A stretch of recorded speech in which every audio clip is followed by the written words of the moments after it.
Tap in, turn it up, tell a friend. Let's begin. Let's talk about it. With your host, Jules and Latino. Let's talk about it. Pull up a chair, it's your people. Let's talk about it. Real life, real laughs on the reload. Let's talk about it. With your host, Jules and Latino.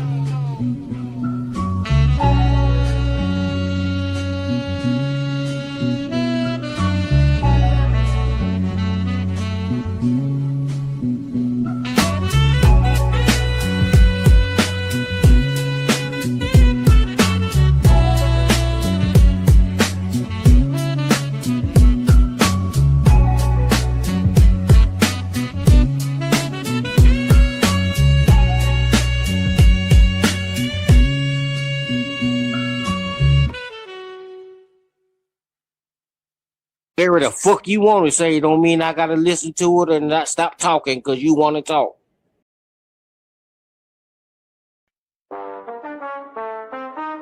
Yeah.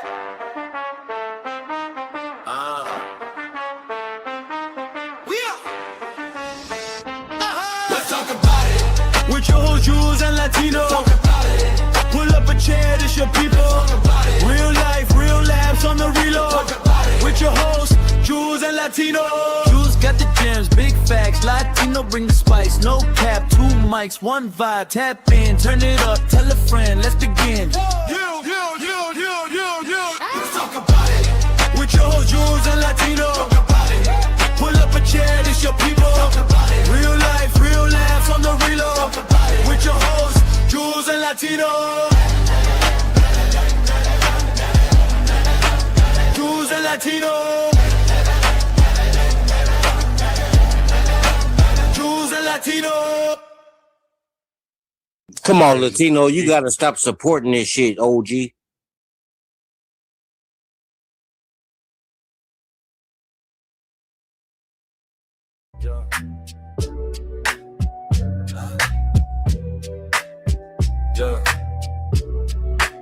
Let's talk about it with your hoes. Latino, get your coffee in hand. I like mine black with 3 sugars and lemon steak then. Yeah. Let's talk about it with your hoes. Latino, get your coffee in hand. I like mine black with 3 sugars and lemon steak then. Yeah. Your pain, nigga, do what you say. Baby, I'm a motherfucking hate. Bitch, I'm not lying, I'ma say. You're not just try to motherfucking hate. My I don't know that damn man. I'm riding all that fan. We don't wanna hold nobody where to stand. Baby, don't stop every band you had. No. Yo.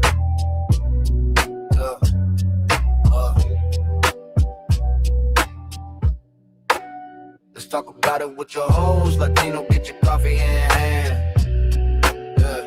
I like mine black with 3 sugars and that was that can. Yeah. Let's talk about it with your hoes. Latino, get your coffee in hand. I like mine black with 3 sugars and that was that can. Yeah.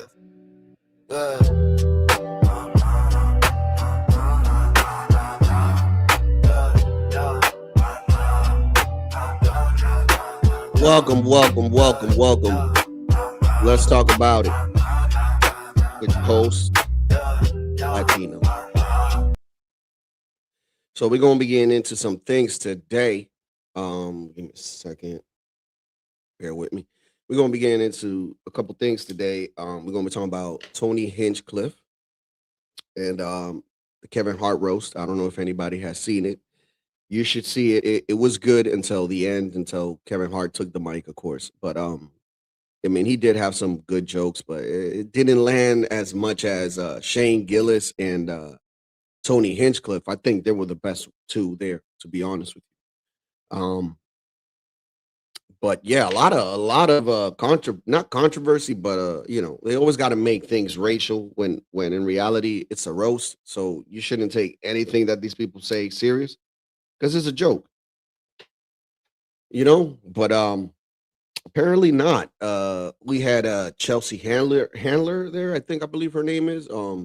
She's a white mature woman that that is known for going out with 50 Cent back in her day. And you know, she's a proponent of not believing in women having kids and being married and all this shit. But you could tell that the lady is bitter. So she says all these things about all this shit, and but then again, she does care, because if she didn't care, then why would you let that bother you, right?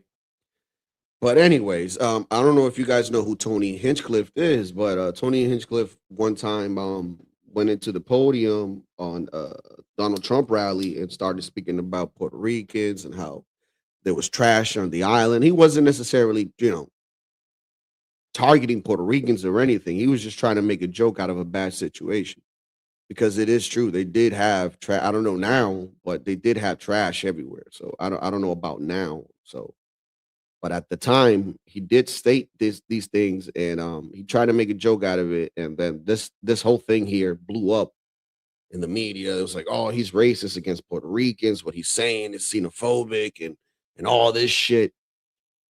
So let's recap and let's go back into time. A lot going on. Like, I don't know if you guys know this, but there's literally a floating island of garbage in the middle of the ocean right now.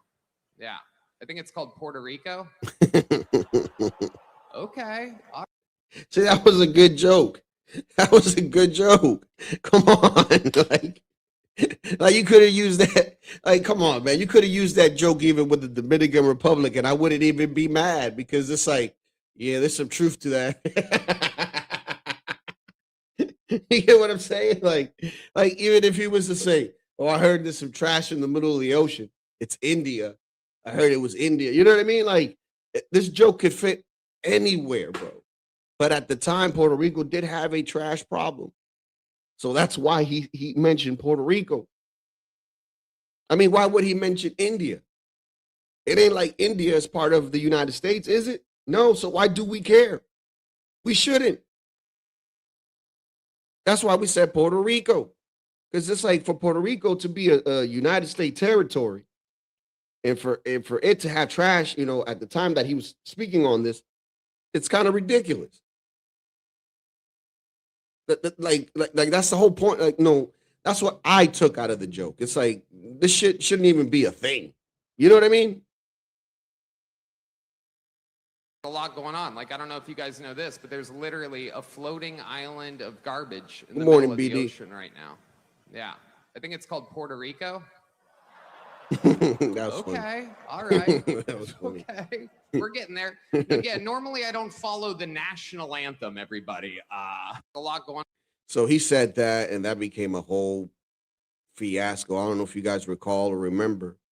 This was during the Trump rally. I believe this was in New York, in Madison Square Garden. I could be wrong, but I think that's where Trump had his first New York rally. One of his many rallies in New York, but he had a big one in Madison Square, and I think that's where that took place. I could be wrong. Well, shout out to you, BD, man. Shout out to you, man. Got my coffee in hand, black, 3 sugars, and a joint ready to go. I ain't gonna be working until 4 in the afternoon, or maybe 3. So I got time here to spend with y'all, man, and go through some things that I find interesting. So let's go. Ladies and gentlemen, last night I gave a speech. I don't know if you've heard about this. It was a speech about free speech, believe it or not. And I'm currently under attack. I'm the news. I don't know if you guys know this, but on my speech on free speech, I referenced Puerto Rico, which currently has a landfill problem. Yes, they did, and I don't know if they still do. I mean, I haven't done my research, but at the time that he stated this shit, this was true. You know how they say there's some truth to some jokes. So I mean, the guy was not lying, dude. He was trying to, to me, it sounded more like he was trying to bring awareness to a situation through a joke. right? Because I mean, at the time, let's say nobody would know about this situation but Puerto Ricans, right? So for him to go on stage on a rally in front of thousands of people, then millions watching on TV via social media and etc. I mean, you would think that this is bringing awareness to that situation, right? Instead, they say, "Oh my God, what he said about Puerto Rico, Jesus Christ!" Da, da, da, da, da. And it's like, come on, man. Like, be mad about the problem. There's trash. Like, come on, man. In which all of their landfills are filled to the brim. I guess I'm the only person that knew about this. Thank you. See, this is what I'm saying. Like, you're bringing awareness to the situation, man. What's wrong with that? And if you're bringing it through comedy, like, what's wrong with that? Unfortunately. And with that said, I just want to say Good morning, that Moxie. I've been Good to. morning. I love Puerto Ricans. I got you guys. Give me a second because I had to. They're very smart Let me pause people.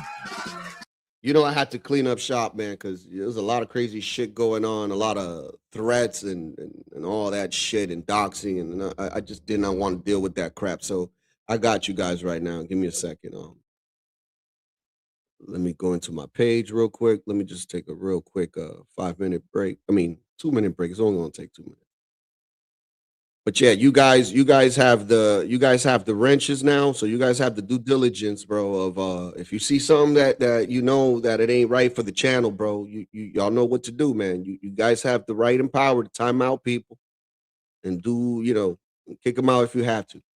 And then I'll let's say in the future we kick out the wrong person or something, I'll bring them back or something through the back because Jesus Christ. I gave most of everybody that I know wrench power, bro, and there was a whole bunch of people that were banned.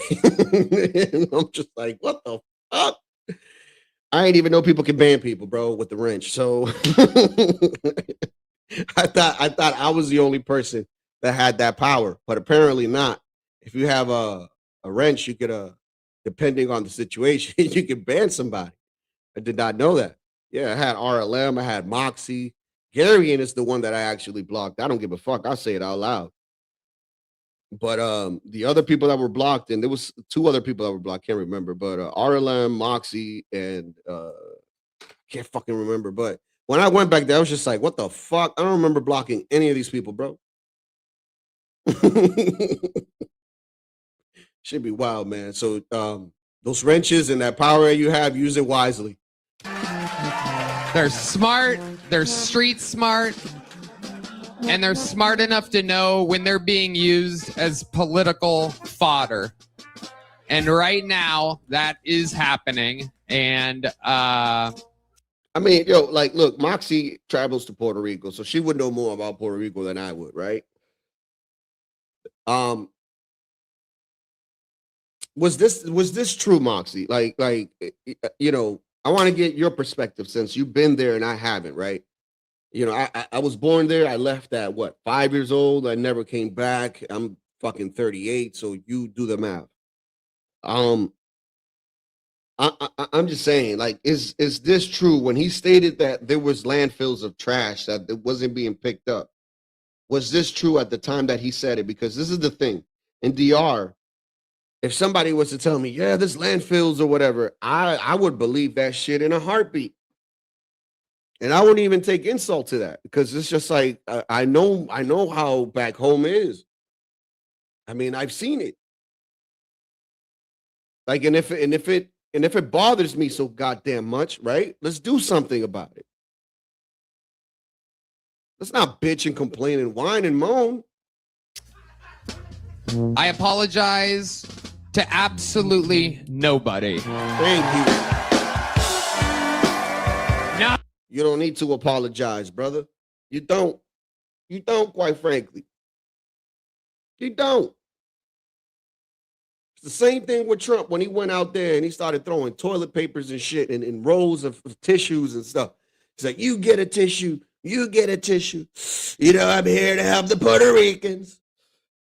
And you know, the left took that shit and was like, yo, look at the way he's treating these Puerto Ricans. But those Puerto Ricans over there were happy that they were getting toilet paper. Those Puerto Ricans were happy that they were getting rolls. The Puerto Ricans were happy they were getting water, man.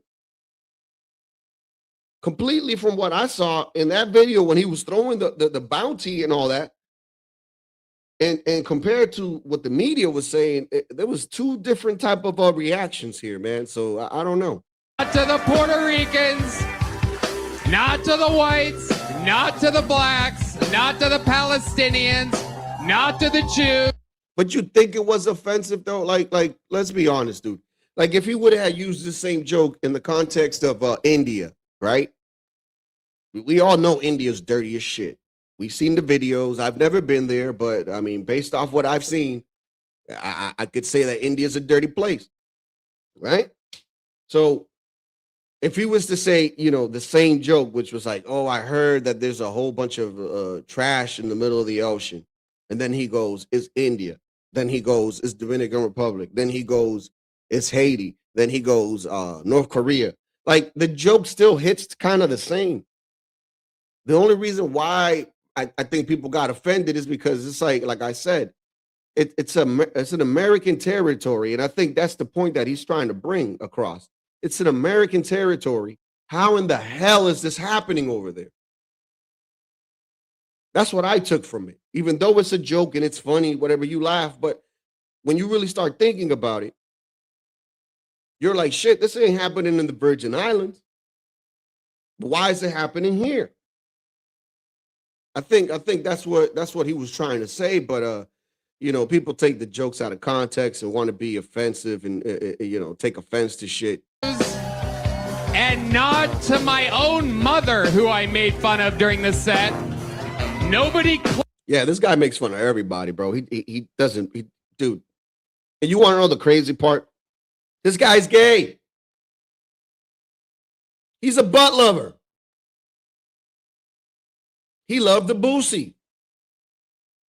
But that has nothing to do with his comedy, because comedy, man, this guy, he's in my top 5, believe it or not, of comedians, bro.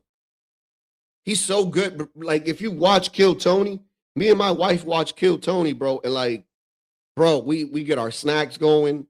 When he has a new episode that's coming that is streaming live, dude, we get our snacks going. We have our drinks and make sure that the kids are sleeping. And bro, oh my God. Yo, like the comedians that he bring in there is a hit and miss, you know, but when, you know, he has, you know, top-notch comedians that he already knows that he's friends with come into the show and do stand-up comedy. Oh, Lord have mercy, bro. Like, the most funniest stand-up comedy in this time in life, in our point of living, is Kill Tony, bro. Hands down. Like, you got to watch the show, bro. Like, it's a good show. Flipped that. No headlines about me making fun of my own mother. Perhaps that venue at that time wasn't the best fucking place to do this set at. But in any matter, to the mainstream media and to everybody trying to slander me online, that's what I do. I go hard, and that's never going to change. Who's ready for the best fucking night of their lives? Yeah, man. So this is bartender, right, that serves drinks at the show. I believe her name is Heidi. And this chick is hot, dude. And remind you, you see the guy in the back with the bass that was playing with the like weird sunglasses or whatever. He's blind. And bro, there was a time where Heidi was coming and bringing drinks for everybody, right? And she had brought him a drink. And the guy, remind you, he's blind, but he like, I don't know, like his eyes or his face is following Heidi while she's walking away. So everybody's like, wait a minute, time out. Ain't you blind? He's like, and then I think they said something to the effect of like, yeah, that white woman would bring that black man's eyesight back to life. Yo, I started dying. I was like, no, these motherfuckers did it. Shit was hilarious. You know, you try to say that the white girl brought this man's eyesight back, bro. That shit was funny, bro. Oh my god, that shit was hilarious. I'm like, nah, bro. Come on, the man is blind. The reason why he probably, following her is because of the cologne, the perfume that she got on. You know what I mean? That's probably what he's smelling, so he can smell that, and he's probably, the scent. But these motherfuckers took that shit and made it into a joke. And there was also another time where there was a guy, bro.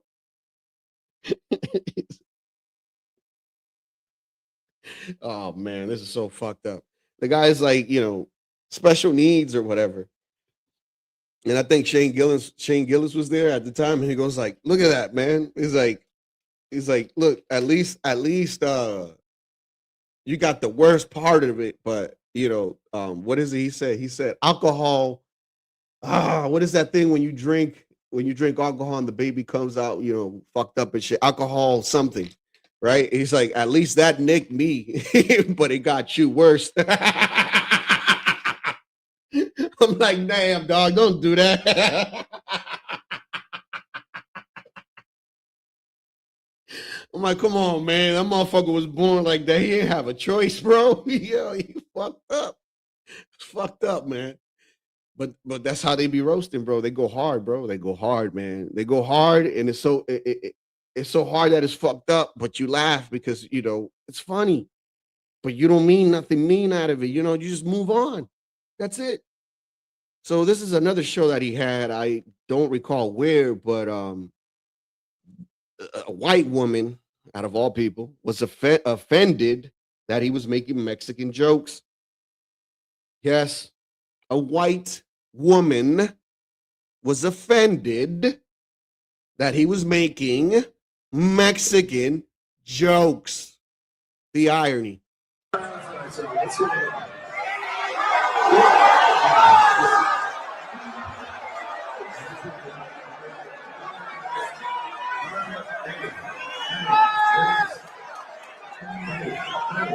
See, that's another thing, bro. Like you look. This can only work out negatively or positive, right? And let me explain. If you're a man that is taking a woman like this to a stand-up comedy, right? And they saying offensive things, right? And she gets out of character like this, then she did you a favor, homie. She ain't the one for you. Let it go. But if you could take a chick to one of these type of shows and they say things that are offensive and are funny and she's there laughing, bro, there's a possibility there, man. Not saying that she's going to be perfect, but what I am saying is she ain't that first one that I mentioned. She ain't this chick on the screen. You get what I'm saying? So you could just avoid a whole set of drama in the future, man. I'm telling you. Like taking a girl to a comedy show, bro, and seeing if she's offended or not to certain things, bro. Oh my God, bro. This will make your relationship so much easier. I'm telling you, bro. I'm telling you. Because look, I have watched these type of comedy things. I haven't gone to a comedy show yet or anything. That's in my bucket list of things to do. But I have seen stand-up comedy with friends, right? And what I tend to notice is that some of my friends' girlfriends would not laugh or feel some type of way about the joke, and all I see is a bunch of dudes laughing about it, and maybe a couple girls laughing, and I've always noticed that, and I'm just like, this bitter ass bitch. You know what I mean? Like you don't want to be near too much with this girl, have an actual conversation because she might get offended.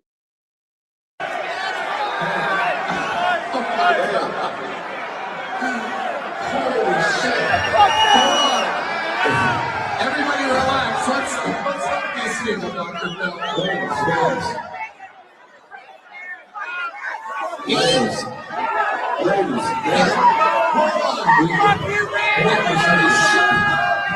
Let us get control of this. Hold on. Ladies, yell at the guy.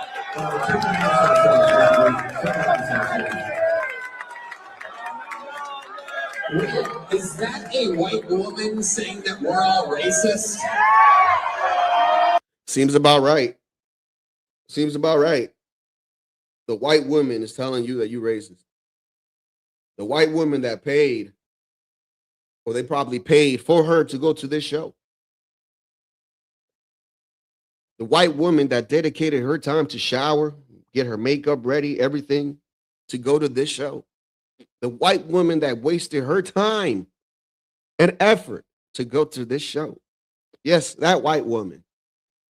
The one that could have oh my Lord, she could have just stayed home with all her cats and be bitter. But no. No. She wants to tell the talent what the fuck to say. Ain't that something? Oh my God. And you wonder why I moved to Texas? Why doesn't everybody take a deep breath and think about Yeah, man. Crazy ass bitch, man. Like, got nothing better to do but ruin everybody else's day. I mean, night. Because, everybody else is over there trying to drink, hear some jokes, have a good laugh, and who knows, maybe go home and fuck. Just saying, I mean, this is what adults do. But no, not her. Mm-mm. Not this lady. She got to feel offended about chimichanga jokes. She got to feel offended about Speedy Gonzalez jokes. Like, come on, man. Like, this is crazy, bro. Man, I'm going to tell you something. I knew a Mexican.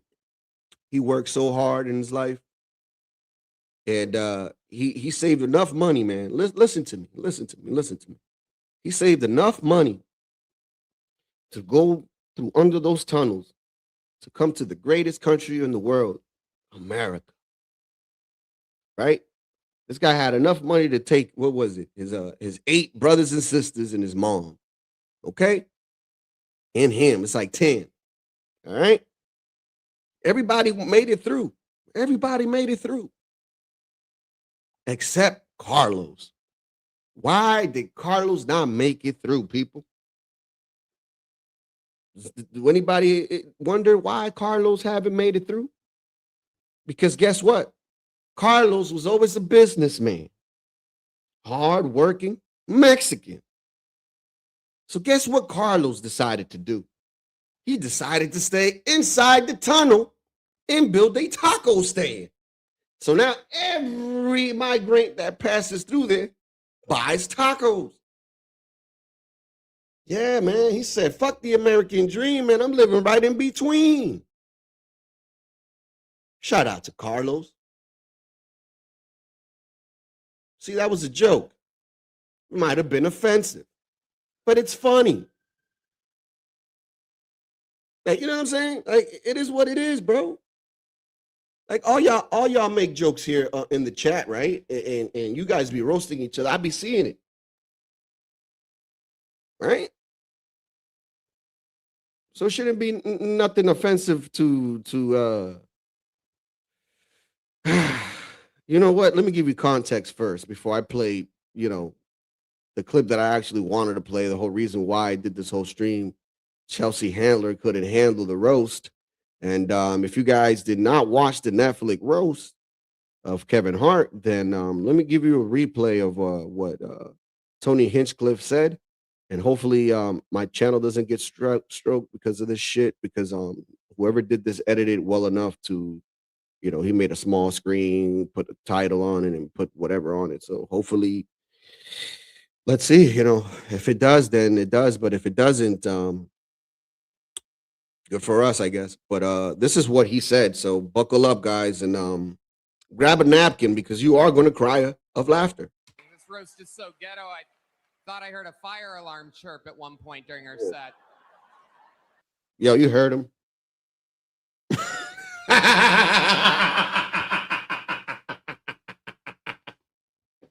Yo, he said this roast is so ghetto. Remind you, there's a lot of black people there today. He said this roast is so ghetto that he thought he heard a chirp.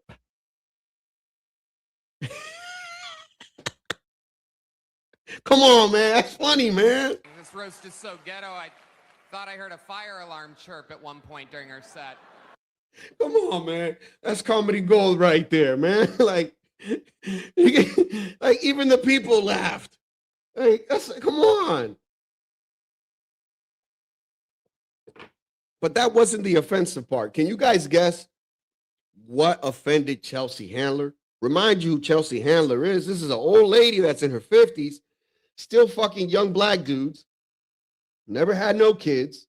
She says she has all the money that she needs. She has the best life ever. But then again, they make these videos where they cry because they don't have nothing, a family. They're not married. That they don't have nothing going really. They have everything that they wanted, but they still feel some type of emptiness.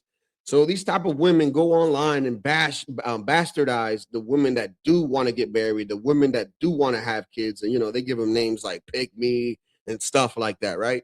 But then these are the same women that are bitter, crying and all this stuff, right? So this is the thing. If it doesn't really matter, right? And let's say Tony Hinchcliffe that's make jokes about it, and you say that you don't care, then why you feel so offended of it? Right? It's because you do care. This is where this is where it gets good, people. Available today because it's Mother's Day.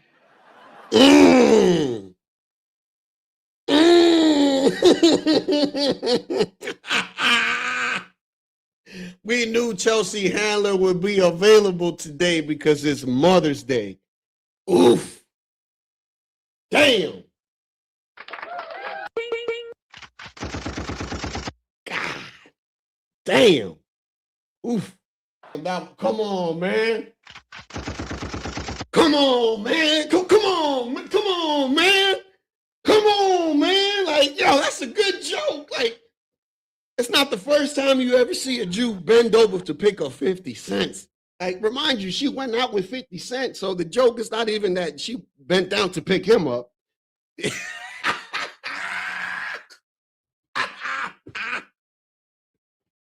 Yo, and they, I know you remember that video. You remember that video where I put where the white girl was trying to holler at the Ashkenazi Jew, whatever. I don't even know if I'm saying it right, man. But she tried to holler at the dude and try to get his number, and like pennies fell out of his out of her pocket, and then the guy, instead of grabbing her number, what he did was just pick up the change from the floor, and then he dipped from the store. You remember that shit? And Nate, I know you remember that video, bro.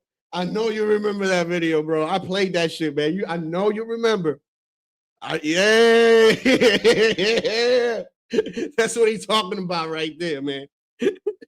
That's what he's talking about right there.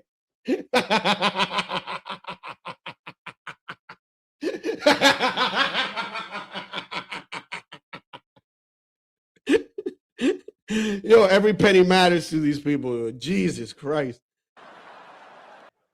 Damn.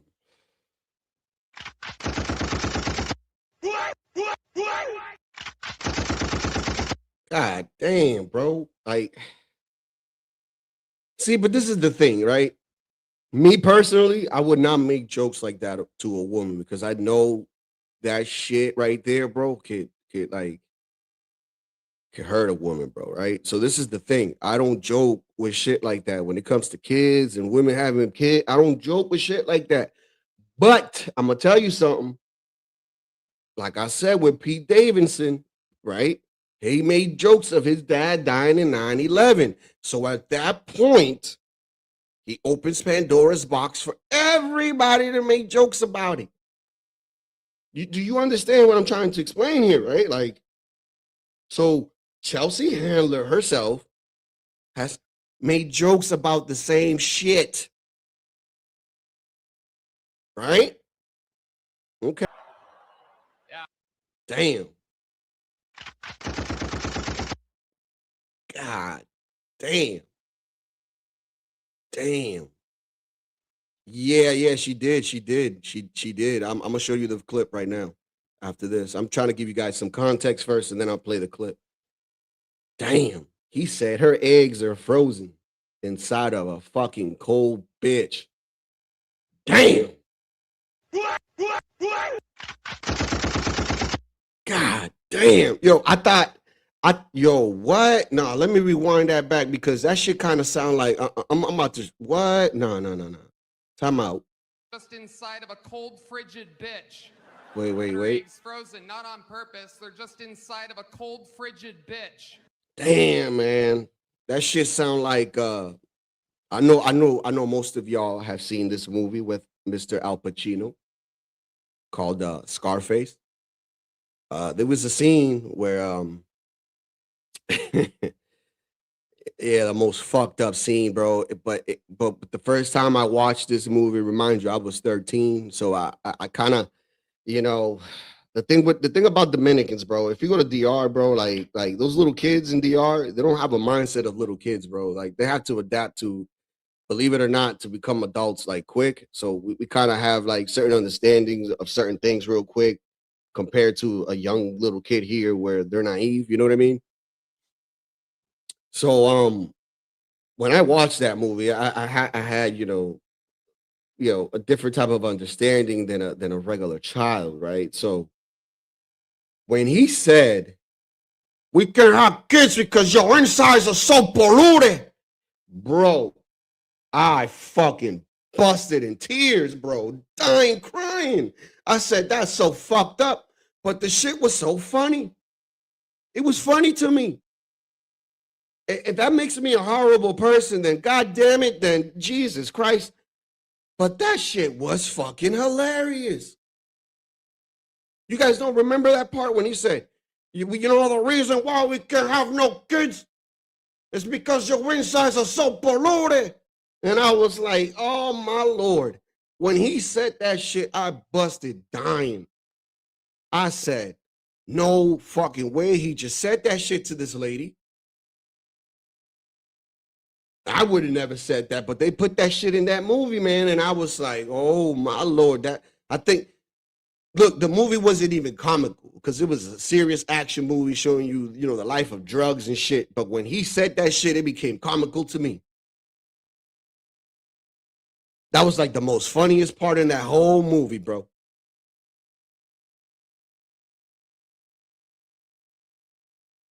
Yeah, he's like, yeah, because she did so much blow. He's like, the inside is so polluted. And I was dying because the way he said it, though, it wasn't what he said to her, is how he said it. You get what I'm saying? It's like that shit was fucking hilarious. Your insides are so polluted. With the accent.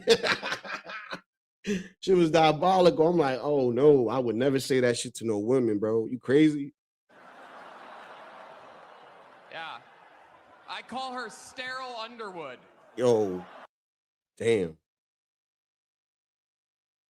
Come on, man. See now, yeah.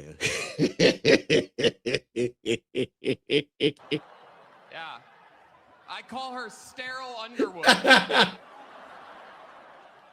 Cheryl Underwood, more like under a rock. Who even is this bitch? Yo.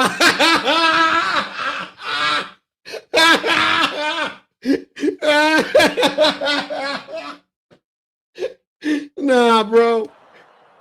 Yo. Nah, bro. Who even is this bitch? Nah, bro. He talking about her. Underwood. He talking about her. This is Cheryl Underwood right here. Yo, Pete, what he said about her. Pete. See, and that's another thing, dude, right? So this lady, she came out, she did her set, right? And I shit you not, right? They give him like 5 minutes to do like a set or something, right? Dude, and Nate, if you've seen this shit on Netflix, bro, like I'm telling you, bro, this lady here, don't get me wrong, the last 2 minutes of her 5-minute set was fucking awesome. But the 2 to 3 minutes to it was all this blabbity shit of unity and race, and I was just like, what the fuck, man? And this bitch is supposed to be a conservative, bro. And I'm just like, shut the fuck up, man. Like, this is a fucking roast. God, that shit pissed me the fuck off, man. That shit threw me off. Because I don't want to hear none of that shit, man. I just want to hear jokes. More like under a rock. Who even is this bitch? You look like a grape Laffy Taffy that went through the dryer. Damn. How have you been sitting next to me and playing drums the whole night? Jesus. That hair. The purple. You look like your own pussy. Damn. Damn.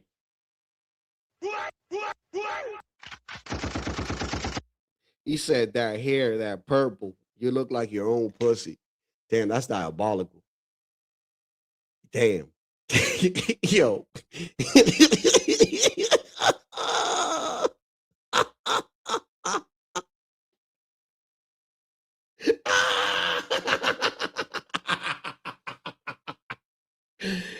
God.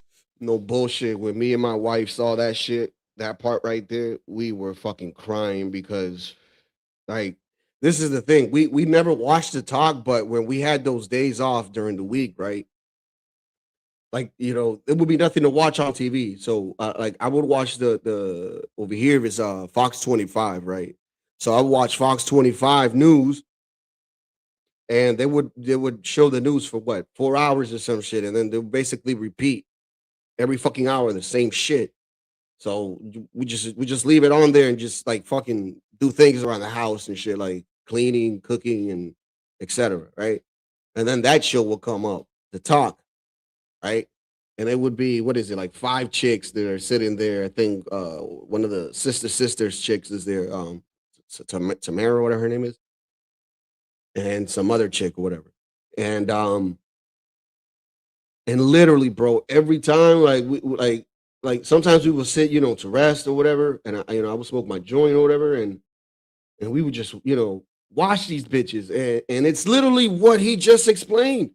Whatever, girl. Nah, cause you're wrong. Nah, nah, nah, nah. And I was just like, I'm telling my wife, I'm like, bro, like if you take out the words and shit. So I muted it, and I'm like, bro, what does this look like to you right now? And she's like, I don't know. What does it look like to you? I'm like, bro, it looks like, when you feeding chickens and they're just plucking around and shit, just like, that's what it looked like. And my wife started dying. She's like, you're a fucking moron, dude. But there's a reason why she laughed, because there's some truth to it. These bitches look like chicken heads. You mute it. I'm telling you, watch one of these shows and mute it. Like, watch The View and mute it, and then just picture chickens in a hen or something. Trust me, you're another thing too. So it's crazy. So apparently her husband committed suicide. I don't, that's not something to joke about, but I guess she has made jokes about it. And I guess, they all had talked to her prior to this roast to see if it's okay. And I guess she said, yeah. So, but me personally, if I was a comedian, I wouldn't even joke about this shit, dog. Like, suicide ain't nothing to joke about, bro. I'm just saying. Man, that was a good one. Lizzo has 8. That's a double entendre. Lizzo has 8. She has 8 Grammys, but she has 8 everything in front of her, bro. Come on, man. Like, is this dude rapping? Like, that's a double entendre right there, man. He's giving props, but then at the same time, he's saying that she eats everything in front of her. Front of her. Bro, check this 2 out, Grammys. man. Lizzo has 8. Says when he stands on it. 2 Grammys. Lizzo has 8. Everything that's ever been put in front of her. See? Come on, man. Like, that's bro. That's talent. That's talent. Mm.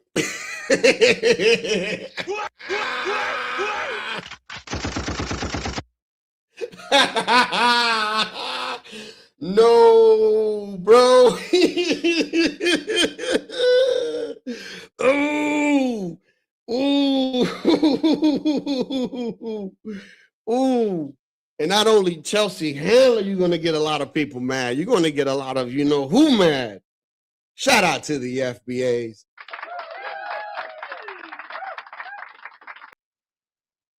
Damn.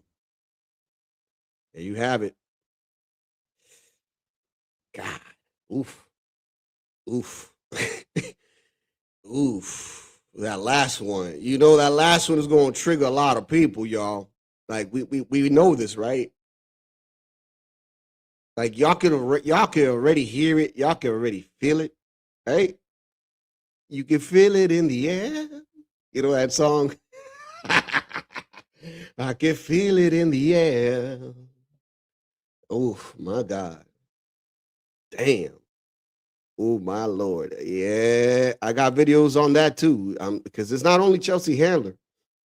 It's like everybody seems to get offended at the gay guy. Ain't that something? The gay guy. The gay guy. You guys are offended at the gay guy. This is some shit, man.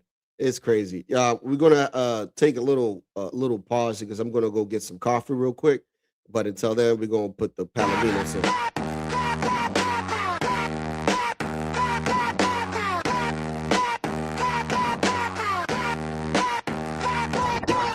They kill Ricky, not Palomino Ricky. Other Ricky on the corner sipping Mickeys. White tee half tucked in his dickies. Talking about he leaving soon, trying to be picky. Blue bite, chain always sticky. Said he ride the Phoenix, didn't make it out the city. They killed Ricky, not the one you're thinking of. They took Ricky, left his jacket by the club. I keep saying like the words could bring him up. They killed Ricky and it's messing all of us up.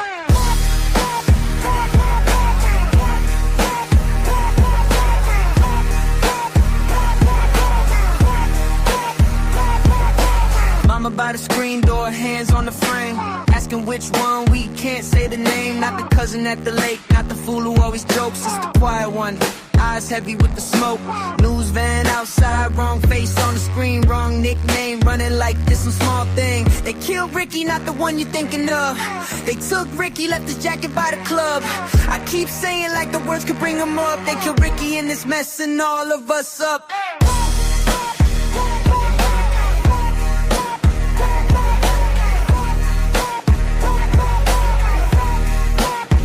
Every time a siren sings, I flinch, I freeze. Counting all the Rickies that we still got to see. All Ricky in my mouth, right Ricky in the ground. I keep trying to switch them, but it hurts to say it out loud.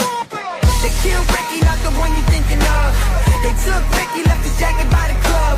I keep saying like the words could bring them up. They killed Ricky and it's messing all of us up.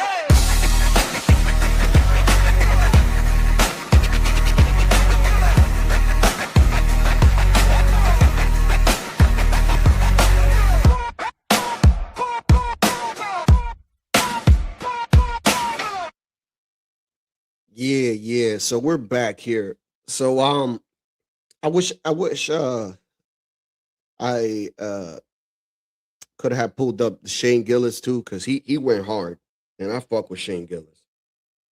He has a show on Netflix called excuse me, it's a little bit underrated, but it's called Tires, and there's 2 seasons of it, and it's basically he works for his cousin that his father owns a set of tire shops and mechanic shops, and basically just dibble and dabble, and the show was funny, man. It's a funny ass show.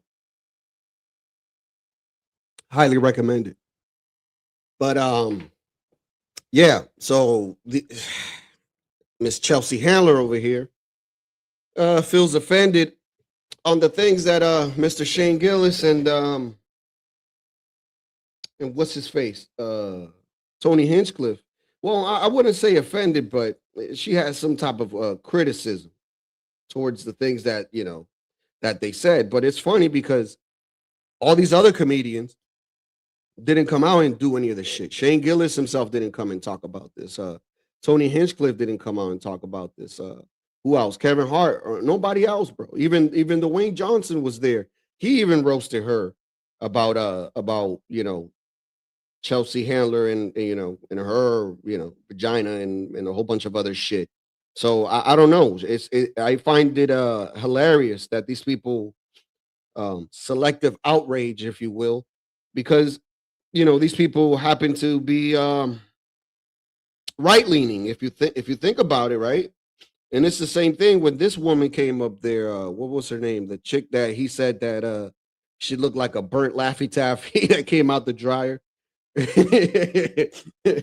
That chick, she's a conservative, but in reality, she leans blue. Because if you hear her speak and you hear the things that she say, it's not conservative. She don't like Trump. She don't like anybody that's conservative. She's always voting blue, but then again, she's a conservative. She likes to throw out that word. It's the same thing with this Cuban bitch. What's her name? Anna Navarro. It's the same thing. They claim to be conservative, but they're really not. Do you understand what I'm saying? So she's one of those. So that's why I think that it's selective outrage. So most of these people said the same thing or something close to it. But for some reason, when Shane or Mr. Tony, there's a difference. I wonder why. I mean, and I just explained it to you guys. I mean, they lean towards the right. Shane is a Trumper. Believe it or not, Tony Hinchcliffe, even though he is gay, he's a Trumper. And he's also from Texas. Just throwing that out there. So let's play the clip. I don't have a lot of I'm 51, so like I'm pretty secure with who I am. Yeah. I don't care if these guys say that I'm a whore. Mm-hmm. I mean, you got to be secure. I mean, that just goes for anybody. You got to be secure. I mean, if you let yourself go, bro, and you smell and you do all, you know what I mean? Like, you can't even keep yourself proper or anything. Like you can't let yourself go, bro. So you got to. I agree with that statement, and that's for everybody. Like I'm doing exactly what they're doing, except I'm a woman and I'm allowed to. See, that's where I'm gonna have to disagree. That's where I'm gonna have to disagree. And I've had this discussion with my wife, her friend, her cousins, and everything, because they used to, some of her cousins used to say these things like, "Oh, but what's the difference?" Because it's always women defending the nonsense behavior instead of saying, "Yeah, it's wrong," and nip it in the butt, right? Well, but men do it too. All right, men go out into the ocean, to the northern sea, 20 foot to 50-foot waves, while pumping oil and shit in the middle of the ocean. Men do that too. Men also go in the bottom of the sewers, clean it out, and so it can be a better system, a flow. They do that too. When the power goes off and a power post goes down, men have to go and fix that too. When the street breaks, men have to pave that too.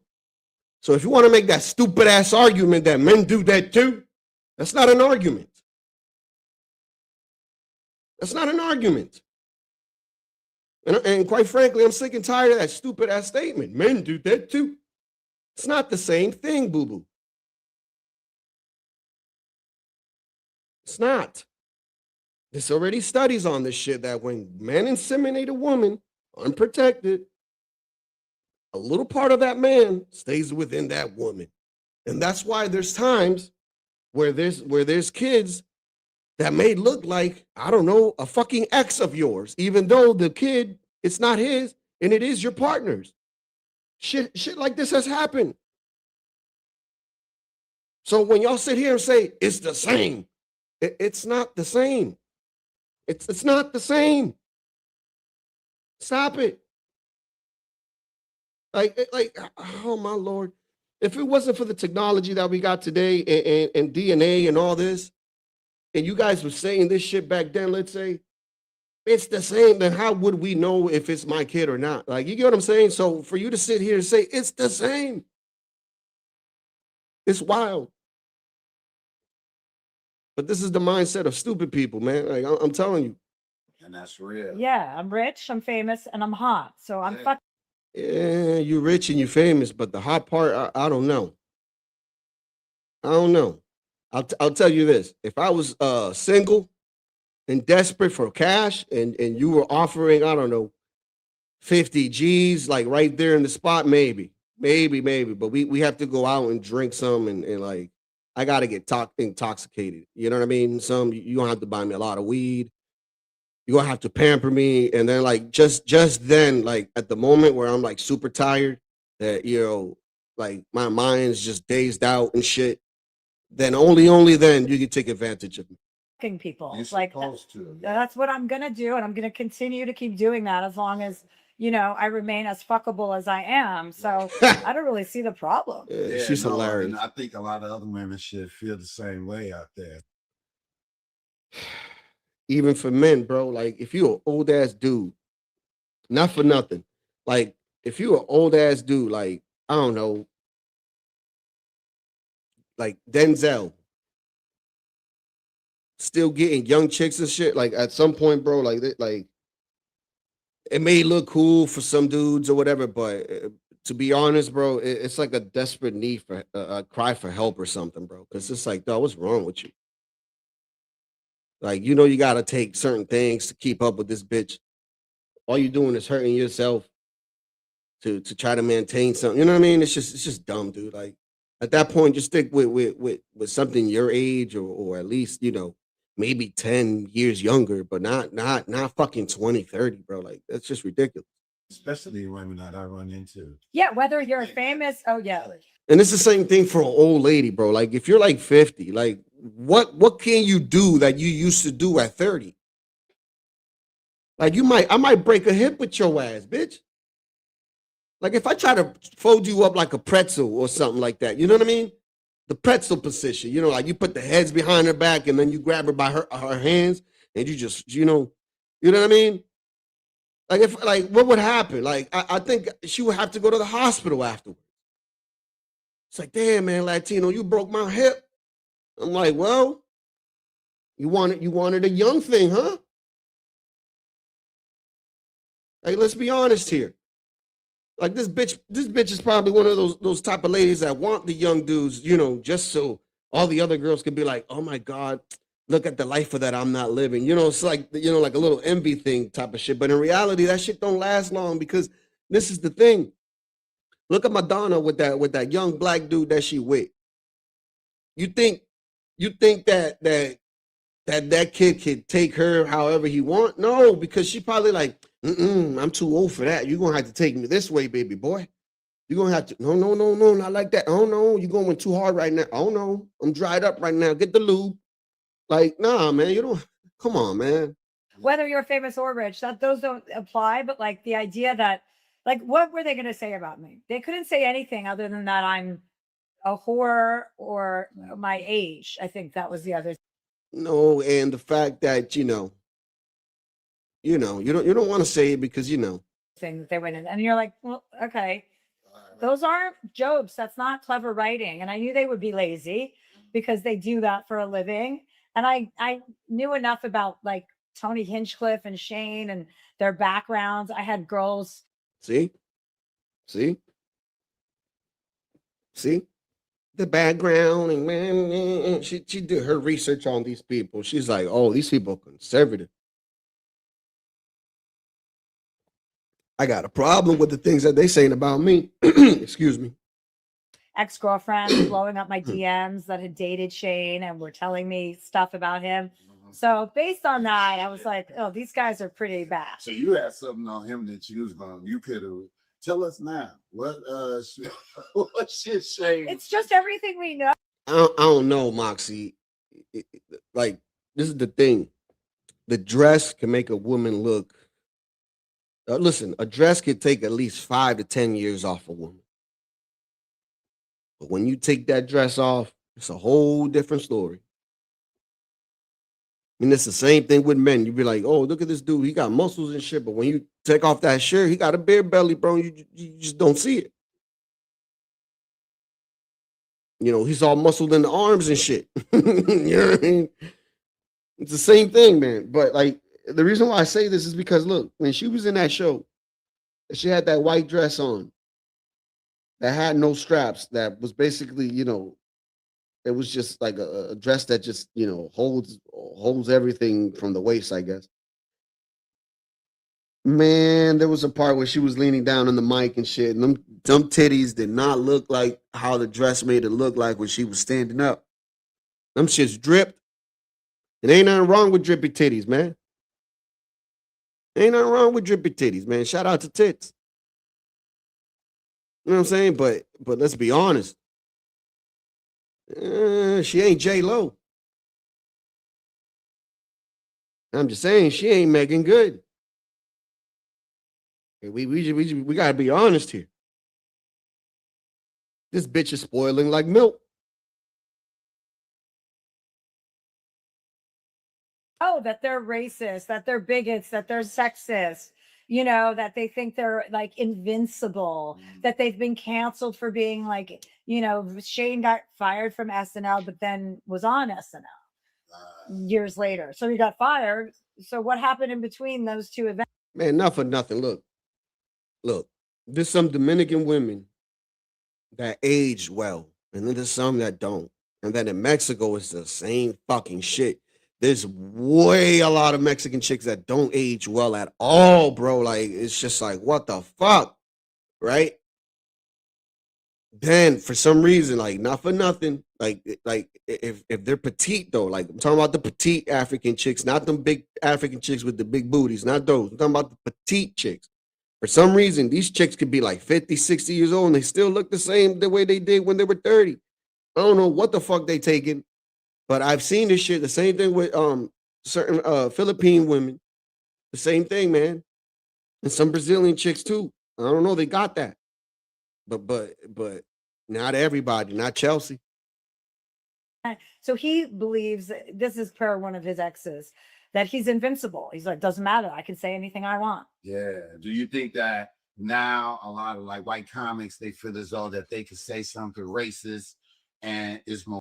Look. My wife here made a joke. I was trying to find out this lady's name so I could do this whole shit today, right? And I'm like, yo, what's her name? Chelsea what? Chelsea what? She's like, Chelsea handlers a lot of dick. And I'm like, oh, you fucked up. You see what I'm saying? Like, that shit is hilarious. I'm like, I was not expecting that. You know what I mean? My wife's just like, Chelsea handles a lot of dick, you know, because her name is Handler. I was just like, see, that's comedy. I love that shit. Further their career. Well, yeah, they're going to get in with that group of like Roganites and that Austin group of Joe Rogan and all of those guys. And I just, you know, like that's their MO. Even some girl comics have started to do it, to be like in with that group. Yeah. See, come on, man. So you telling me that every other comedian that was there that made jokes about you basically implying that they were trying to be down with Shane and Tony? Really? Really? Oh, my Lord. Yeah. So it's like they say this racist. Yeah, because I'm starting to feel that. I'm starting to feel like it's this thing that a lot of white comics are doing, and there's this group of them that's... Bro, but, oh, my Lord. If we're going to be talking about race too now, bro, like, I'm going to tell you something, man. Chris Rock. Shout out to Chris Rock.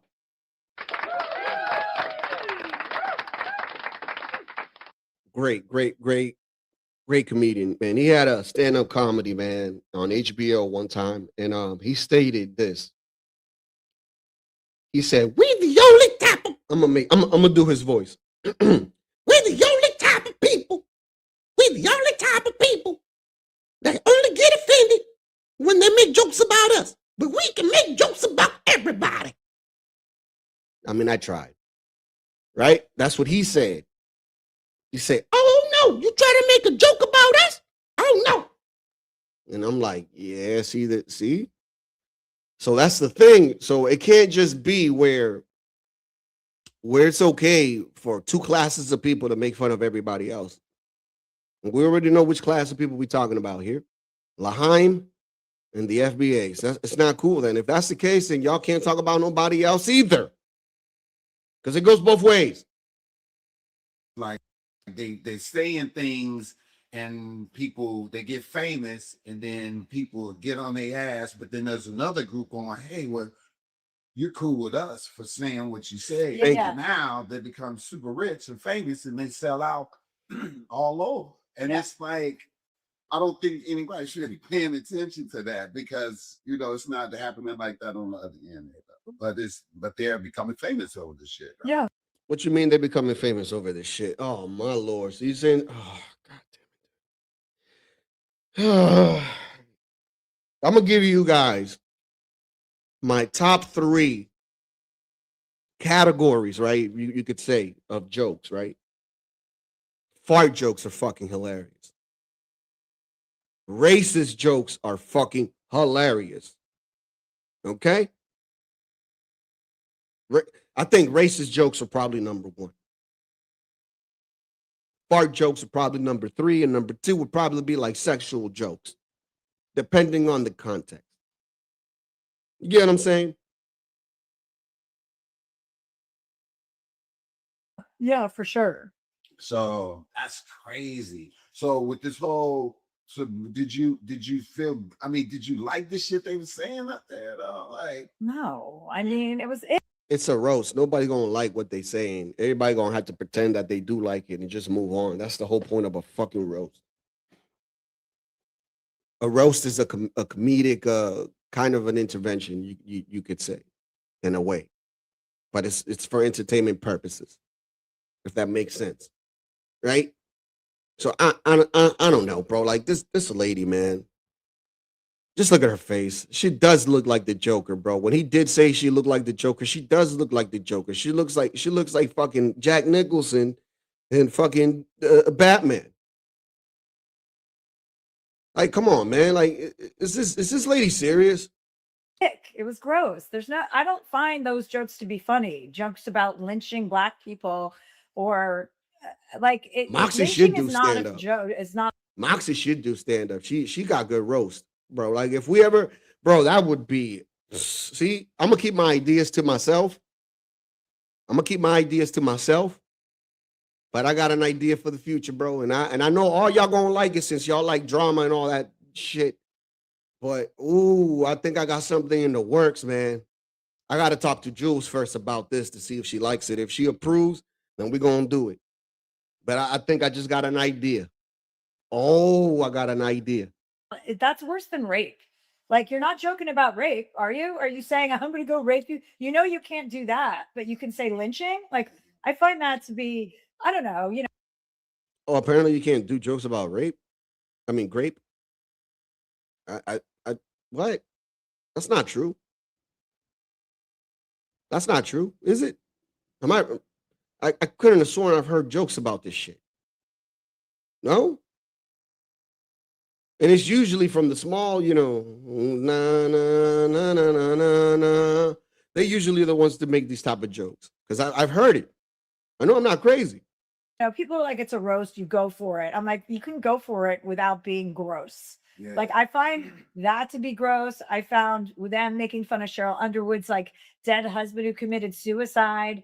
Like, a skin color. she's fine with that. If she says she's fine with that, she's fine with that. I wasn't fine with that. I thought that was disgusting too.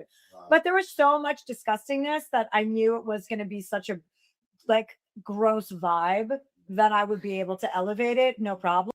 It was such a gross vibe that you took whatever money Netflix offered you to be there. So that says as much about you than it does the other comedians that made the jokes about you. I'm just saying, like that's the way I see it. Am I wrong? If I'm wrong, put a 1 in the chat. If I'm right, put a 2 in the chat. This says much more about her. Excuse me. This says much more about her. I mean, you took the money from Netflix to be there to get bombarded. So I don't understand. Like, and then now you're complaining about it. Like, what the fuck? Like, is this lady retarded? And that's what I went to do. I was like, all right, well, I'll pick it up because they're going to Salute, bring salute. it down. Yeah. And Kevin didn't deserve that. He deserved like an elevated roast. So let me ask you this: when you see other black people laughing at that, does it make you go, all right, whatever. Or do you think to yourself, what the fuck are they laughing at that for? I mean, I'm not here to tell black people what's funny I know. about black. I'm glad shout out to him, bro. That's a good question. I'm gonna rewind it. That's a good question. An elevated roast. So let me ask you this: when you see other black people laughing at that, does it make you go, all right, whatever? Or do you think to yourself, what the fuck are they laughing at that for? I mean, I'm not here to tell black people what's funny I know. about black jokes. Like, no, I'm not here in the world to do that. Like, I know enough to just, that's my opinion. I don't like that. I also don't like the N word, but I have plenty of black friends who toss that around all the time. It's not my place to say, oh, that word makes me feel uncomfortable. Right. You know, black people are allowed to do whatever they want. If Kevin thinks that's funny, he thinks that's funny. I don't think it's funny. There you have it.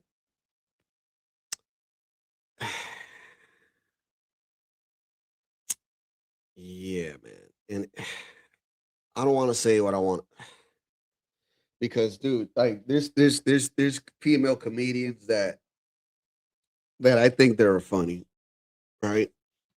And I'm not going to take anything away from them, but for instance, Nikki Glazer, right? She's funny, but then again, she does this type of shit too, and it's like, my question to y'all is: should we? Because this is the thing, like these women would say, fucked up things too, and we don't say anything about it. We just move on, bro, because it's fucking jokes. God damn. But then when the joke is on them, for some reason, they got to go on these stupid ass podcasts and be a victim, man. Like, so my question to you guys is: should we not allow comedians to be with female comedians? Because Jesus Christ, sick and tired of seeing this shit. Every time there's a roast, there's always a chick that come out like, oh, this is offensive, this, but that. And it's like, dude, but like, then why be part of it? Why take the money? Just don't acknowledge it. Just be like, yo, Netflix, I can't do this because, be like Shane Gillis when they offered him what was it? I think it was like $500,000 to go to fucking Saudi Arabia to do stand-up comedy, and he said no. And he goes, what was your reason, Shane? Why didn't you do the stand-up comedy out there, Shane? And he said, well, because, I mean, why the hell would I want to do stand-up comedy for the people that allegedly paid, for 9/11, alleged, right? This is what he said. So he had a reason for not going. And he stood on principle. But this bitch, she got no morals. And then she got the audacity to talk about Shane Gillis, a person that decided not to take money to go to Saudi Arabia to make stand-up comedy for money because he said no. He said, y'all did this shit to us and you expect me to make y'all laugh? Fuck is wrong with you? He stood on something, but she ain't standing on shit. Just saying. Chelsea Handler need to shut the fuck up, you Agreed. fucking Jew.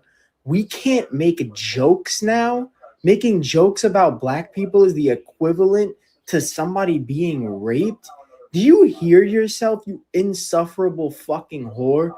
This is why women need to be locked in cages with doing cooking. Like, bitches like this should not be able to sit on a fucking podcast with crossed legs looking like this. Get back in the oven, bitch. Yeah, I don't agree with that. But I feel your sentiment, but not the last thing. I don't agree with that. That's a little bit too much.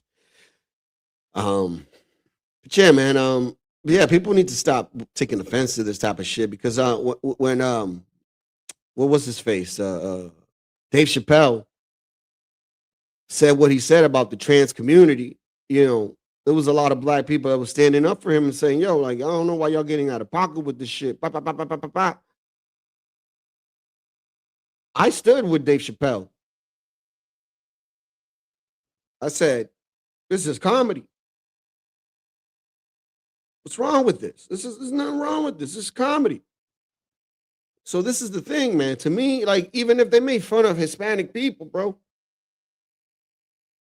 and it's something that is funny to me, I'll laugh. And if it ain't, then I won't laugh. I'm not going to feel offended of it. It's fucking comedy.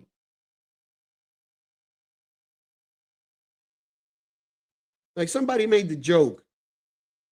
Somebody made the joke that in the next 10 years or in the next 10, what was it? He said in the next 10 years that Mexicans will be gold medalists in pole vaulting. If you get the joke, you got the goddamn joke. If you didn't, then boo-hoo. But that was funny to me. I was like, oh, you dog. One thing about it, you can't tell people what to be offended by and what not to be offended by. Everybody laughing until it's their family member that get murdered. Then it ain't funny. Then it ain't funny when it's your family member. It's funny when it's everybody else's family member, and it's cool when it's everybody else's family member. When it come to your doorstep, you want everybody to feel a certain way. See, I rode for my brother. Didn't take a dime from nobody. Risked every. You said you rode for your brother, but your brother was taking Fenty, and when he needed the most help, you weren't there. You were only there when he died, man. So I don't understand you. Fuck you talking about?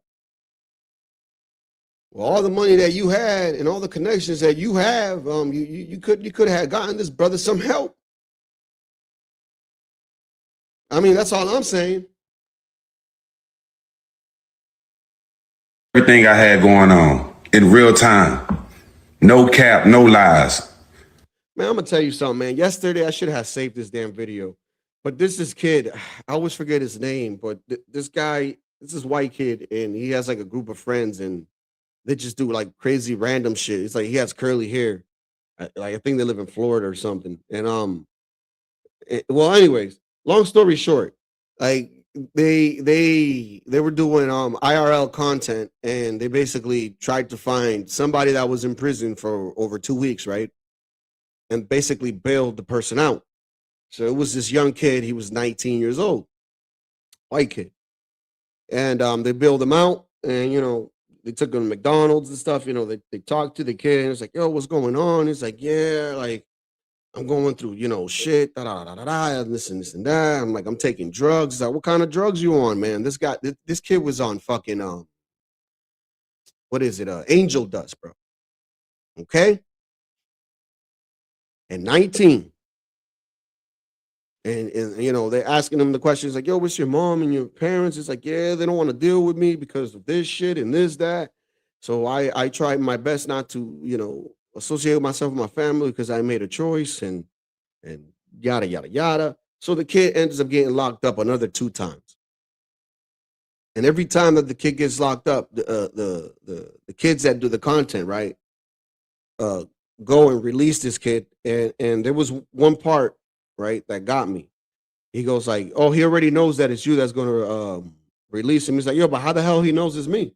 He goes like, he said that you would be the only one to release him. And then the police officer asked, why are you so interested in releasing this kid? He has nothing going for him. Why do you care? And he goes like, because I don't know. I feel like there's some hope. I could try to help this kid and change his life. Right? So they got him out. And they start talking to the kid about drug use and stuff. And it's like, if he wants to stop. And he's like, yeah, I want to stop, but I can't. And remind you, the kid had like scabs in his face and his arms and shit because, the angel dust.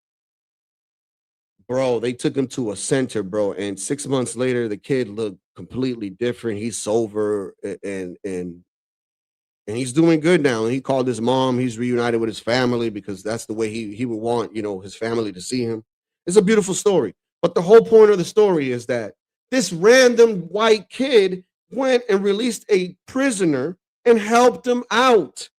This dude here on the screen knew George Floyd and didn't do shit. That's the point. 29 different states marching for my brother. Didn't take a dime from nobody.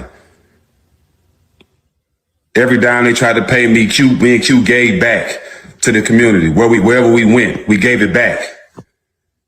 So you can't tell people that risk things and that really love somebody to feel a certain way when he's disrespected. Clown shit. Y'all keep laughing though. You got these motherfuckers that ain't never done shit in life, that's unproven, that can't even change their own circumstance. Kill Tony has donated money and has done charity work, so I don't know what you're talking about. And not only charity work, he actually has made more people actually famous than you have. So he has changed lives. You're talking about people that were probably making less than $30,000 a year, that now are making over 150, and they're working their way up little by little. Yes, believe it or not. But have you done that? Have you done that? What change have you done? What, giving turkeys out every Thanksgiving? Come on, man. Who the hell you think you are? Alpo? It's life kicking them in the ass, and they go on other people's page and try to convince them to crash out for their entertainment. Like, bro, you can't even control your own life. You can't change your own circumstance. You think people that's actually successful care about your opinion? Sorry, they don't. Y'all being bad. But they don't. But then again, you're making a video of it. Make it make sense, dude. Come on, man. Like, dude, let's hear the stupidity again. If you can't change your own circumstance, you think people that's actually successful care about your opinion? Sorry, they don't. Y'all being bad. Wouldn't you consider yourself successful? And why are you giving an opinion on it? Like, bro, this dude, man, I swear to God. Embarrassing yourself. Just be a fan. But if you think people finna take your opinion and crash out for your entertainment, dog, you have to be the dumbest person ever, bro. Nobody cares about your opinion at all. First off, but if you think people finna listen to you and crash out so you can be entertained, that's why you're in the position you're in now. That's why life kicking you in the ass right now. You know what I'm saying? You want to tell somebody what else to do, but you can't even help your mama bring the groceries in the house or buy her a new house. Y'all clown.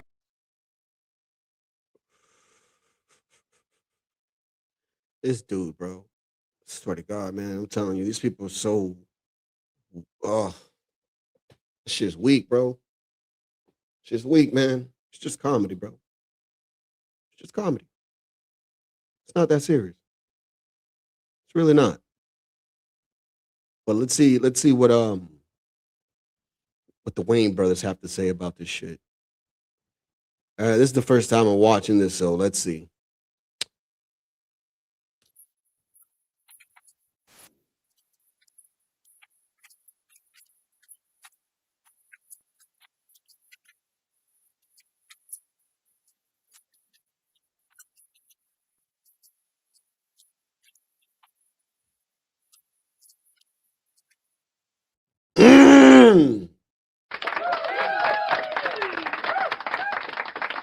Yeah. See, I knew they wouldn't let me down. I knew they wouldn't let me down, man. Shout out to these brothers, man.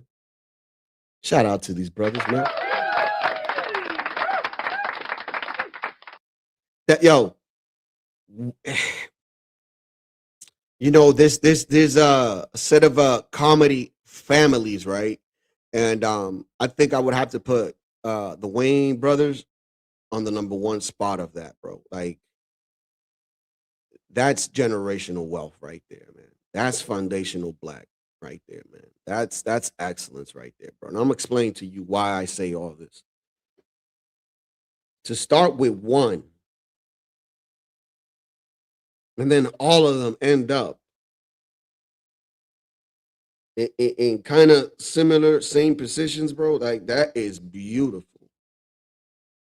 the sister, the brother, the little brother, even the nephews now and nieces, bro. Like it's amazing, bro. Like yo, they don't need nothing for the like if they keep it going and going and going and going and going, like generation by generation, which I think they will, bro. Like that's something beautiful to see, man.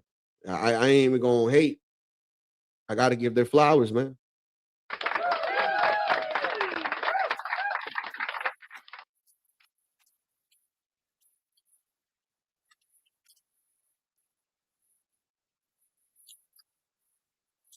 It is Moxie, it is, man.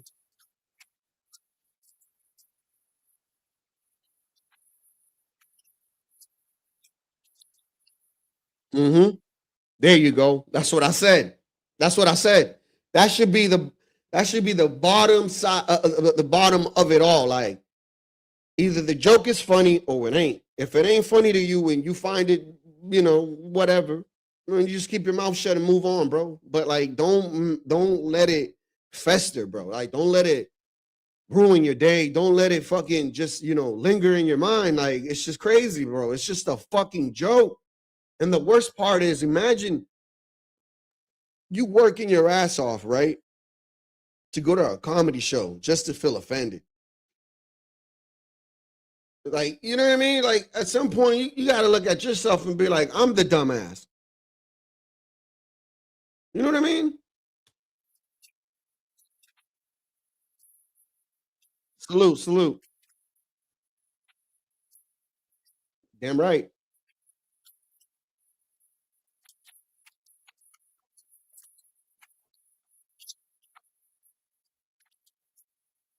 There you go.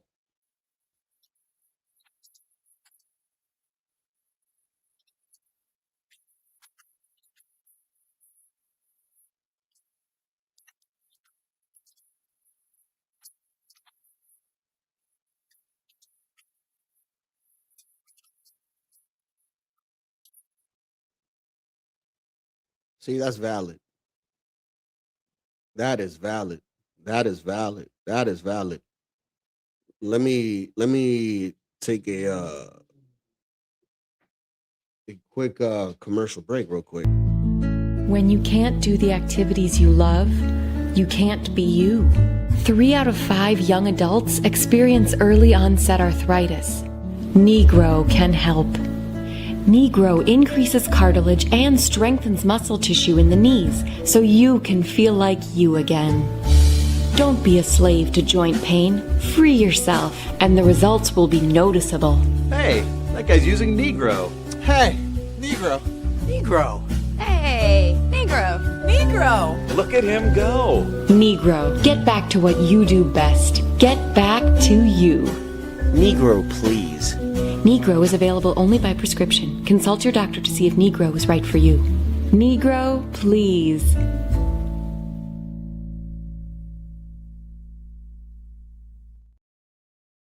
Yeah, we got sponsorships here now. Big Pharma. Shout out to Big Pharma. We're we got to get our sponsors in, people. You know how it works. But let's continue down this line of let's see what people have to say about this. Give me a second. I'm not playing that clip. It's too short of a clip. Yeah, let's see what Dr. Umar,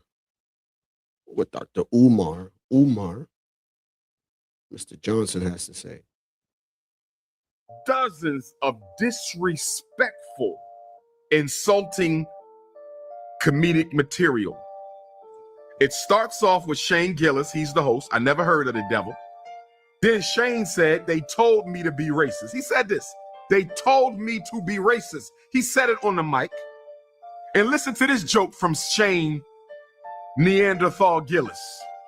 He said, Kevin's ancestors came to America on a slave ship and a bottle. Kevin's ancestors came to America in a slave ship and a bottle, Art. Obviously talking about him being small, but you making fun of our enslavement, the greatest crime in human history. even validated as such by the United Nations last month? Are you kidding? You're going to make fun about the enslavement of my ancestors, and you're going to pass it off as comedy. Art, this was not comedy. This was a public execution of the honor, self-respect, and integrity of Black America, and we not going for it. Let me continue. Listen to this one, Art. Kevin's father was a California raisin, but he wasn't raising anybody.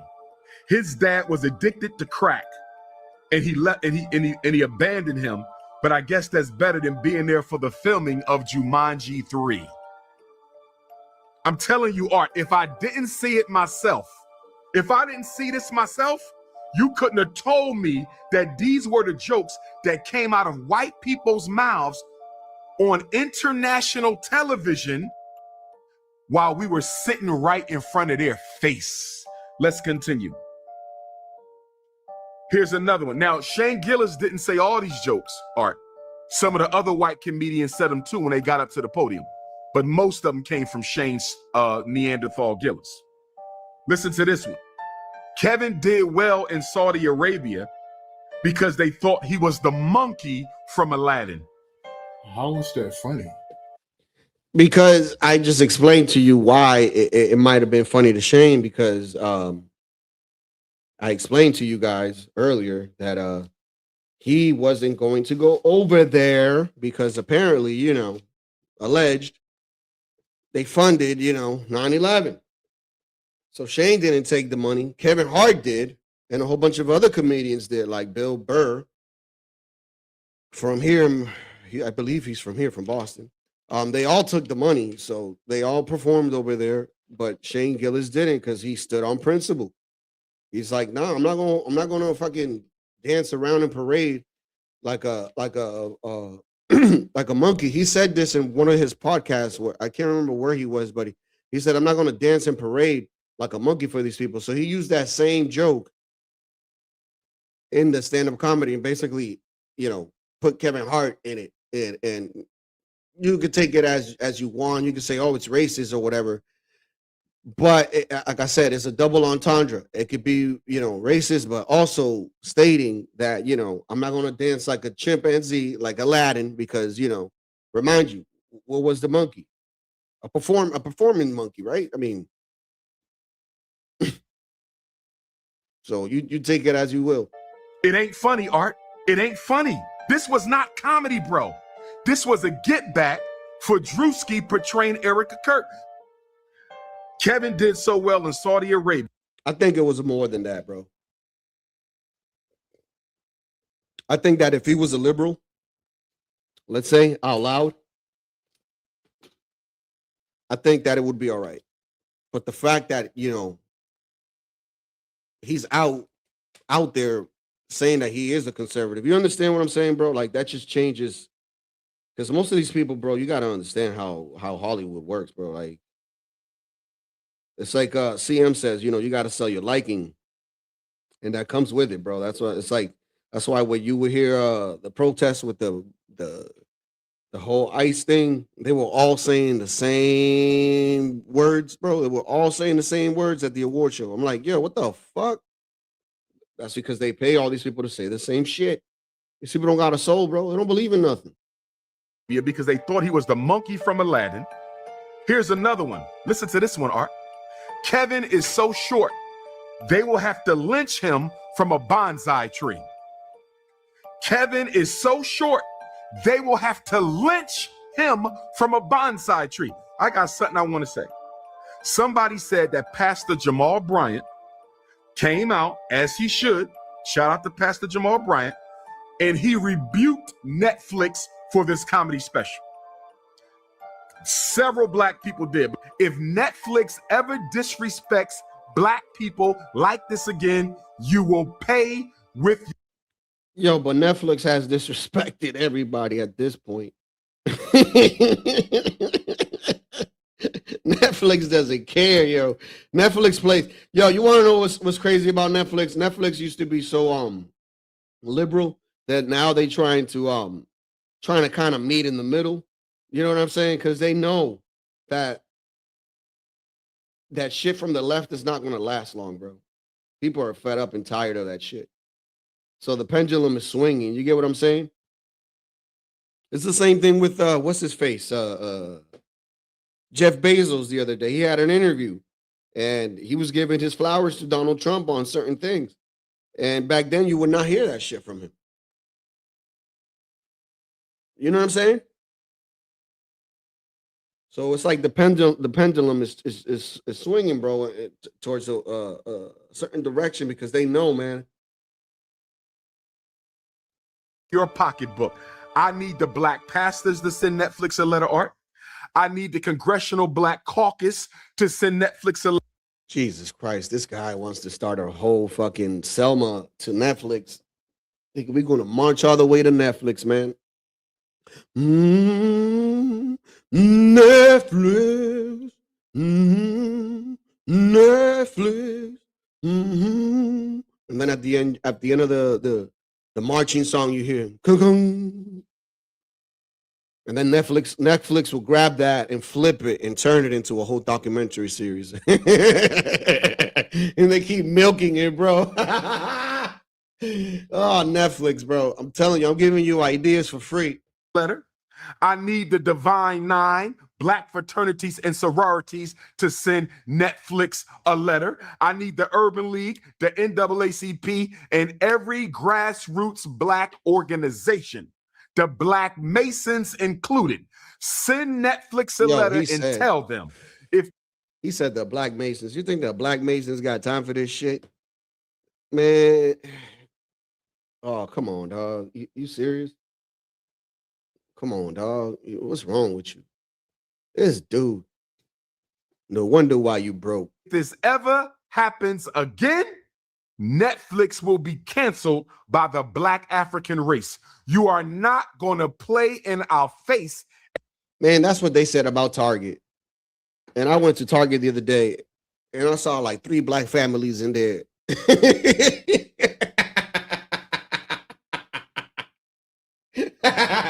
You know what I mean, bro? They've been saying the same shit about Walmart. You think people are gonna stop shopping at Walmart when shit is 5 to 10% cheaper than everywhere else? Like, you retarded, dude. Like, people are always gonna find convenience over whatever the hell you think. Like, you sound dumb. Like, dude, like, I'm gonna tell you something, man. I drive. Look, this is a supermarket, literally a mile and some change from me. I could literally walk to the supermarket if I wanted to. But when I work during like the month, right, I save at least, what is it, like about $450 to $500, right, for food. Because god damn it, these girls eat like little boys, bro. I swear to God. All right, so I take my 500, right, to a supermarket that is 8 to 9 miles away from me. And there's a reason why I do that. Because everything that I can buy in that supermarket that's near my house, it's literally 20% more. So when it comes to convenience, for instance, like I don't know, like I'm missing something, an ingredient or something, and I need to get it fast, then I'm going to go there. But if I'm going to like shop in bulk, I'm going to go to that other supermarket. Like, and that's what everybody does, bro. Like, I don't know what person doesn't do that, because that's the smart way to, to save some money. You get what I'm saying? And if you, and listen, I'm gonna give you some game. And oh shit, my bad, guys. I'm gonna give you guys some game, and I'm pretty sure most of y'all already know this shit.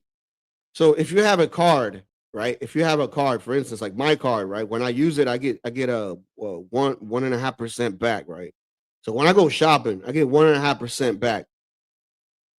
You know what I'm saying? So instead of using cash or a debit card, I usually use that card, and then I just pay that card, and then that way I get another discount on top of the discount. You know what I'm saying? So you just gotta find little ways of saving money here and there. As you benefit from our pain, you are not going to play in black people's face as you benefit from our pain. I mean, you make it your pain because you want to, bro. Like, that's my whole point. That's my whole point. Yo, you want to know who's a funny ass comedian? Believe it or not, Fluffy. Fluffy's a funny ass comedian, right? He made black jokes and all that, and nobody's attacking him for the black jokes he's made. You get what I'm saying? So it's just selective outrage, bro. It's selective outrage, man. Because I've never heard Fluffy ever state a political, party or anything like that. He's never said, "Oh, the right, this, the left." That. I mean, that I know of. I could be wrong, but I've never, you know what I mean. I've never heard him ever in my life, mention anything political. So this is the thing. That's why he don't get no flock. But then again, we got people like Shane Gillis and Tony Hinchcliffe that do lean a certain, political side, and that's a problem. So when they make these type of jokes, especially in Inglewood, California, you're gonna have an issue, man. Of course, there's always gonna be somebody gonna say something, man. It's the same thing with Tony Hinchcliffe in Madison Square Garden, what he said about Puerto Rico. I wasn't offended, and I was born in Puerto Rico, so I'm just saying, like I was like, oof. But then again, is he wrong? I mean, shit. If motherfuckers ain't throwing away trash and shit, and it's an American territory, I kind of feel like that's kind of disrespectful to the Puerto Ricans, man. You know what I mean? Like, I feel like America, we should be beyond that. We should help every American territory, be the best that they can be. That's just me, because this is America, and we all got to stick together. You know what I mean? But yeah, man, that was that. I'm gonna drop the link. I'm gonna let up whoever the hell I want, and but before I do that, I want to play a funny ass clip, man. This shit had me dying, dude. Any rice or beans? No rice. Let me get that wet stuff. Let me get some beans, but try not to get any beans. Try to get more of the bean water. That's too much bean. I just need the bean water. Yeah, a little more. Yeah, same with this one. Just some bean water. Yeah. Let me just get some queso. Let me get that red sauce.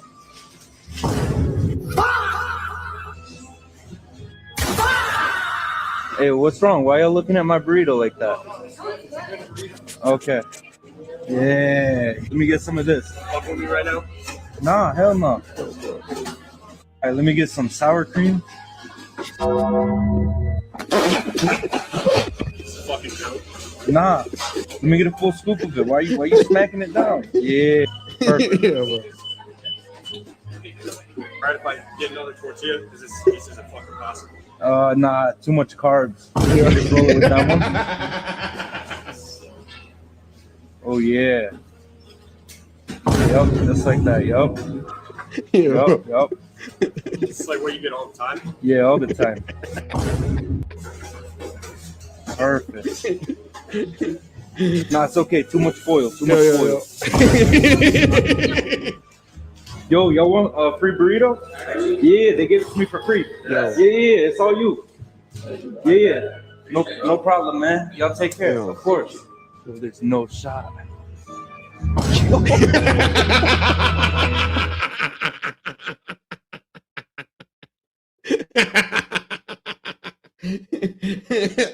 You imagine that guy biting into that shit, bro, and it's just all sauce and shit. Yo, bro, you be tight. You be like, where the rice at? Where the meat at? Where all that shit at? Yo, bro. Oh, God. Oh, that shit was funny, bro. Oh, I needed that. Check this out, man. See, I've been saying this for the longest, man, and people keep having this damn argument with me, man. I'm not the most brightest or smartest person. I am. But Jesus Christ, man, y'all need to stop thinking that this shit is legit. Shit is crazy, bro. Lee and I are testing two things. Will the companies have different breakdowns from each other? I have way too many bubbles. And will they have different breakdowns for each of us? I feel like I'm on Law and Order. Yeah, CSI. It's DNA science. We're identical twins. So the results should all be the same, right? One would think and one would assume. One would think and one would assume. One would think and one would assume. Right? Right?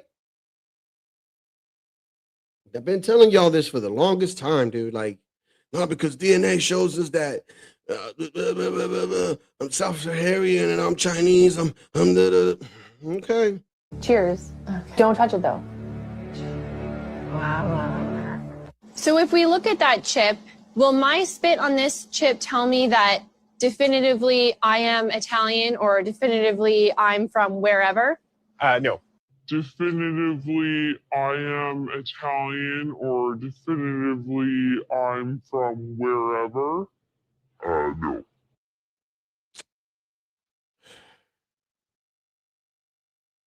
Yep. 100% sure. So statistics tell us in our model what's the best situation. It is a statistical guess. Yeah. It's an informed guess, but it's never a 100% sure thing. Family tree DNA throws us a few surprises. Wow, I'm 13% Middle Eastern. And then there's Iberia. Look, this is neat though. That's Spain. That's Portugal. Yeah, I never would have guessed. And get this. According to my heritage, we may not even be Italian. Holy. So 60.7% okay, but Balkan, click on it. 19% Greek. So your mother, your grandmother, whatever your great grandmother told your grandmother, and whatever, it goes on and on and on and on and on and on. So everything that they told you was a lie. So everything that my family basically told me is a lie. Right? Or this is a lie. Which one is a lie? Which one is the lie? This or what my family has told me? Because I mean, I would take the history that my family has told me over this shit any fucking day. That's just me. Oh my gosh. Part 3.4% Italian. I know, but it's actually saying you are 3.4% Italian. Are you crazy? Up, we were German. Not a sure thing? That sure isn't the message here. The big surprise was we're not German at all. 52% of my DNA comes from Scotland and Ireland. So I traded in my lederhosen for a kilt. So you were shaking your head. This one drives me nuts, and I saw it all of the time. Whether you want to wear lederhosen or something else is not tied to your DNA. Okay. I'm gonna wear lederhosen or something else is not tied to your DNA. The rub. This business of genetic genealogy is fraught with limitations. For one thing, it can only provide information about a tiny fraction of our ancestry. Because we get half our DNA from our mothers and half from our fathers, almost all of our DNA gets shuffled and remixed every generation, making it impossible to trace what comes from whom. There are just 2 bits of DNA that remain pure: the Y chromosome, which passes directly from father to son, and something called mitochondrial DNA, which passes unchanged from mother to child.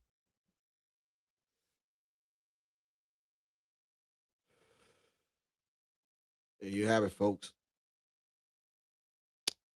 And I've been saying this. I mean, all you got to do is Google it.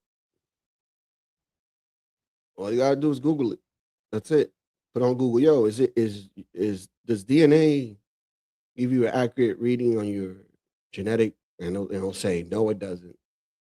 But everybody always gives you the argument that it does. So, I mean, shit, there you have it. You all right? Yeah, I'll be fine. Good. Then get up and make me a damn sandwich, bitch. That's going to be Latino in the next 50 years, y'all. It's going to be Latino. You all right? Yeah, I'll be fine. Good. Then get up and make me a damn sandwich, bitch. Yeah, gonna be me. What up, Stanley? Depends on. I mean, dude, I don't know. Everybody's entitled to believe what they want to believe, but when I look at the facts and they say no, it don't, then I have to go with the fact.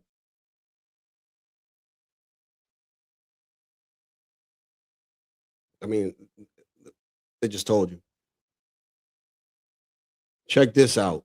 Damn, I did not want to play this clip. You know what? I'll save it for last because I put it there, but I don't want to rattle the cages or anything, and I'm just putting it from that girl's perspective, because this is what she is saying, and that's the reason why I wanted to play the video.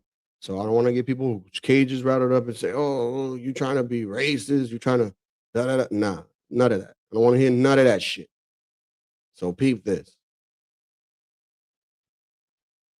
Oh man, this is crazy, bro. What up, Josh? Hey, how's it going, man? Not much. Oh, by the way, I'm Douglas in chat. Okay. Here, break it down to me, because I'm trying to understand exactly where the throw off is. So When they say like go ahead. for a definite 100%, like that, that's nothing in science is 100%. Nothing. So why even take it to consideration? Because science isn't based on the concept of 100%. 100% is what you would call perfection. None of us have ever experienced perfection. Otherwise, there'd be no change. Accuracy on DNA kind of really depends on what you're trying to test for. So if you're talking about like the genealogy stuff, it's percentage based, and that's all just ratio. So it depends on what you mean by accuracy. Because I do believe, for instance, like you could find certain things that you could probably get ahead of, like certain diseases or some shit. You know what I mean? Genetical. Even that would never be 100% accurate. You could never generate it here. Take like drug testing, right? Just take a standard stick test, right? Even those are prone to failure. They're like what, at an 80%? I don't know. Okay, so let's just say 95% if we're trying to be a little conservative and nice to them. Their accuracy rating is only 95%. A standard mechanical breathalyzer, that's like they'll say it's 99%. No, it's closer to like 93%. That's why they have to go in and take blood test, and they have to rush you in there fast. Done. It's just, that's the problem with here. Think of it like this. Think of accuracy like a tape measure, right? It's only as accurate as those lines are on the thing. It would be like exactly 12 inches, right? If you were to try to break that down into microscopic level, you'd never get that fine tuned. It's impossible, because the tool that you use is only as accurate as the machine that made that tool. And it's always going to be that way. We don't have any tools to get down to like molecular level. It's just not possible.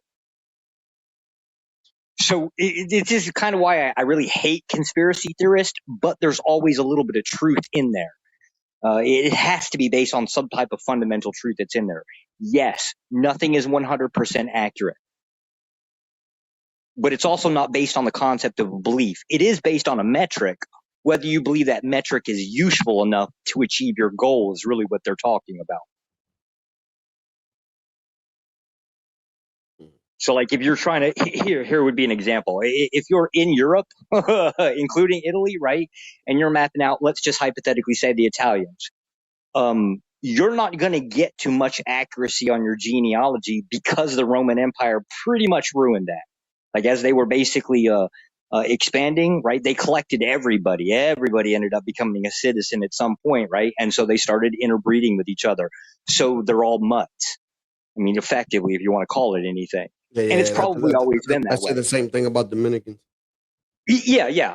It's just, right? Like it depends on what goal you're trying to search for it. But this is my thing. if you have history, right, from your family, right, that they have given you from your great grandmother, great grandfather, down to your grandparents, down to your parents, to you. And Okay. you take one of these DNA tests, right? And everything Mhm. that you have known, and you even have proof of this shit on paper. Right. So you saying that the DNA is more accurate than that alone, or because No. I get confused. Yeah, no. See, here I'll give an example. So on my father's side, I can trace them all the way back to the 1100s. Yep. Right. And there is some crazy stuff thrown in there. But on my mother's side, mostly Italian. Well, okay. So the Italian and the German kind of like really heavy on that side. Right. But it all ultimately isn't going to match like what you would call like DNA, because there is stuff that goes back even further that which you couldn't map out. Like nobody keeps records. Hell, we're lucky my old man had those records. Right? It is what it is. It depends on what you're trying to get out of that ancestry stuff. Like the 1% just means that it's like 1% of whatever DNA matches in a cluster group within that region, which could have become there 1,000 years ago.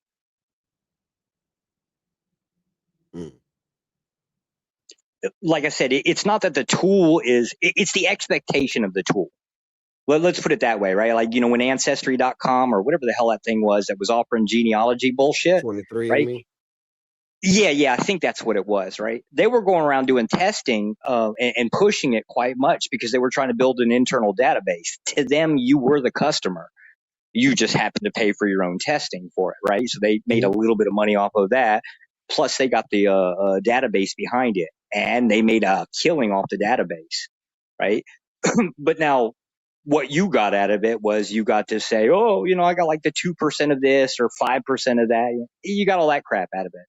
Mm-hmm. So if the expectation is that you were going to have some complete list from, I guess, if you're a Christian going all the way back to Adam and Eve, or Noah, right? You're not getting anywhere. That's not possible. Yeah, that would be too much. Yeah, it's more of the fault of the expectation, to be honest with you. And you could say that, okay, so somebody marketed something and they kind of take it. You know how like somebody tells a story, right? They're going to word it in a way that it sounds like it's beneficial to you in some way. That would be the same way with marketing.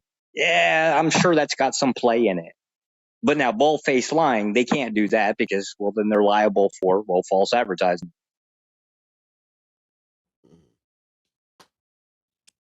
Crazy. Stanley, no, nobody's being racist over here, bro. What you talking about? I just said that. Oh, no, they're talking about me. I'm a supremacist. Oh, yeah, no, they're talking about me. I'm a supremacist. That's crazy. I'm a known famous one on top of it. There's just the slight differences is it'd be kind of like defining what white supremacy is. White supremacy to us just means a system, not so much the skin tone, because usually race is like more cultural. So we would have a favorite, or generally everybody would have like a favorite culture or a cultural preference over another one. Really what it boils down to. I mean, if that's the case, then everybody else is racist. It's technically true, right? But again, it's all in how you like phrase a thing to how you want it to sound. That's really what it boils down to. Same thing with this ancestry stuff. Yo, but check out this clip. Man. I found, man, this shit is sad. Mom is black and my dad is white, so I've always kind of had issues with my identity. I don't really look like anybody, and a lot of people say that's a good thing, but I don't see it as that. I've had people like grab my hair and like touch my hair on the street before and like, oh, this is different. And all my friends say like, oh, that's really cool. Like, you're so lucky that happens to you, that people see something different about you. But I kind of look at it negatively sometimes. There's like a societal precedent that says like everyone's a special snowflake and we should all celebrate our uniqueness and our differences, but there are times when I don't celebrate my differences, and I would just kind of like to be the same as everyone else. Because then you can like look at another person and be like, oh, I kind of look like that person. Like I can do that hairstyle, or I can wear that outfit, or I can like look this certain way. If you look different from everybody else, there's no like base point to compare yourself to, I guess. Is that natural human response? Damn, she feels lost, bro. Like she doesn't have a belonging, bro. Like what the fuck? That's yeah, but that's kind of common. Well, by today's standards, that's common, and mean by today, like 2026, right? Everybody's looking. Oh, okay. First of all, people tend to group in likeness, right? Like so, smart people. Here, let's just use the stereotypes. Nerds hang out with nerds, jocks hang out with jocks, right? Like you go on down the list, and it's the same with appearance. People tend to hang with like likeness. It's just it's the human condition. For real? Yeah, unfortunately. That's crazy because like I don't know, man. Maybe it's where I come from, I guess, because that's never been a thing. Like we always like I don't know, right? Like so like in Dominican Republic, right? Like there's such a thing, like for instance, right? I'm a, light skin shade, right? So they'll call me Jorobado or something like that, right? Which would mean like a color or a certain way a person stands, right? It can mean two things, right? Is Right? it like But their version of colorism? Because I have difficulty understanding that. yeah, it's just like a slang, and it's basically like instead of saying your name, they will call you by your color, right? So if for instance my brother, they would have called him Moreno. They'll be like, hey, like what up, Moreno, and that's it. That's just like a friendly vibe thing. It's not nothing to take offense of, and we just do that all the time. It's not if we don't know your name. If we don't know your name, right? For instance, and you're a young dude, and the person is older than you, he would just call you Junior. Well, to be fair, different cultures. So let's hypothetically, if I'm trying to get as clear as I can to this, colorism within like your background, probably not going to be the same type of colorism that exists within, let's just say, American blacks, right? Yeah. I try to, but it just doesn't make sense to me, dude. The categorization is still there, right? People notice differences, right? And they'll separate themselves in groups. It's just one culture might shun it where the other one's completely acceptable of it. That's normal too. That's why I said basically supremacy is really just based on favoritism of one culture over another. Yeah. Damn, you broke up.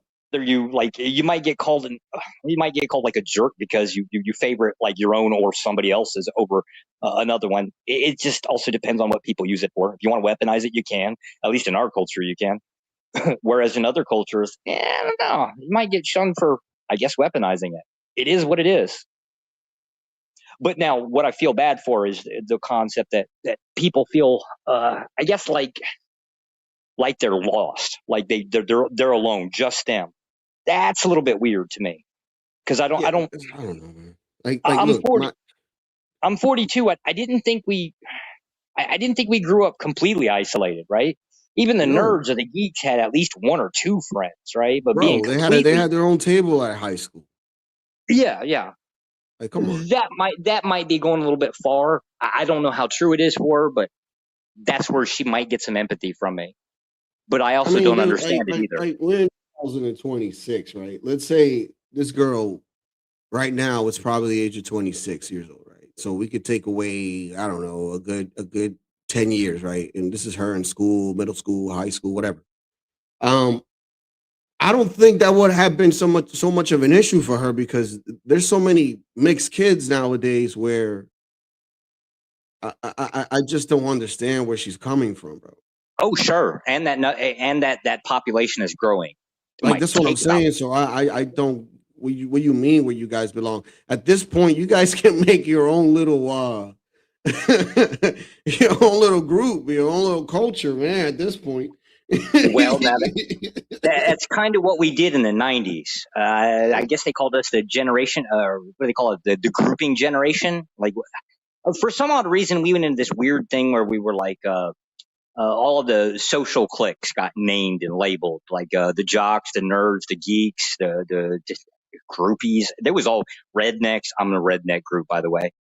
Yuppies. Like, you go on down the list, there was just an unlimited number of groups, and I guess that's what we wanted to do. I have no idea why, but I guess everybody that came up behind us, maybe they felt obligated to fit into a group. I have no idea. Like I said, culture shifts every decade. So I can't sit here and pretend like I understand what these kids are going through, because some of it seems odd to us. Yeah, it seems odd to me because I don't know, man. Like, you know how many mixed kids I've gone to high school, middle school with, and like still to this day, my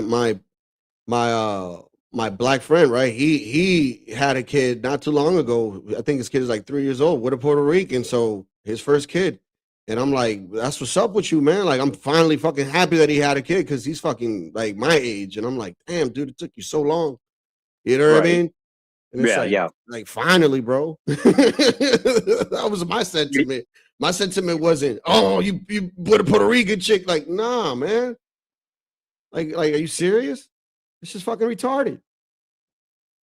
So, like, to me, like, look at Carmelo Anthony. He's a basketball player. He happens to be you know, his grandma, I think, was Puerto Rican or whatever. She raised him.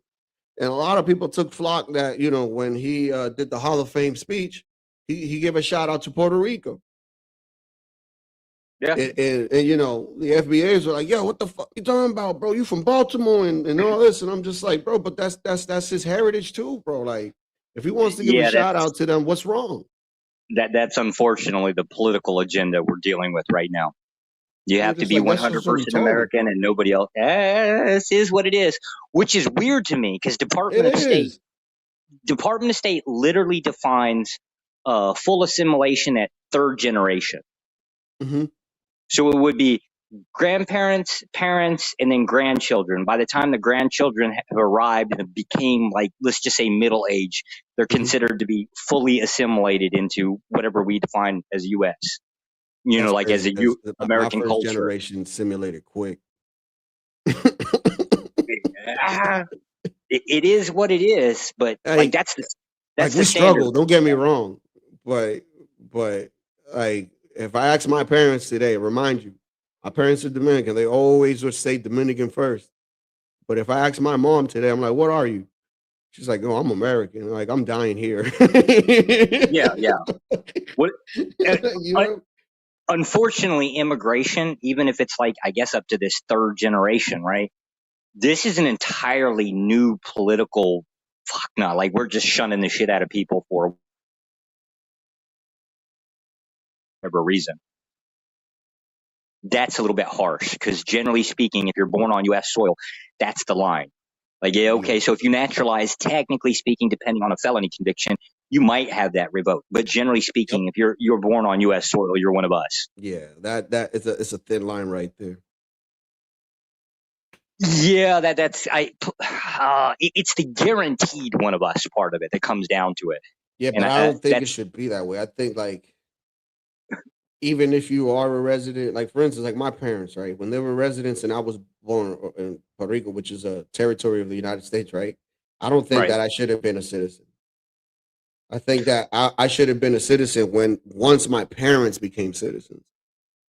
Do you understand? Oh, yeah, no, they right. So at that point, let's say when you were born, were your citizens already were they already? No, naturalized? my parents were just residents. Just residents. Okay, yeah, no.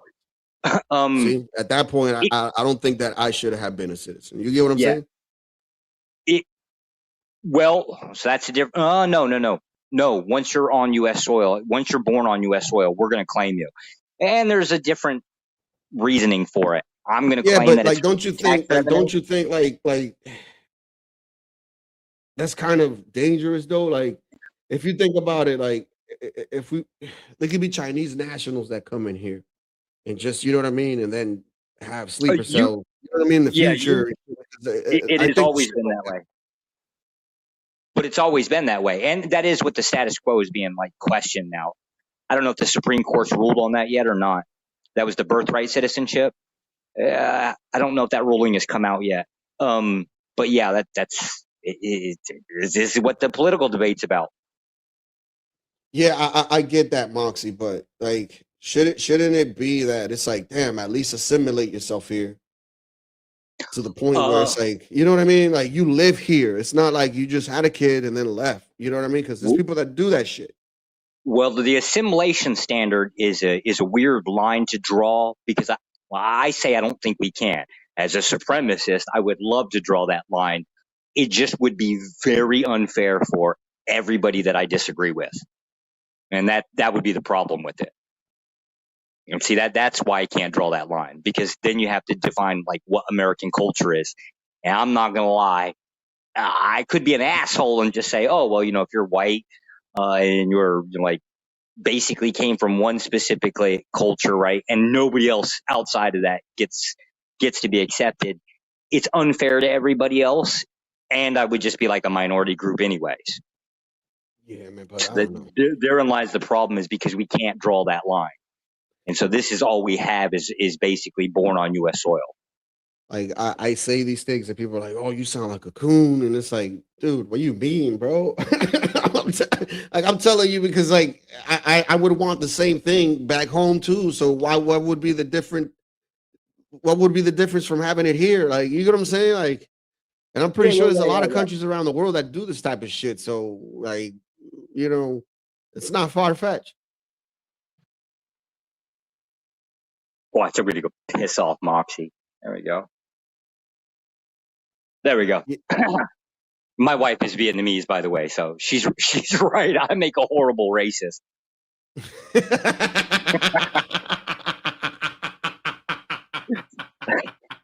Clip that. Oh, hilarious. Oh, God. Oh, shit, man. Wait a minute. Time out. Give me a second. I have to.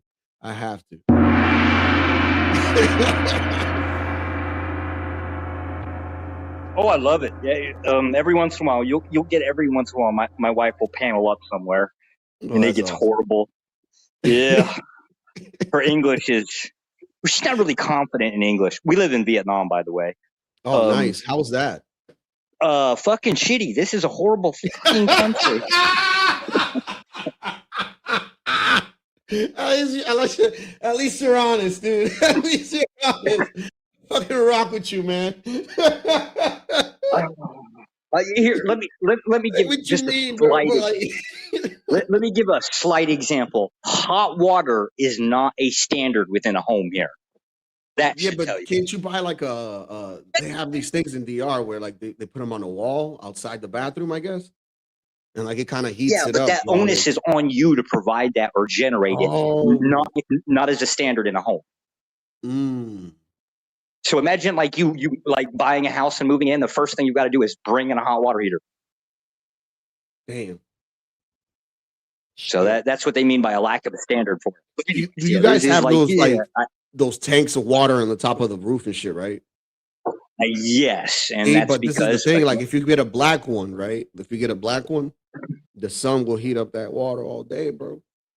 Yeah. Well, no, they mostly, I think, stainless steel, weird type of aluminum is most common. Stainless steel, second most common, and they work, but it doesn't really much matter. Vietnam gets a rainy season, which basically cloud coverage, right? So it only effective as well as the sun is out to hit it. It works. Like if you get a half a day of sun, it works really well. But if you get a day of rain, you can kiss that shit goodbye. Shit, y'all be having mudslides and shit, right? Yeah, those are very common here, and these fucking idiots still insist on building on the side of mountains that are made out of it. I never understood that, man. Yeah, every rainy season you turn the news on and there's like 150 people died from a mudslide. I'm like, why the fuck did you build your houses there? Seriously, I never understood that shit. Like, what? because the land isn't crazy expensive here. A house here would be about $600,000, and it would be roughly the equivalent of like a trailer, a mobile, or specifically a mobile wide that's like parked up on its side. Damn. The same amount of space, just insanely crazy. But land and any construction is highly expensive here, way more than what you would find in the U.S. It's more closely akin to like what you would find in California. So you live out in the outside the city or in the city? I am just outside of Saigon, like literally one district out. Yeah, see, that's how I would want to live. Oh, it's no difference when you they still, you walk out the door and you have to kind of like watch out for getting run over. Some asshole will kill you on a moped. Oh, and that is not a way I want to die. I don't want to go out that way. That's embarrassing. I would lie and say I got mowed down by a commie. It's the same thing in DR, man. Motherfuckers don't respect shit. Well, here they park on the road and drive on the sidewalks. That's the thing here. Oh, man. So it's even worse, right? Because I refuse to drive here. Fucking refuse, right? And it's because of that shit, right? I just can't do it. It's like New Jersey on steroids. No, it's like New Jersey and everybody's on cocaine. So the worst part it is like my old lady, she drives, and every once in a while I ride on the back of a moped with her, and it looks bad. She's like 5'2", 5'4", man. and I'm 6'1", so I look like a real bitch on the back of this thing. Like it's bad.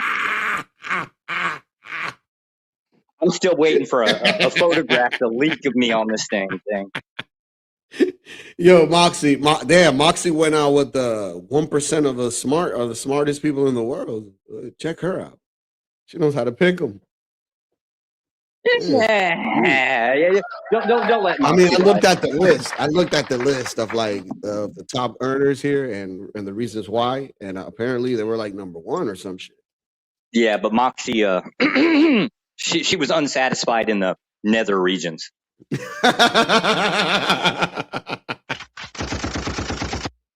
devil, Moxie. How's the food out there, man? Oh, great. Let's see here. Cat, dog, mystery meat. Sure, anything you want. What, did we forget soup? That's actually a thing here.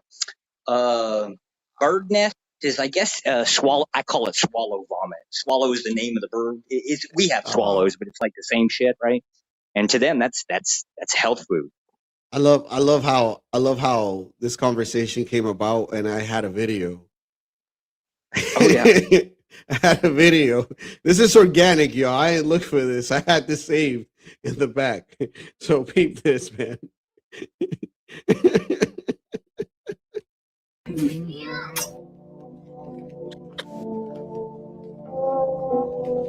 They approved. They said I could have you. I can have you forever. I can have you forever.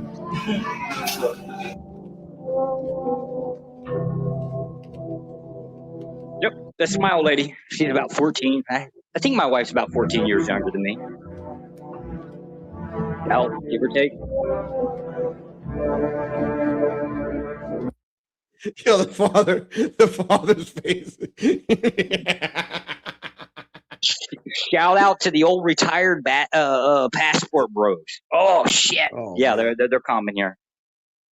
Jesus Christ, man. DR is the same thing, dude. Yeah, and they're running around with like. I've seen a couple of them running around with university girls. Yeah.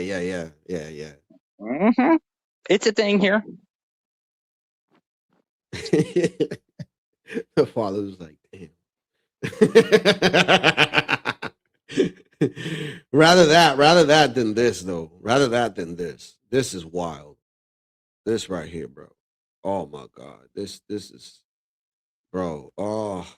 How old are you now? No. 15. 15. Are you going to school? No, I started school in August. Have you still been working on the streets? Mm-mm. Or motels or hotels or anything like that? You're not doing sex work? No. You're not selling videos? No. Tell the truth. Yeah, I've been selling. You have to stop. No, I've been stopping though because they keep deleting my Instagrams for child pornography. So I just stopped. They done made websites of my baby, They got and websites, I don't like that. It's like OnlyFans, all types of stuff. Like it's How crazy. do you think Nova got this way, Tania? It wasn't me.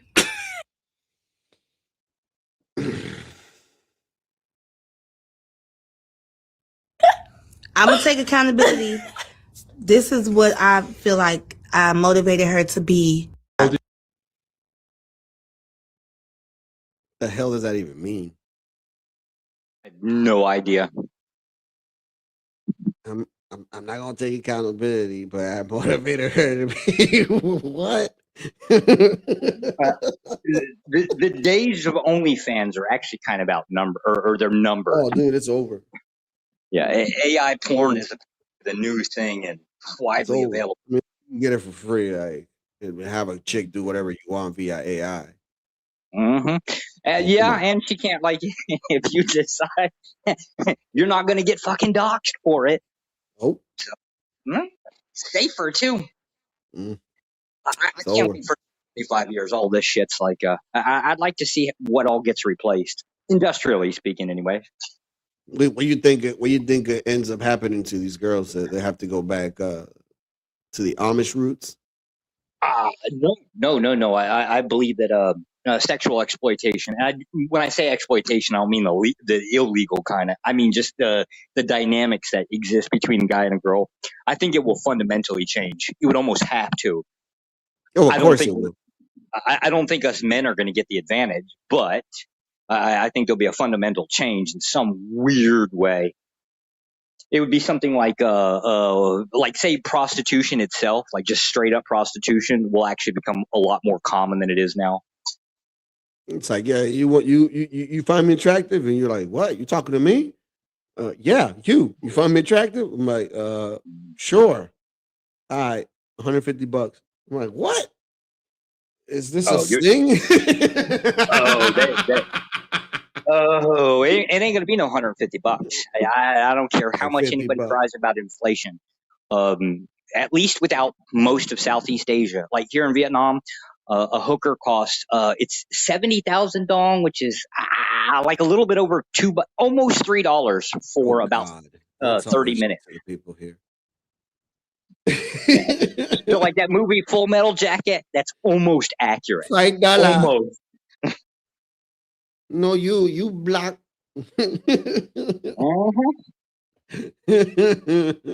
That shit was funny. Yeah, I'm getting ready to. My old lady hasn't seen the film, so I'm getting ready to watch it with her. I want to troll so hard.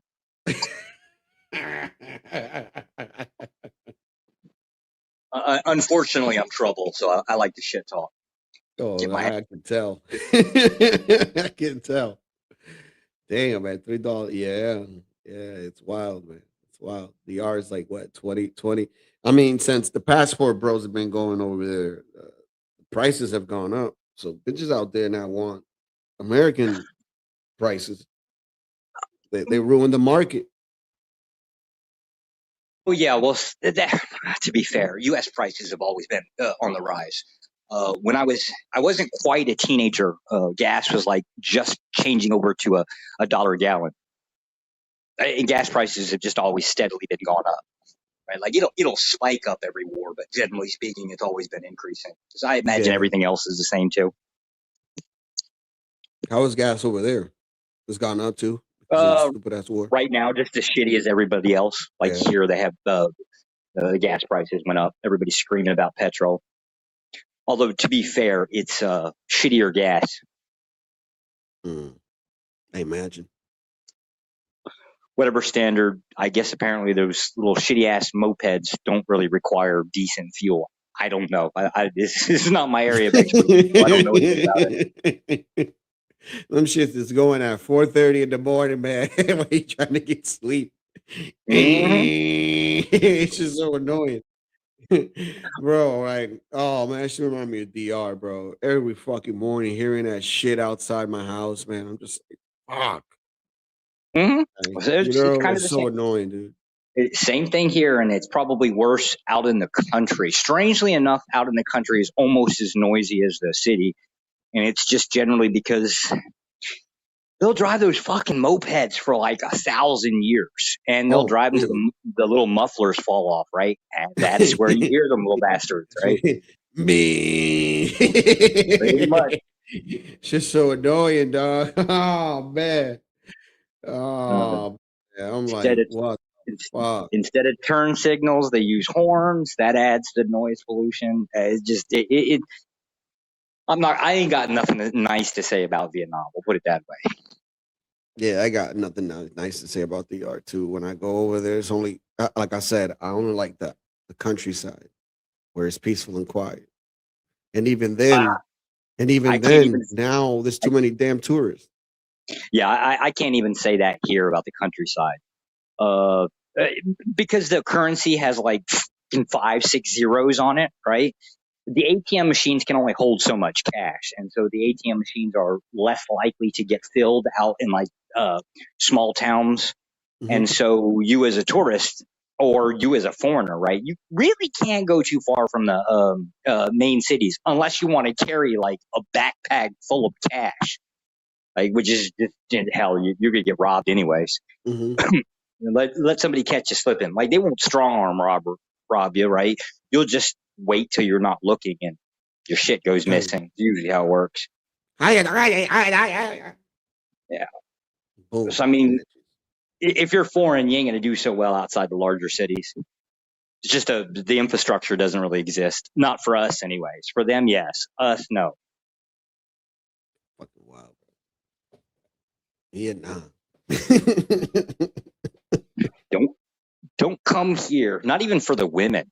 If you're into the like, you just want to bang girls, go to Thailand. It's a hell of a lot better. Thailand. Right? How about the Philippines? I would have said if you'd gone back like about 8-9 years, I would have said Philippines are okay, but they keep changing their visa regime. Which, to be fair, so did Thailand. Cambodian Asian chicks are thick. I used to go out with one.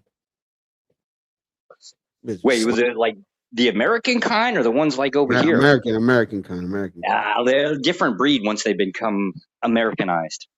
Yeah, she was hot.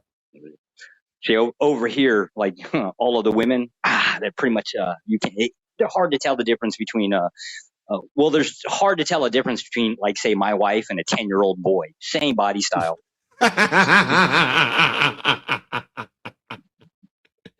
Yo, you crazy, man. I'll get in trouble if my old lady hears that one. Yo, bro, you need to relax. You're about to get your ass beat, man. I married a commie, so I already knew I was going to have to sleep with one eye open. Fucking walk flying across the room, hit your ass. Yeah, 16 years ago, the Philippines was actually killing it. Roughly around 7-8 years ago, I don't know. I think whatever that sex tourism thing destroyed it. Most people blamed it on Duterte because Duterte and Obama were going at each other. I think that just kind of led up to it. But they went down basically screaming up and down about sex tourism, and that boy, they went ape shit, started changing. Yeah. They our entire visa regime over. Yeah. About 2 years ago. About 2 or 3 years ago, Thailand just changed theirs. To make changes, man. All these the thing is, these people can't just have their experience. You understand? They have to film it and be like, show the world. And then what ends up happening is people are like, oh shit, it's this simple? Is this easy? You know what I mean? And it becomes a trend. And that's not something that any country wants to be known for, bro, to be honest with you. It is. That's true. It's ridiculous. Yeah, but talking about mixed interracial kids earlier, I have this video right here. So I like I said, I just don't understand. But check this out. Why so many Jalen's in the NBA? I think it's way too many Jalen's in the NBA. Went to sleep and it was 10 Jalen's in the NBA. Woke up and now it's 30 Jalen's in the NBA. We got Jalen Smith on the Bulls, and Jalen with a Y playing for the Timberwolves. Think it's a joke, but I'm actually earnest. Tell the truth, that ain't even really scratching the surface. Cause there's 607 players on the court playing. The 16 teams got a player named Jalen. And it's really 2 Jalens on 3 teams. That's gotta be like 50% of the league. In the crib trying to figure what it all really means. I know their mama raised them like my son is my king. And I could probably recognize them all by facial. And I wouldn't be surprised if they was all biracial. Look, why so many Jalens in the NBA? I think it's way too many Jalens in the NBA. Went to sleep and it was 30 Jalens in the NBA. Woke up and now it's 80 Jalens in the NBA. We got Jalen Hood up on the Lakers, Wilson on the Nets, Jalen Smith is on the Pacers. Can't forget Jalen Duren is on the Pistons. Another Jalen out of Sacramento where the Kings is. Bridges, Harris, Williams on the Thunder. Lot of place bets on where the next one finna come from. My money on New York, the Chicago, cities with the most white baby mamas, far as I know. And the NFL is even more insane, dude. You ever seen Jalen Hurts and Speedy in the same room? Next draft, more Jalen's in the fold. And it's all thanks to the legendary Jalen Rose. But it's already way too many Jalen's in the NBA. Why so many Jalen's in the NBA? Went to sleep, 600 Jalen's in the NBA. Not a whole league is Jalen in the NBA.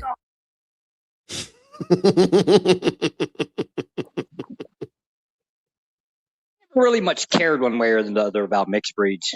I just never really cared. I will say this, the whole like parenting of it, that's fucking crazy.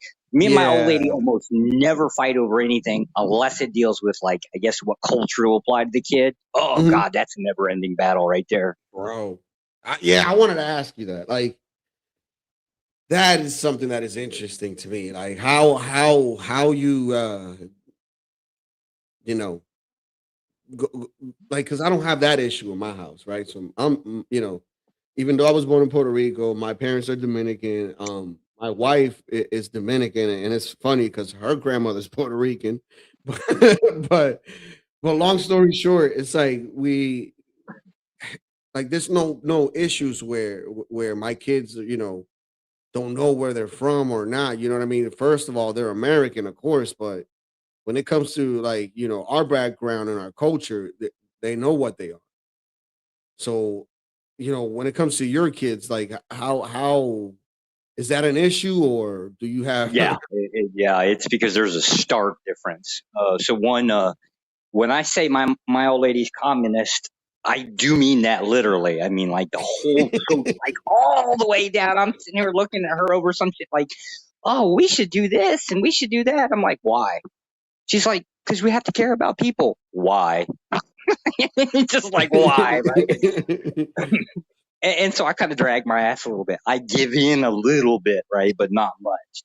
To pagodas and stuff like that, I don't mind, right? But if it's just random fuckers on the street, no. But when I say like that kind of socialistic, yeah, that's really ingrained in them. And worse, it's actually taught within their school here. So I'm not really particularly a big fan of the education system here. So that's a problem because it doesn't transfer over to the U.S. So I have tried to hit like a 50-50 on this. I don't know. I don't think there's any formula to like give to people that help you get through it. I think it really just depends as long as the parents are willing to kind of work with each other on it, you're okay. I mean, it ain't going to be easy, but at least, you know, you will find a way to get through it. If there's any type of animosity that you can't just find your way to work together, it ain't gonna happen. You will end up getting divorced over the damn kid. That's gonna happen. Damn. So my old lady actually does. I give in on a lot of other things. This is the one thing I'm a little bit more staunch on. But you know, you have to give in someplace else. That's kind of where it works. So when it comes down to her getting her, I don't know, materialistic things, which they're fucking more capitalist than we are. You thought, if you thought our women were materialistic, they're worse here. I give in those areas so I can gain a little bit more when it comes to my own kid. But it is what it is. Like I said, there's no instruction manual and there's no formula that you could ever apply to work your way through it. What if I could ask, what are you? Oh, I'm a redneck American. Like, I All mean, right, when so I say redneck, I mean stereotypical redneck. so you think it would have been different if you were with another redneck? Yeah, it would have been a hell of a lot easier. Like raising the kid in that concept, yeah, hell of a lot easier. See, I'm glad, dude. Dude, I like your honesty. That's what's up, man. A lot Well, of that's the people only way. feel uncomfortable answering these questions. You know that, right? Well, no, I mean, it's the only way. Fuck. The hell are we going to learn from each other if we can't be honest about our own Bro, situations? thank you. Thank you. Even if the discussion is uncomfortable at times. Oh, I spend most of my time being confused. That Yeah. should be my name, is perpetual confusion. Agreed. I have, to this day, I've had colorism explained to me about 1,000 different times, literally by a guy by the name of, this might be risky, everybody calls him Ham. I've had him explain it to me literally on private phone calls. Still don't get it. Still doesn't register to me. So like I said, every time I have the conversations with people, sometimes I get it. Half the time I don't. Yeah. But to be fair, that's really what it is. You're really just trying to bridge the connection and really understand what like other people do. I guess that's what different cultures are about. Fucking wild. I've been here like I guess about 7-8 years now. I still kind of really shitty with chopstick. Yeah, I try at times, but I just grab it. I'm okay with them, but I still carry a fork in my back of my pocket when I go to a restaurant. Right? How they look at you when you do that, dude? I'm pretty sure. Oh they'd be fuck! like, Yeah, they look at me like I'm a fucking animal. Yeah, that's what I just said. You know what? And I'm a mouthy bastard. I tell them too. I said, you know, cavemen used to eat with sticks too. The rest of us, fucking civilized fuckers, right? We use utensils. Next thing I know, I got like 50 little fucking Asians about 2 foot tall jumping on me. It's like Charlie in the chocolate factory and all those little Oompa Loompas attacking the shit out of me. oh, bro, for real, like you're overseeing everybody because you're so tall. Oh hell, I gotta say that's kind of changed too. Apparently, the last 10 years, a lot of the kids been eating a lot more meat, right? Yeah. I've been in a couple of elevators. I'm 6'1", and I've been in a couple of elevators having to stand next to some fucker that's got me beat by like 6'4". I'm looking over at him and said, "You ain't fucking Asian, right? Like, take that mask off. That's bullshit, right? Like, this is Asian face. Is that a thing?" Yeah. They're adapting, man. Sun in the water, bro. God damn, man. It's like you no longer look like a little lady boy. Yeah. Oh God. You guys have a whole bunch of those out there, I bet. Oh fuck yes! Oh God, this is so. I don't know. Let me give you an introduction, right? So my old lady just started popping up on YouTube panels, at least in the places that I run around, right? And I don't know. Everybody wanted to start talking to her and asking her questions. Fine, no problem, right? So put her in front of the camera, right? People start talking to her, and oh my God, she called me out. She was like, "Oh yeah, my husband wear lipstick today." I'm like, "Oh mother." And she puts that part out, but she doesn't put the part out about this stupid fucking wager. She does not put out the part about the wager and how that lipstick got on me, right? Yeah. Damn it, right? Which ultimately boiled down to a ladyboy, because I was looking at a girl. It's like, my God, that is one ugly looking girl, and she's like, "That's not a girl." This is bullshit. It's not a girl. Fucking tits are bigger than yours. Of course it's a girl, right? Yeah, I changed my mind when I went down to go fucking ask her. Lady boy. So now I'm known for basically chasing ladyboys around and wearing lipstick. Did not work out well for me and my analyst. Right? Lady boy.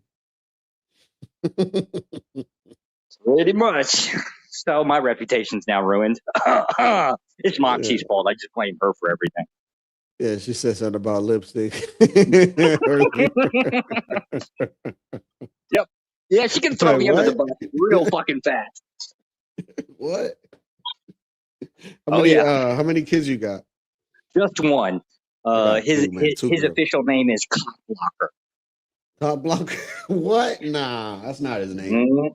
Nope. That. Well, it's gonna be as soon as I change it.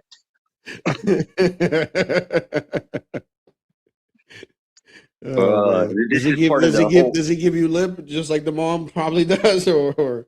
No, he doesn't. But he's fuck. Okay, so in Asian culture, like the boys really don't have to do anything. And I got a problem with this, right? Because this is like anti my culture. Uh, he's only 8 right now, but you know that stereotype of helicopter mom? Like you pretty much just have to read books and study all the time. Everything else is done for you. Yeah.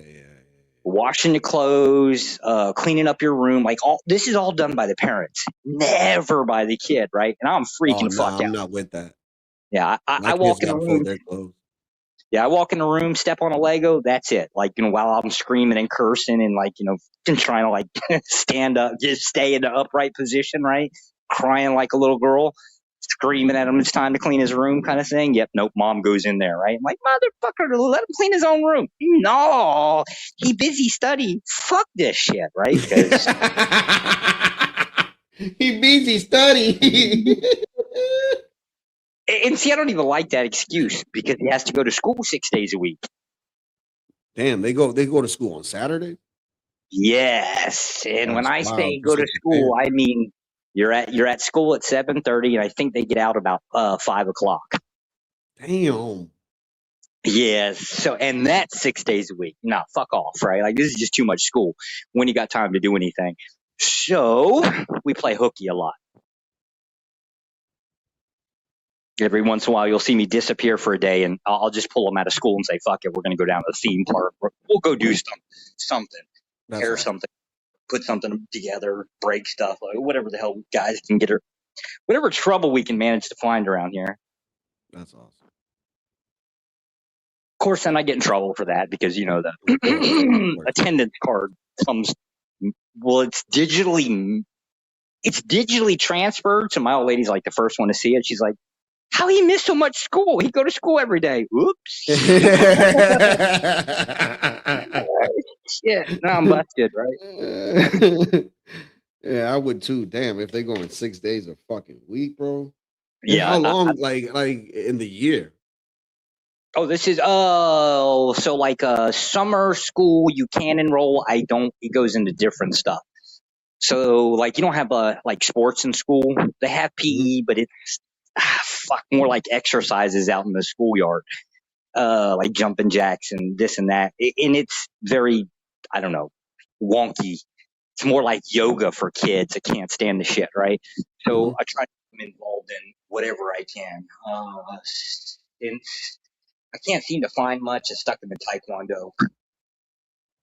Yeah, because it's like, what do they do? Like they don't have like baseball, there's not football, much. or nothing like Yeah, that, no. basketball or anything. No, like that. soccer is even not really so much embedded within the school. It's like that's like after school, get the playtime kind of thing. And I don't really want him to like soccer. He does. I just don't. Because then the old lady's like, "Oh, he plays football." No, he doesn't play football. Yeah, he does. That's not this football. ball. Nope, that's soccer. Soccer. So what's the difference? I was like, well, girls play soccer, men play football. Burn. Yeah, that didn't go over so well, right? She's like, right.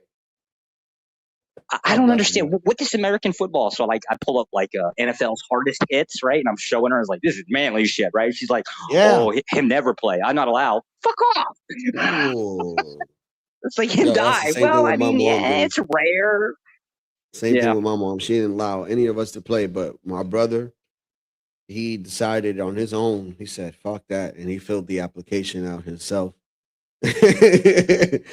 Man, one day he's bringing the equipment home and mom was like, yo, I told you not to sign up for this. She's like, man, like, she just had to accept. Wait, who's playing? Hold up, Moxie. Who's playing video games? This I got to hear, right? Oh, because this is a nasty little story, too. Go ahead. Who's playing video games in this fucking house? I'd love to hear this one. Asian women fucking hate video games. Oh, they do? Yeah, I went to I was stateside. I'm wanting to say about, I guess maybe it's been 5-6 months ago, and yeah, I brought my Xbox back. So yeah, I get off the airplane, I got my Xbox in my bag. I'm like fucking itching to have some fun with it. And this is, keep in mind, like 2 years ago, right? And my old lady's like, no, I'm not allowed to play video games. No, you're not allowed to play video games, right? What? I thought I was gonna sneak this thing into the house. And I almost did, except for she got to unpacking before I did. And she was like, oh, what this, right? Computer. Yeah, it's computer. It's for my computer. Yeah, she took a picture of it, sent it to one of her friends, and her friend snitched me out. Oh, that Xbox, right? Yeah. While I was at work one day, she ended up selling the thing out from underneath me. God, was I fucking pissed. Damn. Yep. And she told me not to allow, no gaming consoles, none of that stuff, right? I just thought I'd be a little bit sneaky. I got nailed.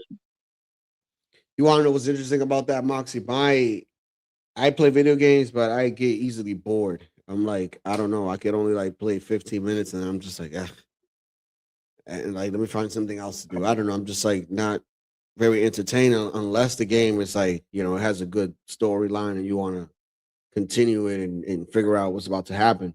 But my wife, though, like, she would play certain games where I start the game and all of a sudden she's like, I'm like, let me go to the bathroom or whatever, and she'll take the joystick and then she'll get involved and she don't want to give it back, and then she's the one that ends up beating the fucking game. Yeah. It's like, damn, time and time I buy games for you just to like that I don't want to play them because I sit there watching her, and it's like, why should I have to play this shit if I already seen how it played out? It's hilarious. My old lady, I think, is starting to get into YouTube, and not for like entertainment purposes. No, it's more for combo. She, so I work for a few communities, mostly programming and stuff, and so I was in this back chat thing and working on a couple scripts, and I guess like if StreamYard, right? You can see like where the super chats are, right? And she was looking at it. She's like, what this? And I'm like, oh, this is how much money he's made. They were like, what do you mean how much money? I said, yeah, basically people like donate money and this is kind of what you get. And of course, I didn't explain the whole YouTube takes like the 30% bullshit, but this is the number she saw. And when she saw like $1,200, she freaked out. She says, oh, I want to do this. I'm like, why? She's like, hell, this 7-hour stream and this is like a month and a half salary. I'm like, oh, fuck, right? And so I can't get her to unlearn that. She said, ching, ching. Yep, as soon as people see the money, that was the end of that. Mm-hmm. Fuck. No, see, Moxie, the difference is where you're at, gallivanting is an option. Here, you can gallivant all you want. There still ain't shit to do. You can go out and get drunk, which I don't drink. You really can't go fishing. I mean, the whole licensing thing here is a little bit weird, but there's really nothing to do. Theme parks let's just say theme parks are pretty much garbage. If you've ever been to even the shittiest of theme parks in the U.S., that beats like the top tier here. So I'm not really impressed by it. And aside from that, there's really pool halls. Like billiards kind of a thing here, but I don't hang around in billiards too much because start hanging around where women at and I start getting in trouble. I didn't even do anything and I get in trouble. That's the thing I was going to ask you. Asian girls jealous. Yes, they get real jealous real fast. For foreigners, I'm pretty sure there's a lot of, you get more attention than not. Yeah, it's a problem. And like about half of it's actually true. Like attention is in the concept of like, I want to date them. The other half is like, oh, somebody to practice English with. Oh, fuck off. So, I mean, but like if you're like a spouse, right, that's all like 100% Oh, she wants you. Yeah, go away. You married. Fuck off. So it's a problem. Yeah, The other that's how part my is that. wife is in DR. She's like, don't talk to him. Yep. Well, and the other problem is it's so fucking blatant. It's why I don't like to go out to eat very often. Every time I go to a restaurant to sit down and eat, inevitable, some asshole has got to sit down at the table next to me and like, oh, I want to practice my English. And they want to do it while I'm eating. Motherfucker, I'm stuffing food in my face. Go away. But it is what it is. Yeah, man. My wife doesn't. Yeah. She's like, you ain't going Galavan over is there by really just yourself. not an option. There's got to be maybe Europe's a little bit better, but Southeast Asia, not so much. There's just nothing to do here, right? So Galavan is really not an option. In the meantime, all the fun things we get to go do. Oh, we're going to go hang out with my in-laws. Fuck, I'd rather die. How is that like? A little weird. Before marriage, I hated my mother-in-law and liked my father-in-law. And then after marriage, it kind of reversed. It's kind of my fault. I actually, I noticed, what's a culture thing? So Asian culture is more matriarchy. So like the mom's in charge more often. And I got a little upset that dad just, not very ballsy. Yeah. It's real hard to respect a dude when like, oh, I got to ask my wife's permission. Motherfucker, we're going to the hardware store to buy parts, right? Like, what the fuck do you need permission? Yeah, it just doesn't work out well. Damn, man. I didn't know that country was like that. Oh yeah. And I'm assuming at least most of the Southeast Asian countries are like that way. I couldn't do that. I don't know. I'm a little weird. Like anything around the house, I really don't care so long as I got my own little room to do my shit with. Like I'm okay. I don't care about the rest of the house. I'm fine, right? I got my man cave. I'm okay. There is no like yard to go out and fucking tinker with. There's no garage full of tools. Stateside there is, right? It just, I don't know. It's a weird, different thing, right? But it's still, I have a problem with, something around the house has got to get fixed. Yeah. I want to kind of like, I got a couple tools, right? I like to play around. I got my redneck ways, right? Me and Dad, I would think we'd like to go out and get parts. I don't like that idea of having a fucking ask permission. That really gets under my skin. That's crazy. I mean, I can understand if we're going to go out and, I don't know, fucking drink, which I don't drink. But I mean, if we're going to go hang out, okay, then I can understand, right? If you're going to come home 9, 10 o'clock at night, I can understand that. I just don't understand the hardware store. That to me just freaks me out.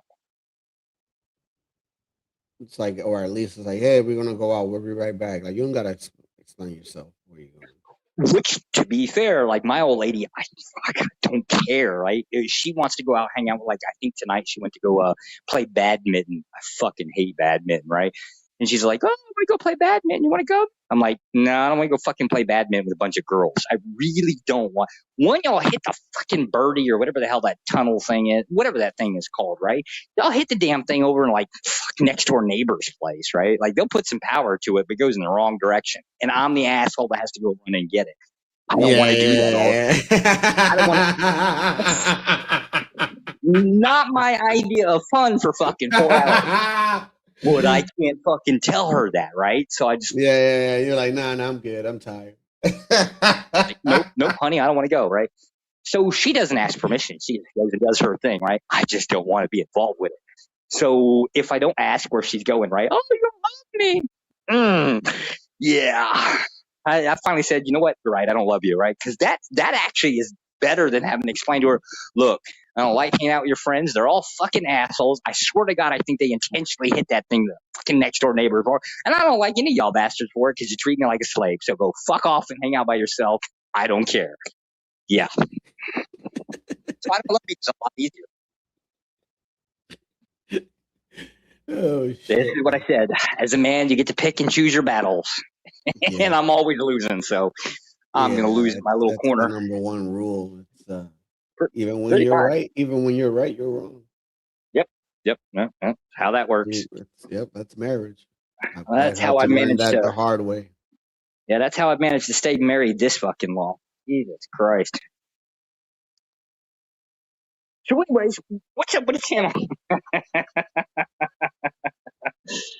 Yeah, there we go. So, what's up with the channel? What's the channel about? Tell me about yourself. Me, I whatever comes to mind that I find interesting, I usually do a stream about. So, for instance, today was Chelsea Handler and how Ooh, what's up with Handler? She took offense on the stand-up comedy of Tony Hinchman and Shane Gillis. And again, you look at Ain't comedy always taking a hit though, or at least somebody's they're always been always about a doing joke. that. But this is the thing: like everybody else made kind of similar jokes, but she has an issue with them two. And I pinpointed the reason, and it's because these two dudes, even though Tony Hinchcliffe is gay, he is a Republican. He is a Trump. So and the same thing with Shane Gillis. I mean, he's not gay, but he's a Trumper. So this is the thing. That's why Chelsea felt some type of way. It's not because of the jokes or anything like that, because she stated that shit by her own self in her stand-up comedy. So I think it's just selective outrage. That's what it comes down to. Shout out to Ricky for knowing what a fucking shuttlecock is. What? the badminton, that thing you heard. I always thought it was called a birdie. I guess I think that maybe that's what we call it over the stateside, right? But here, yeah, it's called a shuttlecock.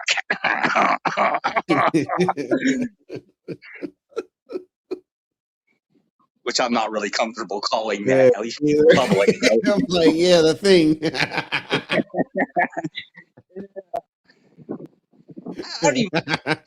I'll give you some shuttlecock later, honey. No, not saying it.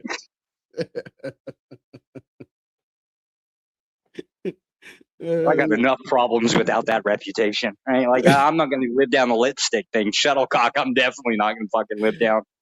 Like I said, I got enough problems.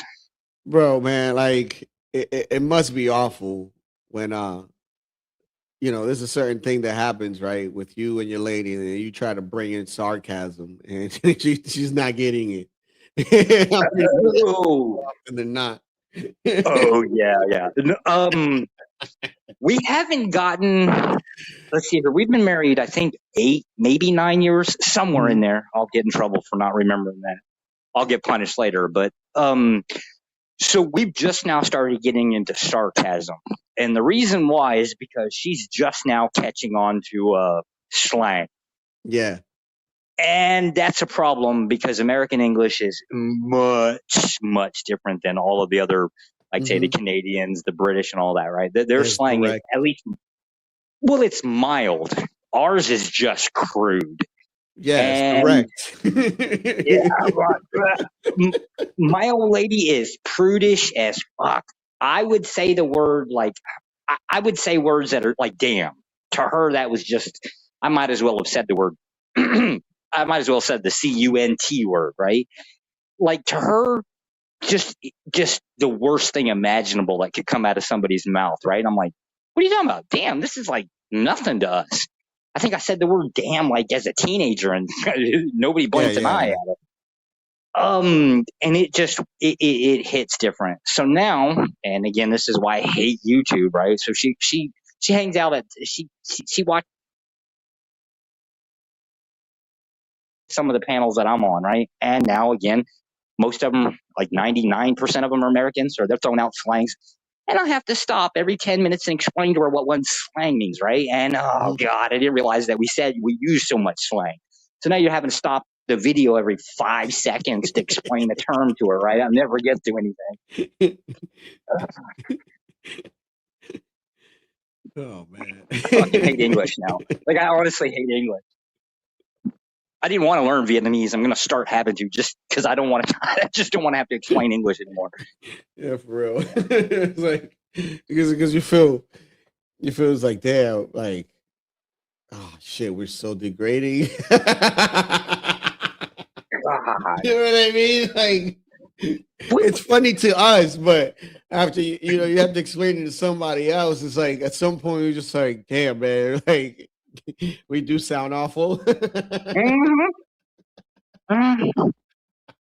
And then worse, it's got to be the why. Well, I don't know why. I mean, because some asshole wanted to call it this. Fuck do I know, right? Like, this is how these people live, man. It's like, oh, America, filthy. Yep. Oh man, that woman got me pulling out an encyclopedia like every 10 minutes. I can't stand it. I really can't. I couldn't do it, dude. I couldn't. Couldn't. Yo, check this out. I found this shit to be hilarious. Good shot. 1, 2. So watch this very closely. Fair blow. Oh, look at that. Very Look at that. Oh, That was fair blow. That was a good slap. Oh, that's a good slap. Solid. Former pro MMA fighter. A solid looking connection. Oh my goodness. Ooh, that was a best shot though. It Good was. slap. That was good. See? Diminished. It was nowhere near as powerful. Oh, Good. She's thinking about it. Did 2. Fight in the power slap. Oh, and a solid one. She ate it well though. Yes, she did. Like, why would you sign up for that and cry? I've got questions. Why can't this be like a gender mixed sport, right? Yo, that's what I'm shouting. Shout out to you. Hey, Moxie, you and me, can we go play this sport?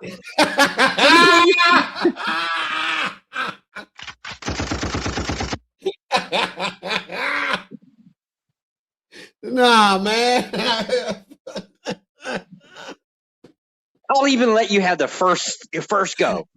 It's like I told my wife, man, like there was a time where she got me so mad, and then we came down from it. You know, it was all settled and shit. But you know, being the guy that I am, I have to joke about the past, and I'm like, you know what?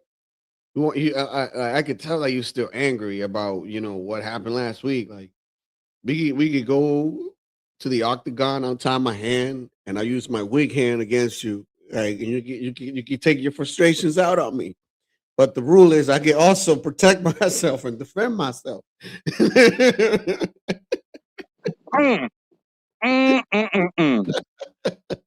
I don't get no protection around here.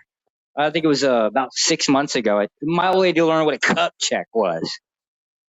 Shit, so now she's walking around the house. Cup check. Cup check. I am 40 years old. I don't want to be cup checked. My balls just can't take it anymore. Nope. I'm pretty sure I'm not going to have kids anymore. It's not going to happen. Damn. I'm restarting to rethink this whole gender mixed sport, right? Yo, just who's because this comment for me, or what is he talking about? Well, which one? Bro, you wild. That's Oh, damn. Yeah, Taking that's shots at wild. RLM? Woo! Yeah, that's wild, bro. That is wild. Well, give me 1 second. Let me grab my tobacco. Yeah. Do your thing, man.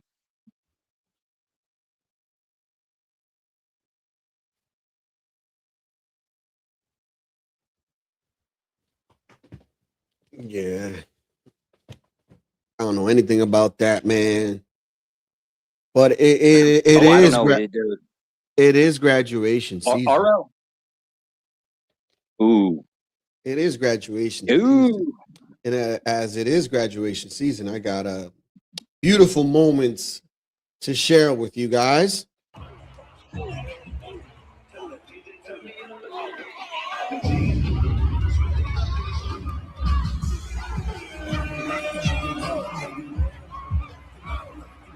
What the hell is that?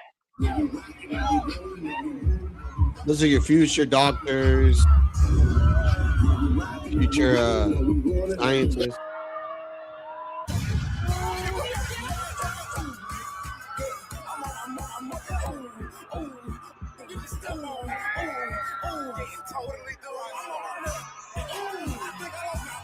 Yeah, I think I've seen enough.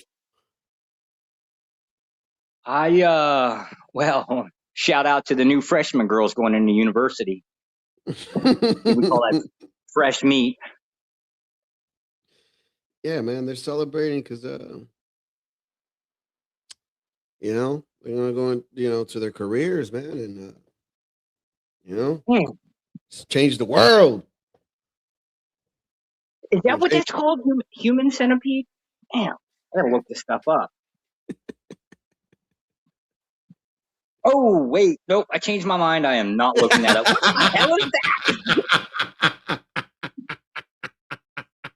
Oh, I know better than Yeah, I was gonna tell you not to, but I stood quiet there. Hey, you know, I'll let you figure it out. Shout out to the chat, right? Just learn not to Google no phrases. That's what I know better than this. One time, I can't remember, but somebody was like, "Yeah, man, it was a great whatever, da da da da da da, a great movie. You should look it up. 2 Girls in 1 Cup." And like a dickhead, I actually looked it up, and when I looked it up, I was like, "Oh, come on, man! Like, you're an asshole." Yeah, pretty much. You're an asshole. Problem is I've done it enough times. You'd think I'd know better, right? I guess I got caught slipping. God. Who wants to see this nasty shit? Yeah, man. But there was a movie called The Human Centipede, and it's a wild movie, man. I actually seen it. I think that was a movie thing. Quite descriptive on the imagery. I think I'll pass. Yeah. It's disgusting. Disgusting movie, man. Disgusting plot. Disgusting everything. It's fucking gross. Damn. Yeah. Whoever wrote that shit is a sick fuck. That's all I have to say. Yeah, baby. But what you think about the festivities, man? The graduation, the celebration, man. The dancing. I missed. I'm old school. I must be an old guy, right? Because I miss the old formal stuff. Same here.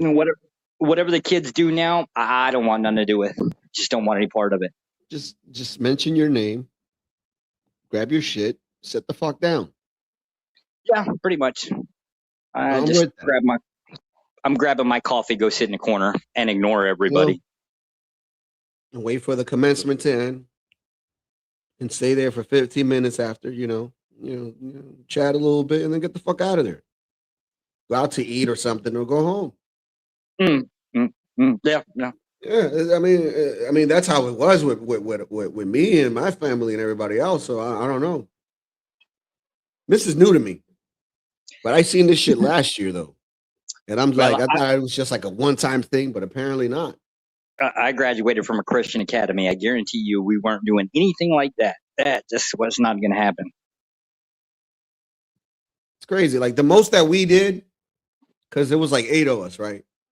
Right. So the most that we did when my wife graduated, we were like maybe, in the midsection, and because it was like like an arena where you could fit, I think it's what 17. No, it's not 17. I think it's 16,000 people. Right. It was pretty packed, and all we did was like woo, and that's it. That was it. And even then, she looked at us like y'all need to chill. You know what I mean? But that's why I did it. But but there's no dancing. There's no doing backflips. There's no cartwheels. There's no fucking busting a freestyle. There's none of that, man. Just grab your degree and sit the fuck down. It ain't about you. Yep. Yeah. Lord have mercy. Kind of miss the traditions. I think that's what it is. I really miss the traditions. Yeah, same. Which I guess if every generation is doing something different, maybe it never was a tradition. I have no idea anymore. Yeah, I don't know, man. I don't know. Like, look at this. Look at the difference. I'm not trying to. It's just like I get that you're happy and all that, but there's no need to. Look at it. We look to our classmates and express the joy of friendships we will always cherish.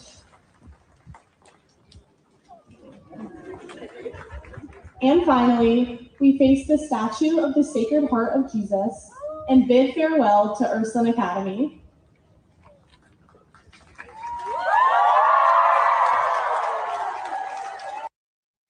Yeah, wasn't that beautiful? Yeah, they'd be changing their mind if they're the ones that had to pay for those gowns. Oh yeah. They're white, of course, which is retarded. But isn't it beautiful though? It's just like okay, whatever. All right. Woo. That was it. I ain't running around in the mud. I think I'm opposed to the mud. Like in that gym floor, God knows how dirty that shit is, and you rubbing your shit. People stepping on. You know what I mean?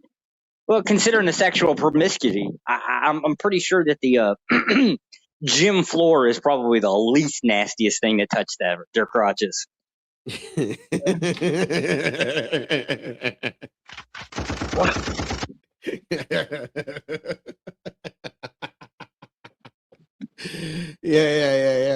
That's about right. That's about right.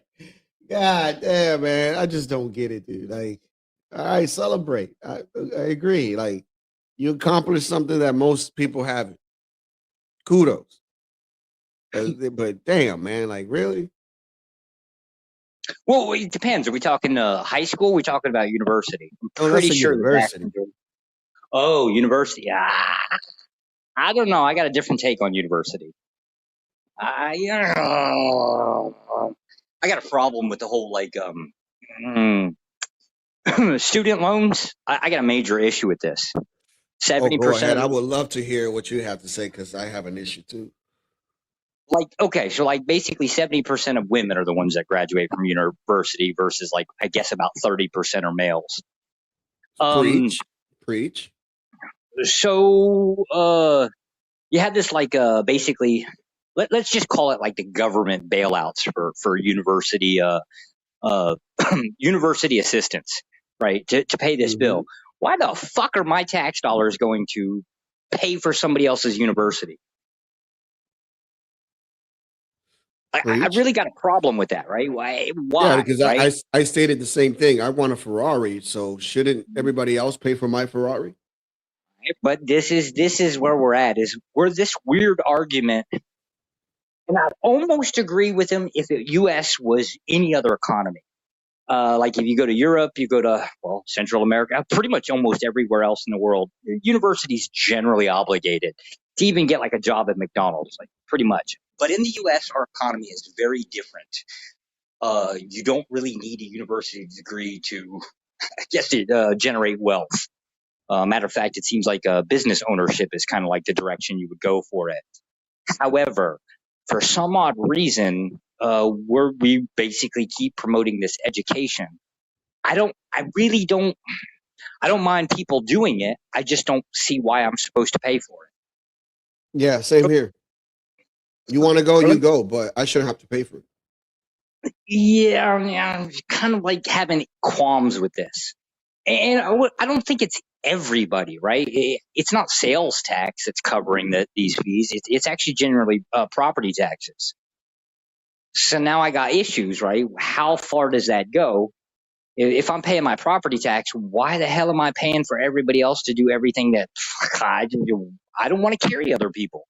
Yeah, as long as it's high school and stuff, but after that, it's your choice. Yeah. You know what I mean? I agree. Yeah. I just don't. To be honest with you, I don't know about it. I kind of jump on the whole Christian nationalist movement where trying to roll back the voting rights of 1918. Just want to roll them back to that point. If people want to vote, fine. Participate with society, buy a house, buy land, get involved. I don't see any point in people. I don't even understand why the hell people are like, oh, I should have say in family. Bitch, you don't want a family. Why the hell do you have any say in it? I was about to say that. Damn, man, you read my mind, bro. Oh my God, dude. And I love them to death, but they're liberal. And it's like they themselves are not planning to get married. They themselves are not planning to have a kid, but they got a house and everything. And this is not to throw shade at them or anything. But I had asked them a question, and I was like, dude, why does it matter to you what political whatever is in power if you don't have any children? Let's say that this person believes in this and this and this and that. Why should you be able to vote and ruin every other parent, choice or way of living or whatever when you yourself don't have kids or don't want them? Do me a favor.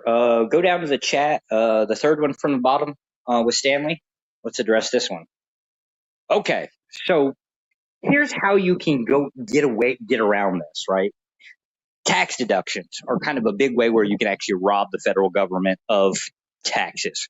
Yes, it's true that you're always going to pay, but you do actually get a choice in how you pay or whom you pay. Generally speaking, most tax deductions, at least for like income, that's easy to write off deductions, right? Like you can donate to charity, get around that, right? You'll at least get your money back. We'll put it that way.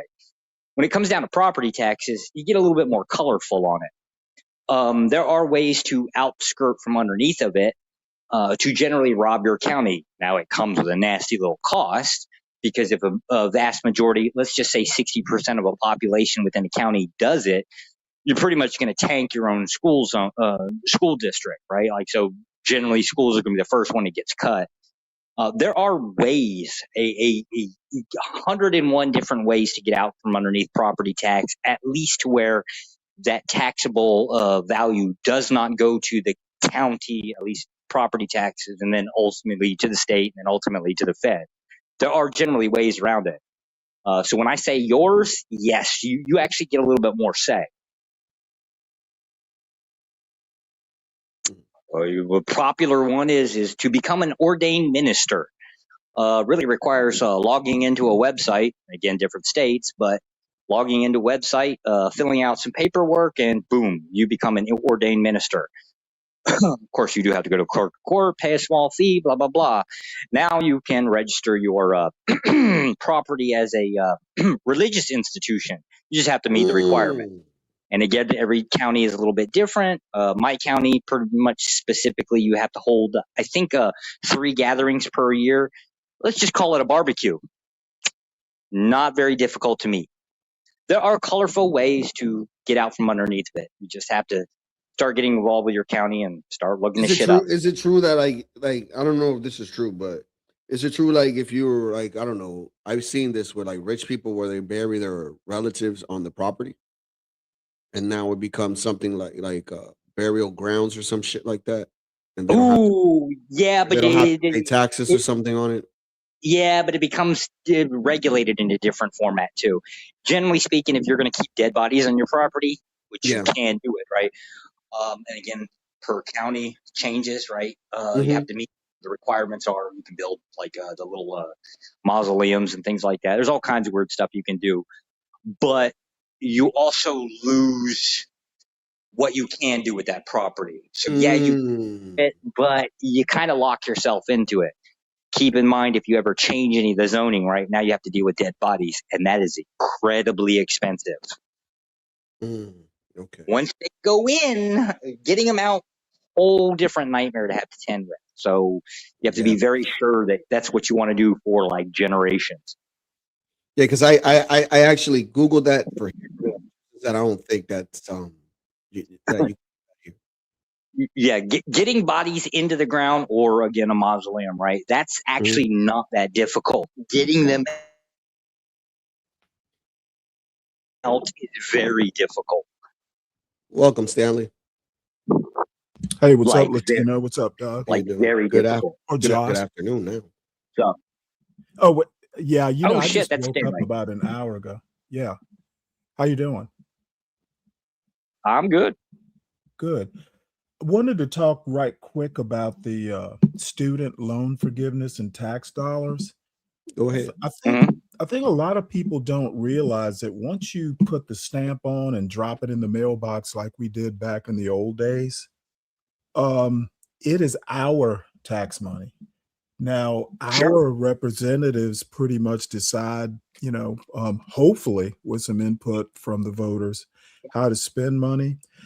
I'm not unsympathetic to the argument about student loan forgiveness because there are actually ways, like, if you're going, I don't know, you're doing some health profession or you're teaching or something like that, you can get college paid for, with like a 5-year commitment or something like that. So there are professions, and I think students need to be and through their parents, by the way. I think parents, a lot of times parents don't necessarily know how to navigate college and majors and all that sort of stuff, but it's up to them to come up to speed. A lot of times kids get bad advice, May I add something? picking a major and that sort of thing. Let me finish because I'm Yeah, go old and ahead. I'll forget. The point I want to make is getting around taxes. It doesn't change my argument. So people just seem to not understand what tax dollars actually are. There's no such thing as my tax dollars once you hit the send button or drop it off at the post office. Technically You correct, made right? a- I'm done But with your that. your I'm sorry. property tax, at least your deductions are actually filed at the moment that you're hitting. Well, in Okay. this case, in my case, the tax assessor. It doesn't address my point. How you Sure. I'm sorry, Once Hey, it- by the you way, made a- property taxes are local and maybe they trickle up, maybe they don't, because some states get more in tax dollars than they actually pay out. So your argument is a little bit besides my point. You kind of made a valid point though. Like I used to work at a college. I'm not going to state what college it was, but if I would have stayed there and my daughters were old enough to go to college, it would be free. It would be a free ride just because I worked there. So there's other alternatives of getting free education. I'm just saying. And by the way, Latino, you probably know this better than Josh.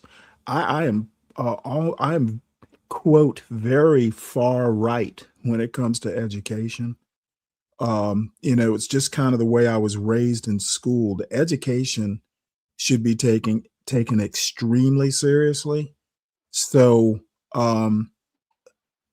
I know at some point certain majors are not going to be aren't going to be eligible for certain types of student Yeah. loans. Yeah. And I don't have a problem with that. Yeah, me I neither. take education extremely seriously. People do not take their college career seriously enough. As a matter of fact, my son got a full ride to Georgia Tech, basically an academic scholarship, because I was very hard. He knew what my expectations were, and good on him for meeting those expectations. But he's a smart kid. But like I said, I don't think people take that education seriously enough. College is expensive, and it needs to be taken way more seriously. Yeah.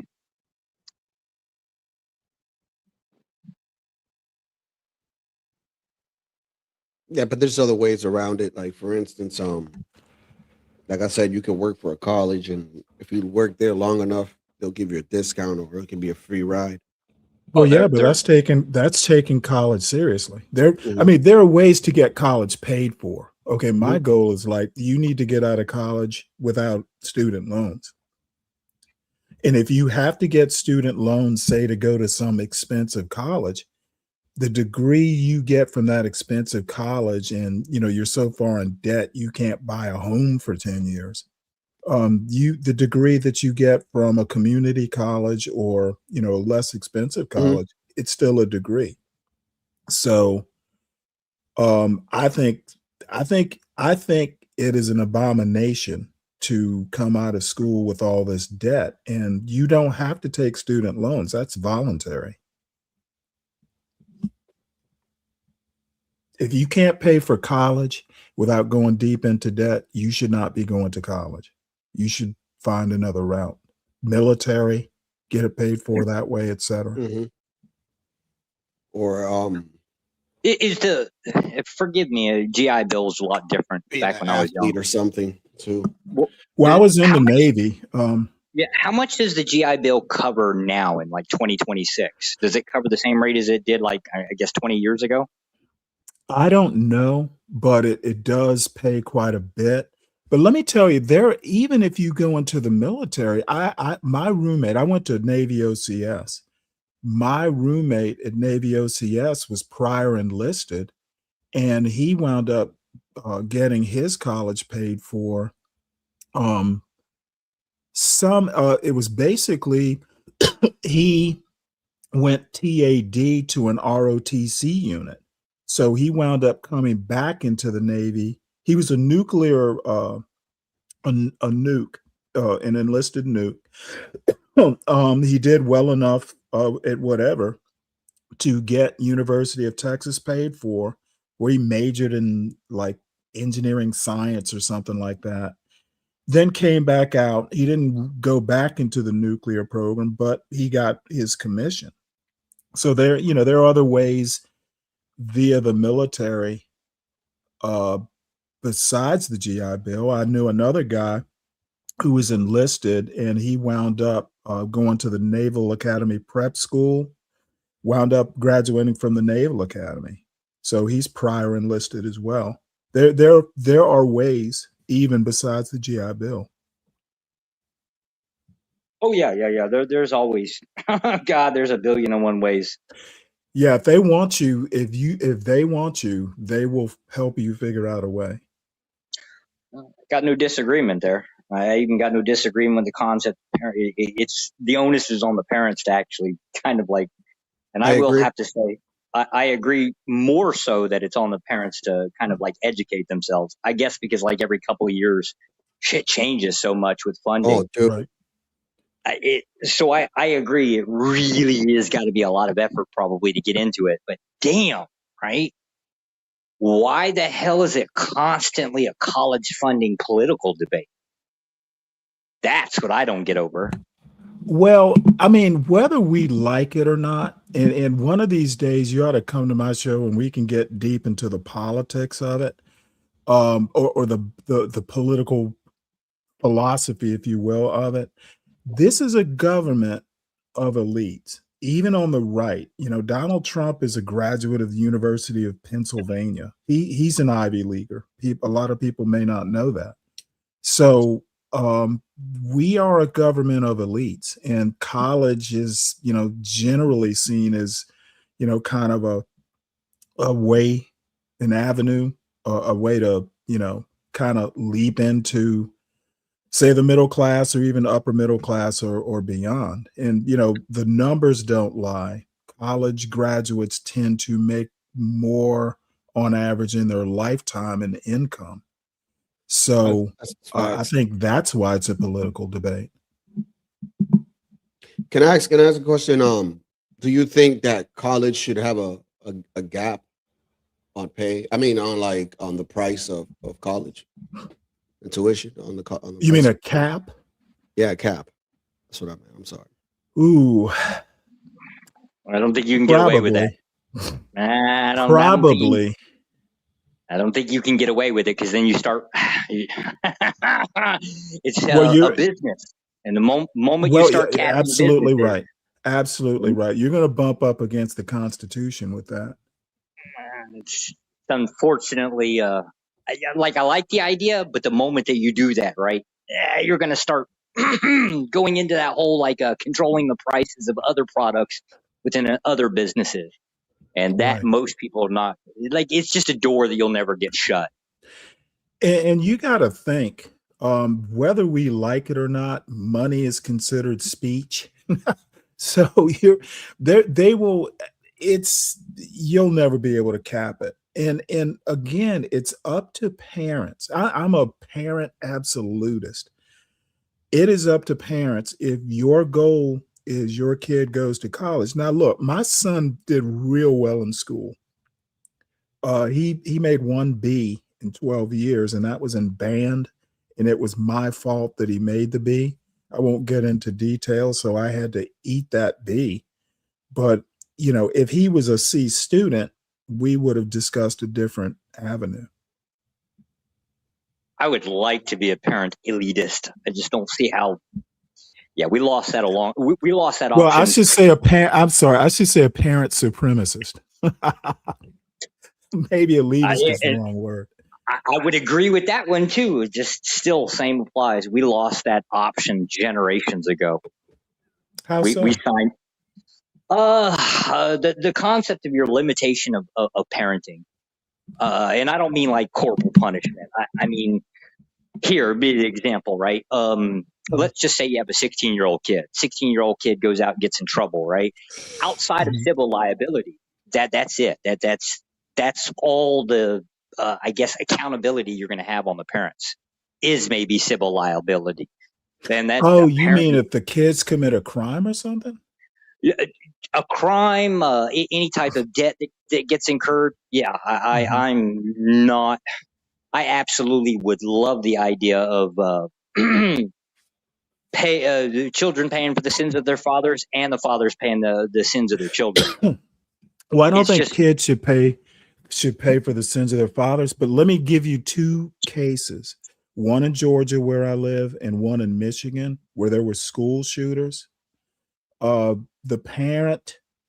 father of the boy in Winder, Georgia, and I forget the city in Michigan, the kids basically took weapons from their parents. The Georgia case was egregious. Parents are they're criminally charged. Criminal liability for storage reasons. A lot of states have storage laws, like how you keep your weapons. Oh, yeah, absolutely. This kid in Los Angeles, the two kids at the mosque in San Diego, their parents' weapons. One of them got weapons from their parents somehow or another.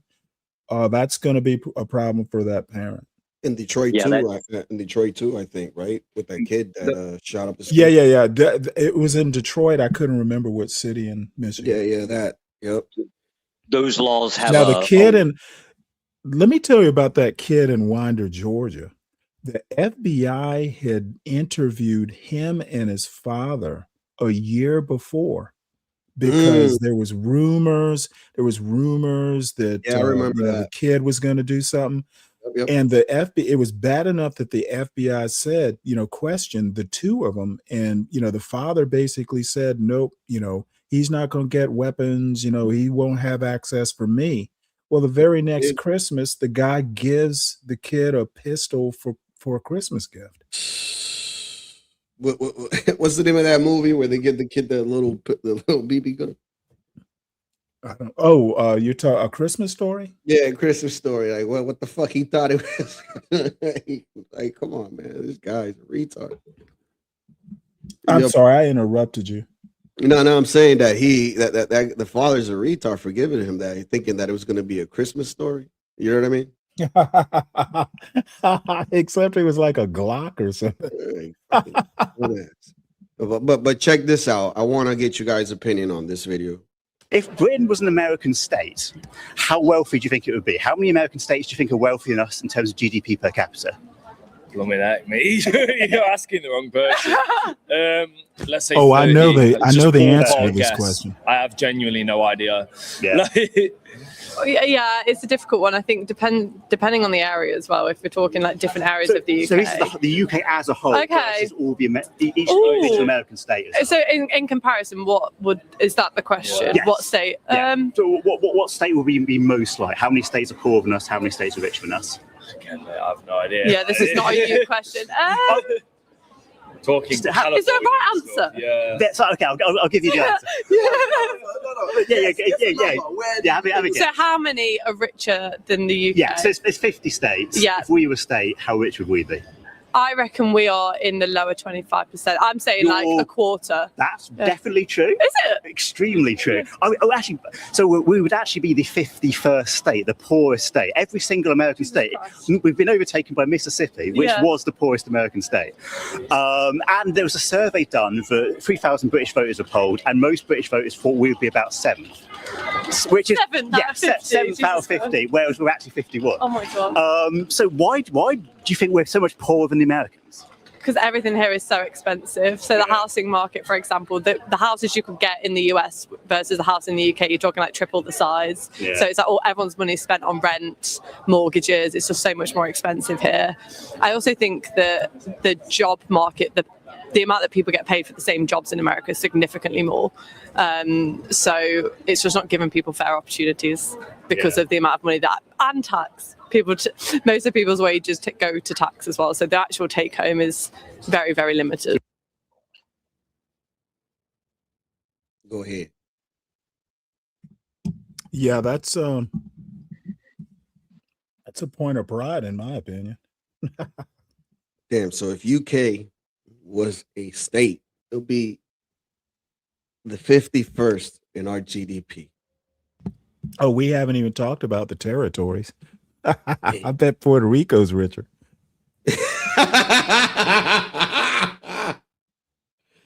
Damn.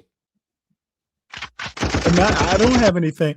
I don't have anything against the British, by the way. Yo, me neither. But why you think that is? I mean, there was a time. Look, for all where they were seen our, to be like, the strongest, whatever. Like, what happened? Okay, I'm gonna say diversity is our strength. We are more creative because there are just so many ways to come at problems. That is my belief. We're a creative bunch. I don't know. I think I could be wrong. I'm not from England. I would have to talk to Banta since he lives out there. But don't they have a lot of social programs? I mean, we do too. Well, But, yeah, but I mean, the social programs, basically the socialism doesn't really matter because Norway, Sweden, Denmark, I believe, they're richer than Britain too, if I recall. France, I think, is richer. Germany's, they all have those social programs. I'm not real good with what is it? France, but I it know has to be something. Why would you? What? Who cares? To be honest, I'm I just guess saying, it's like, whatever something- happened to like moderates are political cucks. Oh, yeah. I guess I'm a political cuck. Depends on what scale of moderate you are. I'm a liberalism guy with a capital L. I mean, maybe classical liberal. Yeah, that's what I was thinking. That's what I was thinking. Was I could, classical liberal. yeah, but I'm not on the right, though. I don't have a whole lot of problems with center right people, especially now in this Trump era. Oh, see, I consider most conservatives to be, I guess, Well, centrist. conservatives tend now see, and it's so funny because I've been rereading a lot of this stuff. Somebody like a Roger Scruton, for instance, he's not that far outside, my political, social, cultural sphere. He might be on the edge, but he's not outside of it, really. And disagreement is fine. We can disagree on things, but I have sympathy for conservatives. I mean, a lot of people think I'm conservative, and in some ways I am, but that's my politics. Yeah.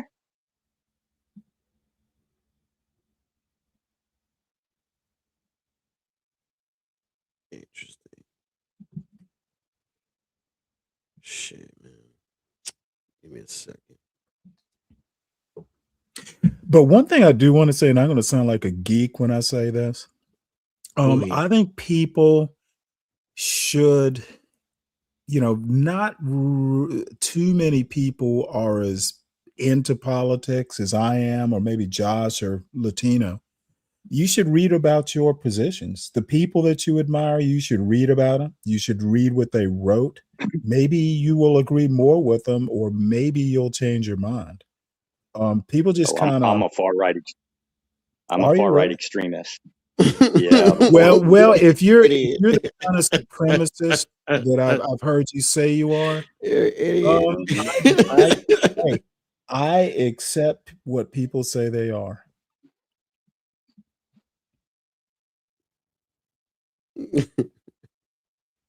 I guess my national heroes probably not what most people would consider to be heroes. Who are they? Yeah, Mustache Man would be high on that list. I assume they are. I assume they're actually inside. They're American and not foreign. Oh, dude. Yeah, most of them would actually not be American. How about Jared Taylor? Let's do a quick litmus test. Jared Taylor? No. Okay, well then. Most of my heroes are based off of tactics, not their stances. Like a Steve Bannon? God, Bannon is a little weird to me, and I don't know if I actually trust his position. I think he was he's been doing a little bit of. He was at least that. Bannon did a lot of grifting. It's either the case that he did a lot of not grifting like over money, right? But grifting over political clout. Either it's the case that he did a lot of that, or he over the course of his life he did a lot of shifting, which is probably a little bit more accurate to what most people are. Like as people age up, they kind of they go more right, just in the sense of traditionalism. Well, here's the deal. I think with a person like Bannon, all I ask, even if I disagree with a position, if you can leave me the breadcrumbs to figure out why you have the position, I'll still disagree, but I'll admire you for at least being able to articulate why you think that you'll never get out of people. Most people won't ever tell you the goal, let alone why they want that goal. Well, do you think they know, or do you think they're that shy about it? Like you and your heroes, for instance? Yeah, I don't know, and I don't think that ever really comes out. When it comes to traditionalism, it really requires you to have some type of intimate knowledge with your own, let's just say, generational ancestors. Let's just say go back 2 or 3, right? Fudge, that one is difficult. I don't think most people generationally left enough like journals behind for them to be able to follow that. I think we rely heavily on rumors. And we shouldn't, because there are, it's in writing out there somewhere. But let me just mark a difference between us. I tend not to care that much about the past. I'm one of these people who thinks every generation pops out of, who's was it Athena or Aphrodite that popped out of Zeus's head? Every generation I'm almost Jeffersonian in the way with that blood of patriots, that quote. Sometimes you have to shed the old and come up with something new. And I think people tend to be afraid or comfortable, which, it's human nature. Like my father, for instance, he's in his 80s now. And he has been working on, a family genealogy, and he's come up with some fascinating things, but I'm not that interested in it. It'll be interesting, in the abstract, but other than, hey, this is interesting, It doesn't have any bearing on my life now. My immediate parents, and maybe you could argue my grandparents, had impact on the life I live. But yes, my society great changes. grandfather has Yeah. no bearing on how I live my life now. Yeah. That's because society has changed like fundamentally from like what your great grandparents would be. I would probably argue I probably from should your say grandparents so. too. Yeah. So I mean that just kind of is how it is. But I kind of like the regression. I like the regression simply because I like the more staunch rules. I don't think we'll ever get back in that direction unless there's some gosh, drastic. Well, do you ever? I mean, give me an example of a rule back then that you liked. Oh yeah, roll back 1918 voter rights. Even if it's a a 1918. custom. Yeah, 1918 voter rights, going back to like stakeholder voting.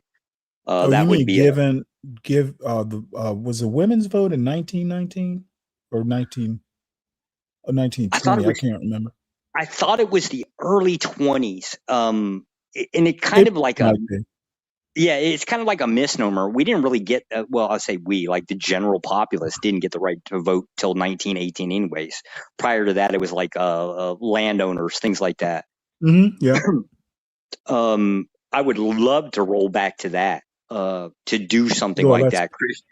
Christian nationalists would have to go off the chain and just go revolutionary. It ain't close to that yet. Yeah, and it's you're not gonna take away rights, like the right to vote. If you qualify for it, you're not taking that right back. That genie's out of the bottle. Now, this is the interesting thing. I tend to abhor extremes on the left and the right. If you have to resort to violence or a coup or something like that to impose your beliefs on people who don't agree with you, that to me is abhorrent. Well, let me ask this one: pro Civil War or anti Civil War? Because that would have been violence. I don't understand how can you be pro or anti something that's a historical fact. Well, yeah, it did happen, right? But like if you were the guy in charge that could snap your fingers and make it go one way or the other, would you go for the Civil War or go against the Civil War? I wouldn't have fired at Fort Sumter.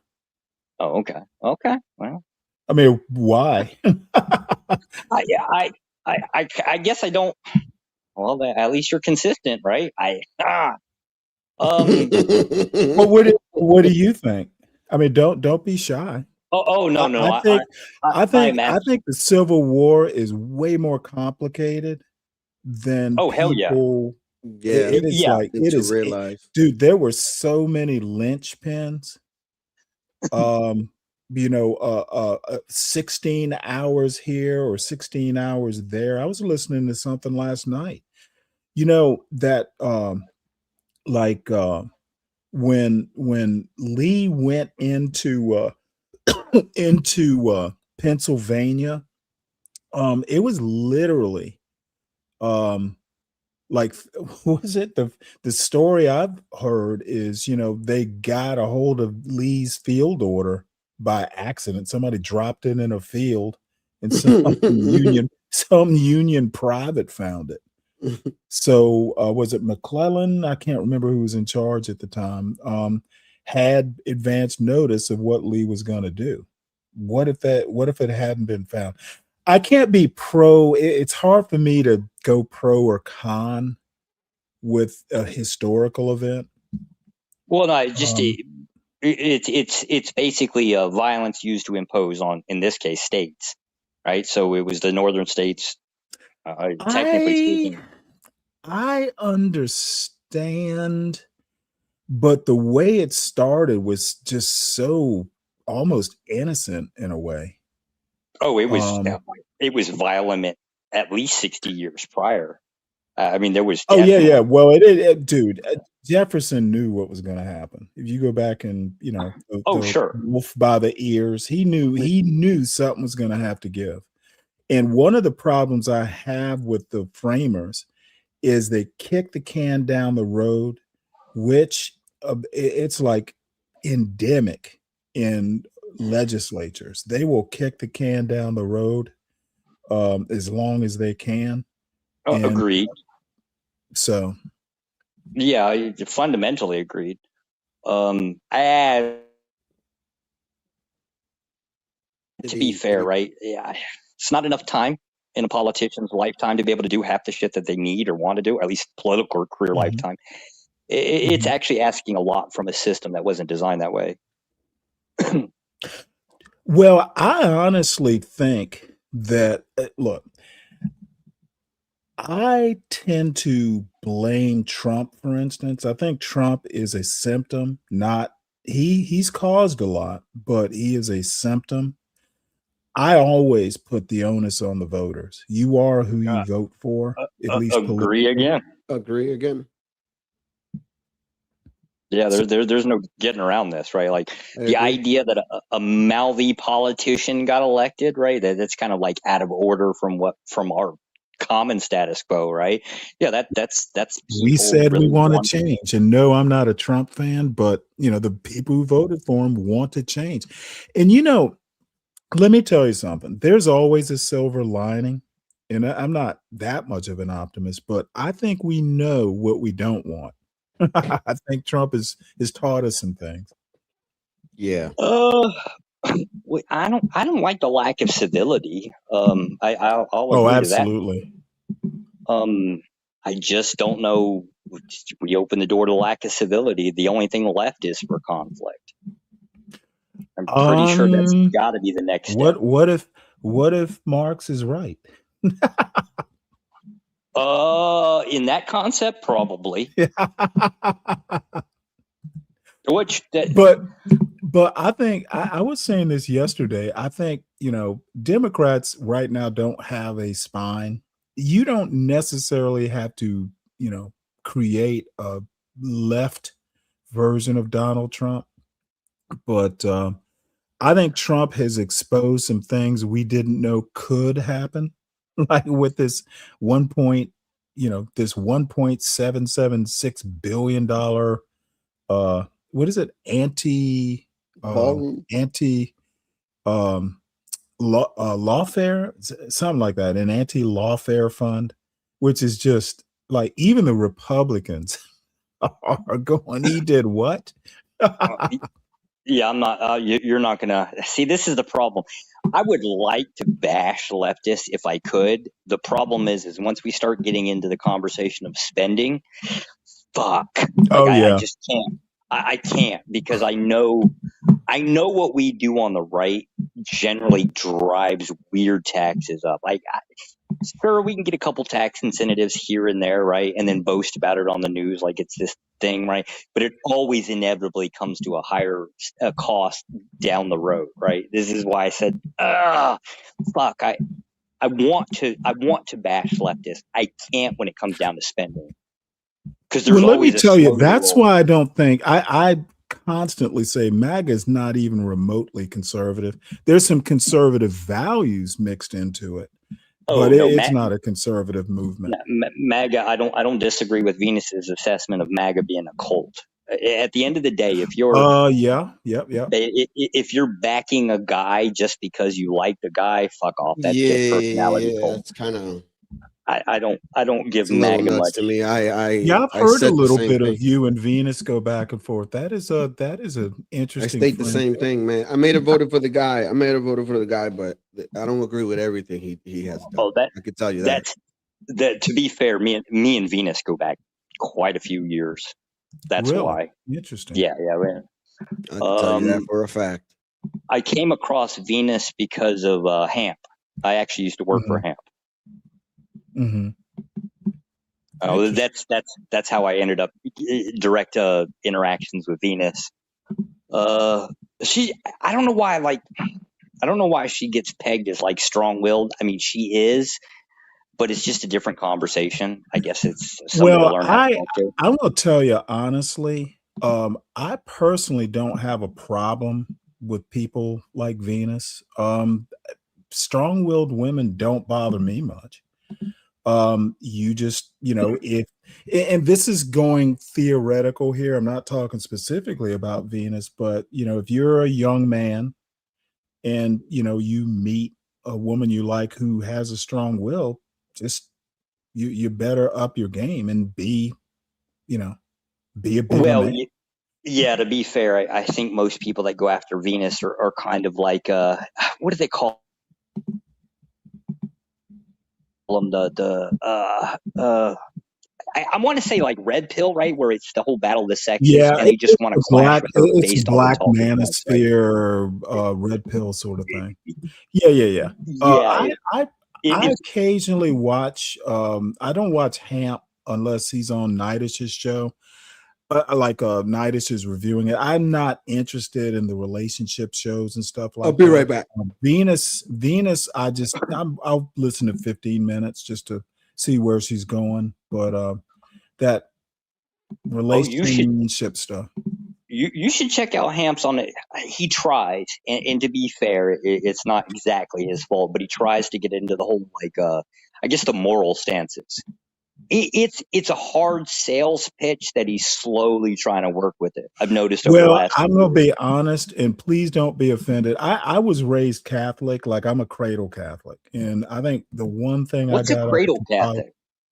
I was born and raised basically Okay. I didn't convert. Okay. However, I call myself a cultural Catholic. Okay. I don't, since I've been an adult, I don't, I'm more Camus. I think the Bible is a great like instructional moral code. Yep. However, I'm not gonna base like my political views or even cultural views on it. If you are using the Bible as a moral, like a cultural touchstone, yeah, of course I'll listen to you. I will respect you, but it's not. You're not gonna sway me. You're aware I'm an atheist, right? Well then how can that is interesting. No, I didn't know. I knew you were Christian nationalist.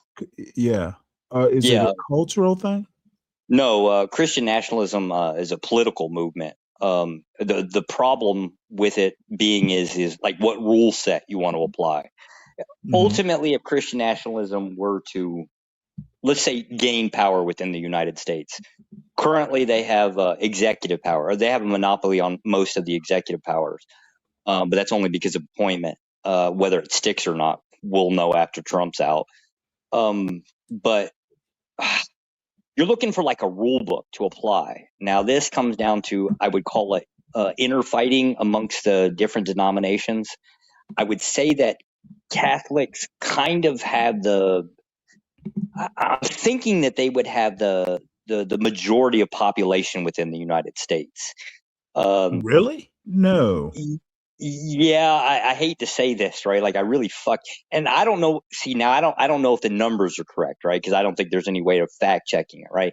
Most people want to say that the Protestants are because of the Bible Belt, right? But generally speaking, if we're talking about the membership that comes within Catholicism, they've got the numbers. Now, keep in mind, you and I will disagree on that.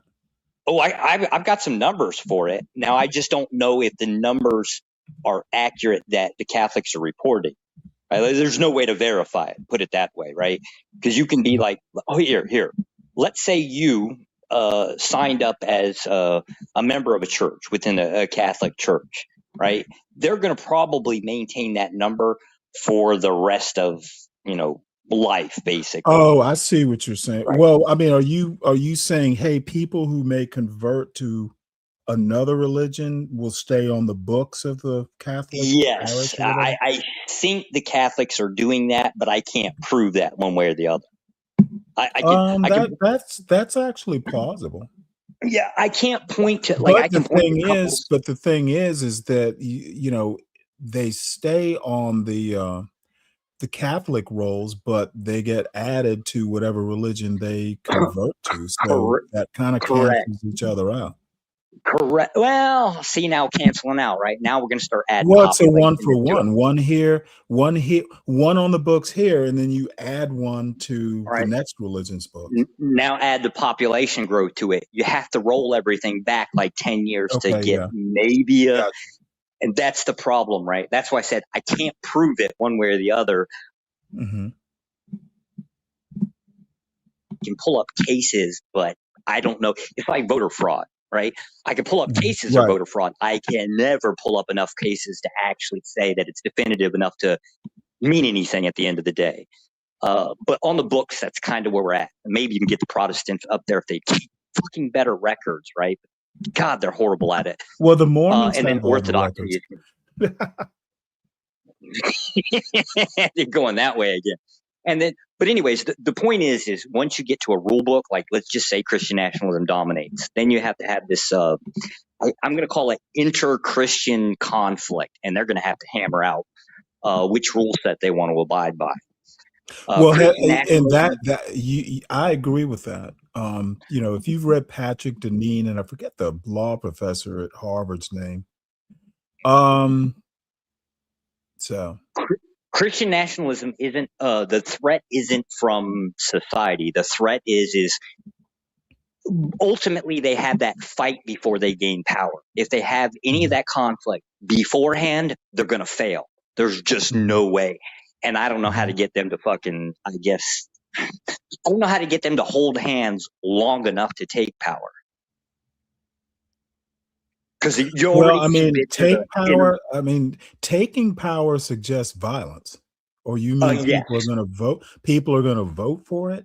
That's no. I don't think people are going to vote for it. Nobody's ever going to vote for absolutely they're not. It's an extremist position.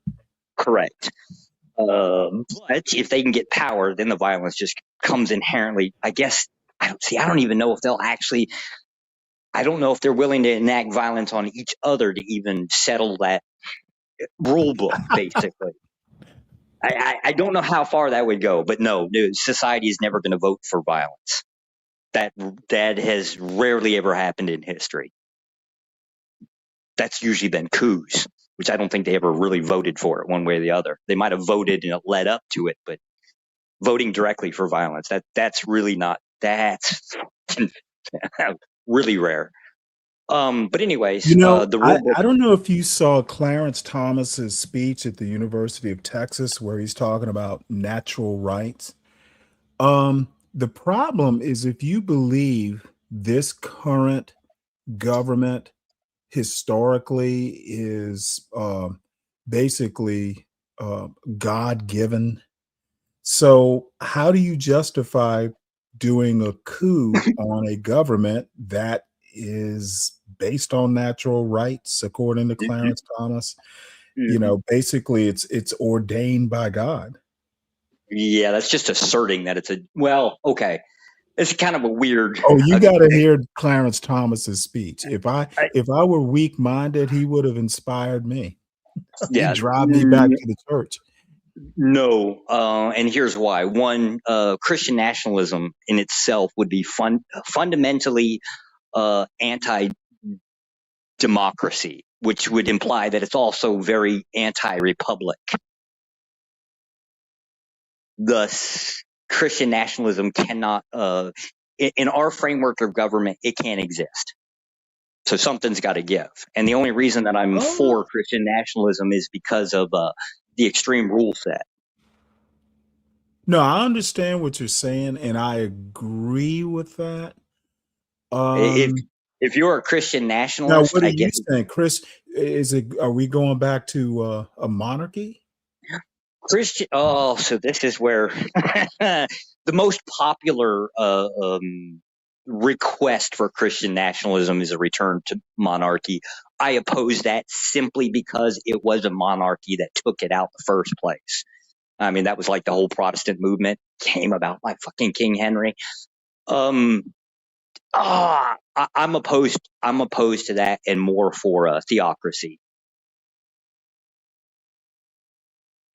So give me an example of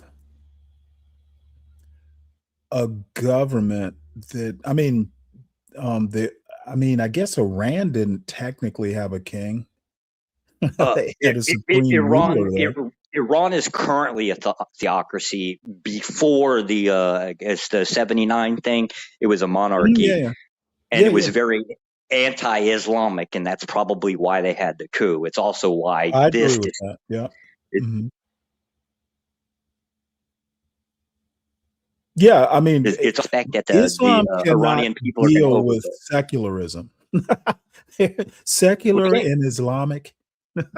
It can't deal with its own. It can't deal with its own population simply because, like the older generation, they are still very much anti. Let's call it the youth movement, right? They're very anti. Well, we don't want our kids dressing like they do in the West. We don't want them doing all of the Western problems, right? And so that's why their government. I lived in Iran for about 2 years. Jesus Christ! Oh, for real? Yeah, the old people and the young people are very different, right? So when you saw the protests, they were predominantly mostly younger, and I'm saying 40 and under. Like the average age is really young. Yeah. That's crazy. How was that like? What do you mean? How was it like? Iran? Like, how was yeah? Fuck. It depends on what you want. I don't know what to compare it to. So I'm mostly stayed in Iran. I think the farthest out I ever got was allowed to go anywhere. It was Labasoon. Shit. So it's very double-faced. It is a good way of putting it, right? So you've got the whole on street level, it looks one way. Behind closed doors, it's very different. Yes. But to be I have dreamed. It's on my bucket list. I'll probably never get there. I have always wanted to visit Tehran. You can't. Well, okay. After all of this shit is over with, you can go in. You actually can. It's just a pain in the ass. No. It's on my bucket list. It's not like an imperative. But I've read there are a couple, believe this or not, female novelists who grew up in Iran and now live in the U.S. I've read like 3 or 4 or 5 maybe, and they describe pre-1979 Iran. And memory is always gonna gloss over stuff, but it just sounded like a place I wanted to visit. I think you should go just because there's no way to describe it. Like, it's a thing you have to see for yourself, and it's because again, is it like other Middle Eastern countries, or is it kind of different? No, and it's not fair because the economy is so different, so they have to basically function differently. So as a result, that functionality is going to have a different impact on the environment, thus onto the culture, thus onto everything. It seems like, but here's an example. So like you would think that Islamic country, alcohol, big no, right? But you as a foreigner, if you walk into, let's just say one of those hookah shops, right? Really? They'll give you, there's what they call a double menu. It's you get the different menu, and the different menu has all of the stuff that you're definitely not a cop, right? So we'll advertise the wine, and they've got decent wine. It's mostly all homemade stuff. Couldn't tell you where it comes from. I'm sure somebody around there is making it, right? But this is kind of like the thing that you run into, and you run into it by sheer shock. Like you just, it's random. Yeah, years and years and years ago, I was in the Persian Gulf when I was in the Navy back in the first Desert Storm. I caught the tail end of it. So I got, at the end of the deployment, I actually spent 30 days in Abu Dhabi. And Not been to Abu Dhabi. it was great.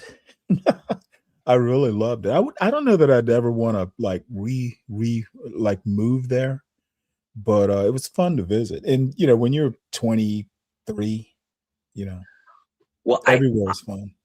I'm a federal employee. I didn't go anywhere based off of I'm a tourist. I just got posted Right? places. Yeah. Really how it works. Yeah. Well, yeah. You had responsibilities. Yeah, I would have. My experience just not going to count as a tourist, right? Because it was just a whole different. Why you go a place really has an impact on what you get from that place when you go. Interesting. That's a good point. I did like Iran, and I guess how I would describe it, I don't know about the women. I fucking hated most of the women, but the dudes. Dudes were mostly, at least the guys my age, were mostly a lot like Americans in that whole like shit talking. For us, we call it shit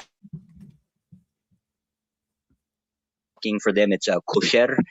Basically means it's context translation, or its direct translation is called pussy poem.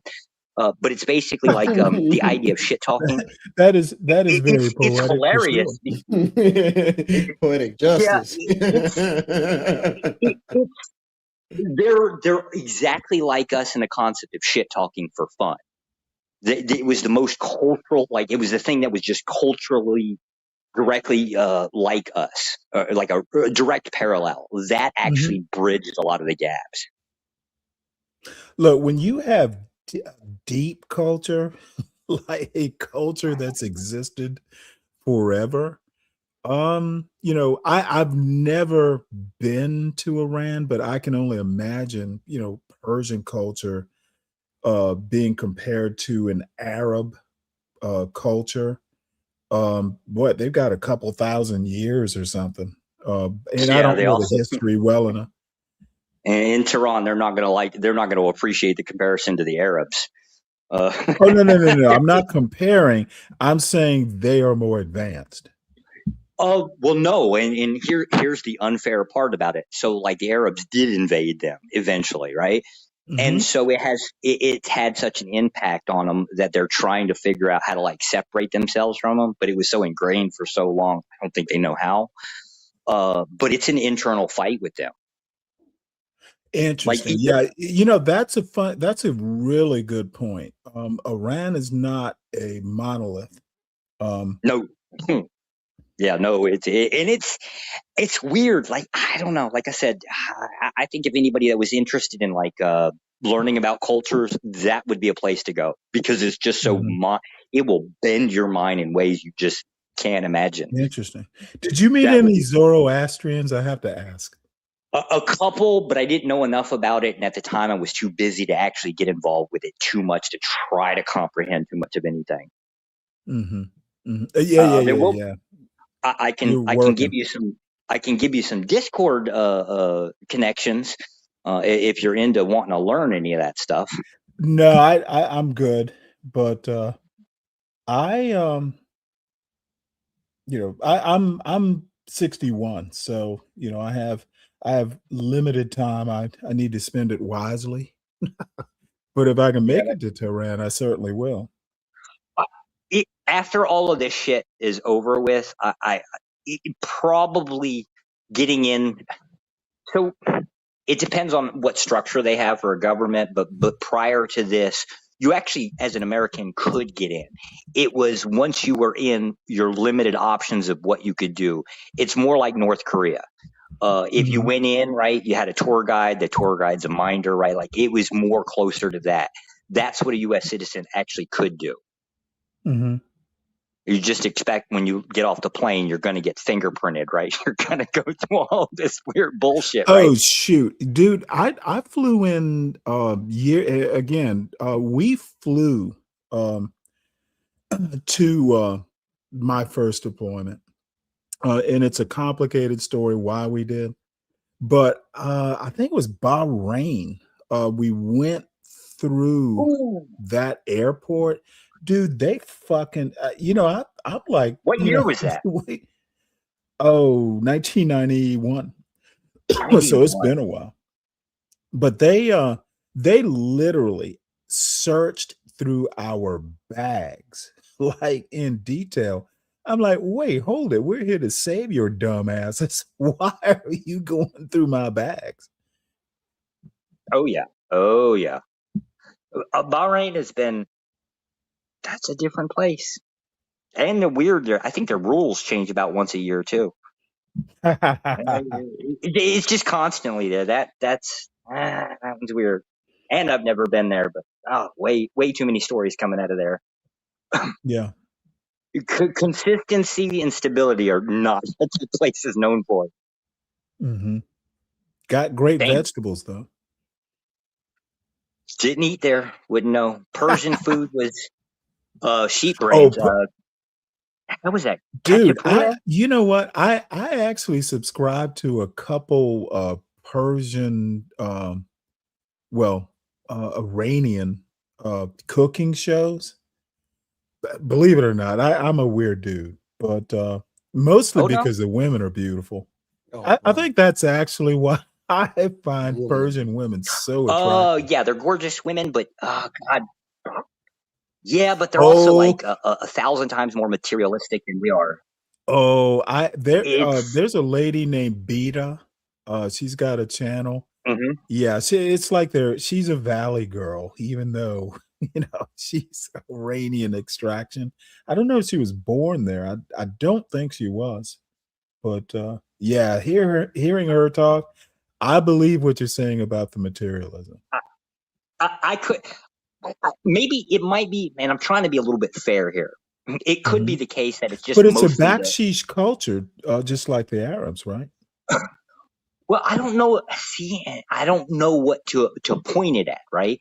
Also, think about it. If you were, let's just say you were raised up since 1979, right? Their sanctions have been placed onto them, I think, since 80, 81. And so there's always been an economical degrade, right? So it could be the case that the idea of going after materialism is like a survival technique. Interesting. Good. Yes. So I want to bash it, right? But there might be some valid justifications for it to exist, and that's probably the thing that one thing I do appreciate about you. You're a deep thinker. I like someone who'll pick a problem apart and look at it, from multiple views. That came with the job, and that's why this is a problem, right? So you start you walk into the house, right? Gold decorations are actually fairly common within their home. And as the last 10 years, that's slowly declined, right? Like they'll disassemble the gold and they'll take it in and exchange it for like survivability, right? But at the end of the day, if you're looking at it from a dating culture, right? Like you want to get married and you want stability, it would seem like you'd go that way. I'm not a deep thinker. I'm just trying to understand why it functions the way it does. And I'd like. Okay, but that's deep thinking. You want to know why. You have to pick it apart. Yeah, but I don't think you ever separate it get into its pieces. Yeah, I don't think there's a universal why, and I don't think there's ever going to be an answer to it. All I say is, or all I can say is, this is what it looks like, and there's different reasons why it could look that way. That's it. That's the best I can get. Well, to I heard you describe science. What science is, nothing is 100%. So you're deeper than you give yourself credit for. Doubtful. I just like function. Now, what you can use that function for, that's again beyond me.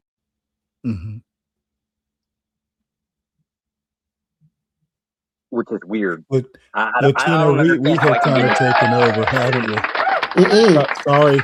Sorry, Latino. Man, my kids just got home from school. Like, you guys gave me some time, so I'm just here about to get them some food or something. Well, you run a good ship here. No, thank you, man. I'm trying my best, man. God, let's sink it. God, let's sink it. Oh, no, never mind. That's you two for you, man. That's you two for you. I've known Latino for quite some time. We don't sink ships. I had to take a break for a little bit because it was too much. No, good for you, kid. Hey, I wish kids, you got to savor it. So young kids, they are awesome. I just got my kid glasses. Once they Apparently hit she's high school, blind. they become a challenge. My battery's at 1%. So if I disconnect, it's because the phone finally died. I've got it on the charger, but StreamYard's eating it up.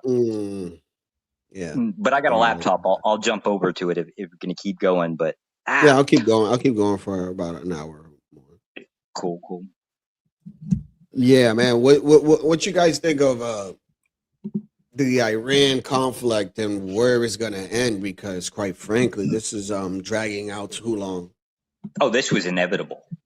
Yeah, this is Yeah, amazing. maybe not. Like look, like from what I've heard last, right? You know, Fox came and started saying that, China's saying that they were willing to buy oil, and then now we're getting a whole different story where China's like, that's not true. Oh no. so you know what I mean? Like, so I'm like, there has man, not like, been what many to believe? countries that have actually ever put their hands on a U.S. Well, there's not many countries that have ever put their hands on a U.S. embassy, and there's even less that have ever actually held U.S. Or let's just say diplomats as hostages. I think there's probably 2 in the entire history of us.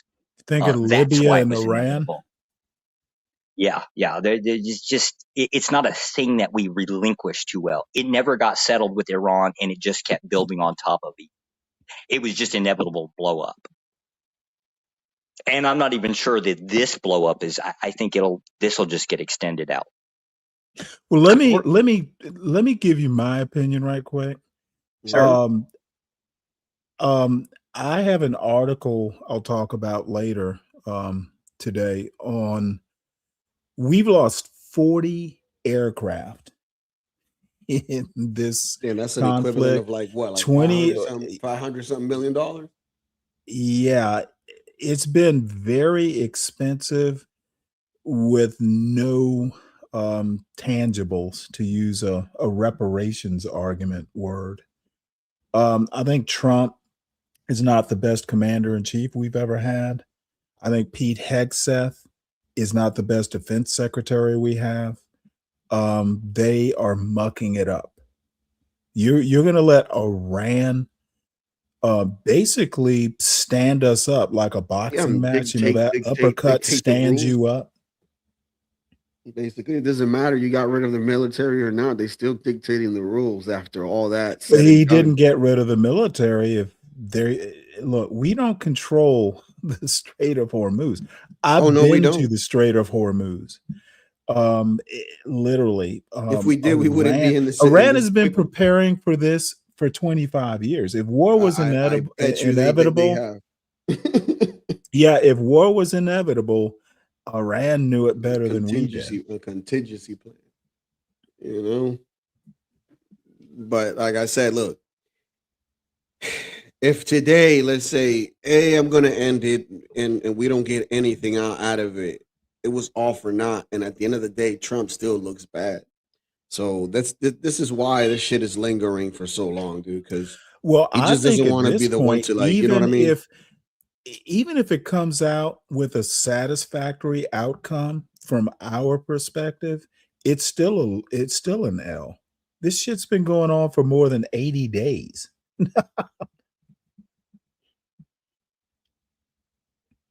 So look, I think I have so many mixed feelings, but even if we win, we lose. I mean, who was the president that went into Afghanistan? Like, wasn't that Bush? Yeah. Right? What is wrong? That went on for 20 years. Bush started it. Biden ended it. It started great. Okay, Ryan, I don't talk to Ryan about anything other than race because he's not that knowledgeable. Afghanistan we went into Afghanistan for Osama bin Laden where did we find Osama bin Laden? It wasn't in Afghanistan. It was not in Afghanistan. So going there was going into Afghanistan wound up being not even the right place to find Osama bin Laden. Stanley, I'm gonna have to correct you though. We were close because at least it was a stand. I'm sorry, what? Oh, well, okay. Well, it was some God type of stand. but I'm gonna also say Biden blundered the ending. So it was a blunder at the start. It was a blunder at the, and I don't have a problem with us going into Afghanistan. I think Bush was right to go into Afghanistan, but it didn't have to last 20 years. Yeah. Biden F's it up coming out of it. And so what Ryan's question doesn't even make sense to me.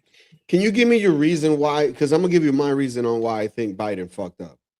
Like, and I only have like, dude, people died getting out of there. Yeah, that was my thing. He At lost least, equipment, like, et cetera, et cetera.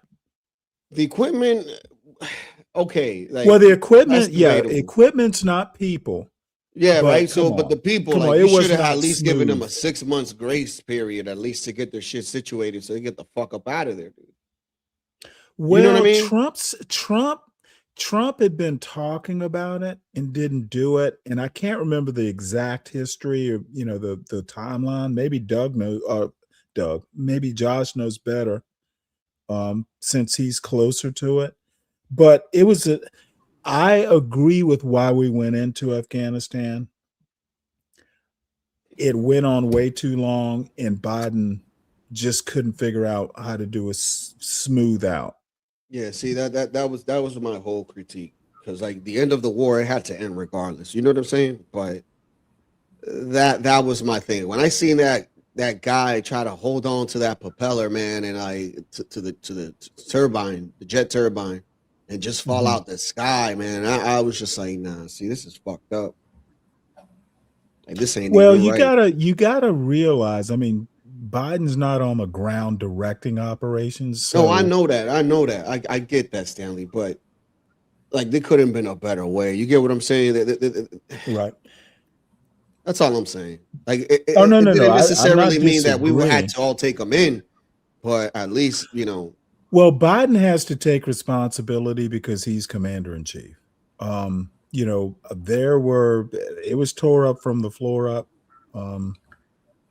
but Biden never recovered from Afghanistan. Yeah, that was kind of crazy, man. I'm like, damn. Yeah, we got involved with the Afghanistan because the Russians went in. It's just pure and simple. Wherever the Russians, wherever the Russians or the Chinese go. The Russians have always been trying. Yeah, but we were there before the Russians, or we were there at the same time CIA was. Yeah, we were. That was trying to oppose the Russians, right? Like that. That's exactly kind of what it boils down to. So they were the Afghanistanis were actually fighting us with our own weapons at some point. Yeah, the problem generally boils down to, because we don't have really anything to offer. There's a lot of these areas Afghanistan will be in it. We don't have much leverage because we don't have much to offer. Basically, and I say not much to offer that they want. That's ultimately what the major problem is. So short of force, like pure force, we don't really have many options there. Can I ask you a question though? Sure. And I agree with your point, by the way. But I think it's literally Western civilization doesn't get Islamic civilization and vice versa. Yeah. We are just, dude. It's like yeah. We that's why we didn't win in Iran. These people will, dude. Dying is a good thing. To the extreme. Yeah, it's the same thing with the Vietnamese, man, and the rice fields and shit, man. These people, man, like they know they land. You know what I mean? They know what they could do on that land. They know what they can't. So it's like when we came over there, man, and they were Well, coming no, out I'm the ground talking and shit. about you just put the Quran and the Bible side by side, and eventually they'll fight. Just the books. Oh yeah. Yeah. I know that is so That stupid, was but I funny. thought it was Yeah, funny. That's funny. Oh, as for that comment that's in chat about the U.S. can just easily go into Iran. No. One of the few things, and this is the weirdest thing I'd ever seen, because I would have never believed it if I had not seen it. And we're just talking about Tehran. We're actually not talking about the mountain region, which is a real problem.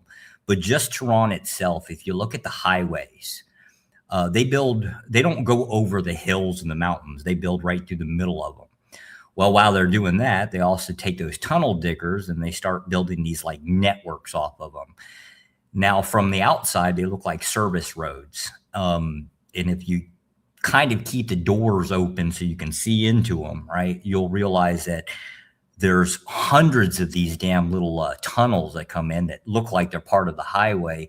And they're all filled with rockets, bombs, missiles, trucks. Like there's all kinds of military equipment in there. I would imagine there's also bunkers in there. I wasn't allowed to walk through there, right? But you could just see them as you're passing by. And when I say just that one city of Tehran, and how many, for every hill, there must be at least 3 damn side shoots off of these highways. If you think that the United States is going to be able to bomb that network into like it's just going to be a collapse, or that we're going to be able to like forcefully go in there, there's just absolutely no way. The United States military is not designed to take on man for man. If we learned anything from World War II, it's when you're opposing a larger force in ground troops, that the average number of 4 to 1, there's nothing easy that's actually defeatable. It's how the Russians, the Germans had far superior equipment, and yet the Russians could defeat the Germans with an 8 to 1 number. They didn't have to have the best. They just had to have more, and they did. That's what Iran is.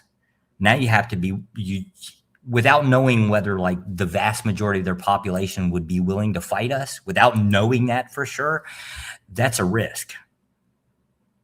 That's a lot of bodies to be gambling with.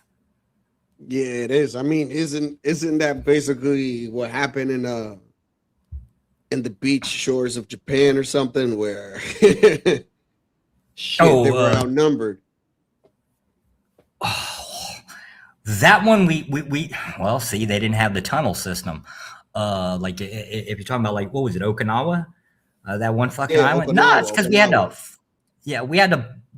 the battleships basically plunder the living crap out of them for like damn near days.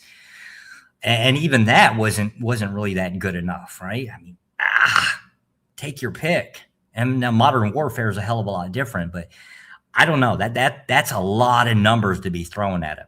It's a much better tactic to just basically isolate it, cut off, like basically encircle it and cut off any transportation in and out, and hopefully they'll starve to death. We tried that, I guess, with sanctions, right? And it worked on economically draining them. I just think we underestimated how much value they had stored. Because from what I could see with a lot of the families, right, like a lot of the houses had gold decorations in their house. So, I mean, I think they could hold out for another 25 years. I mean, economically speaking. 25 years?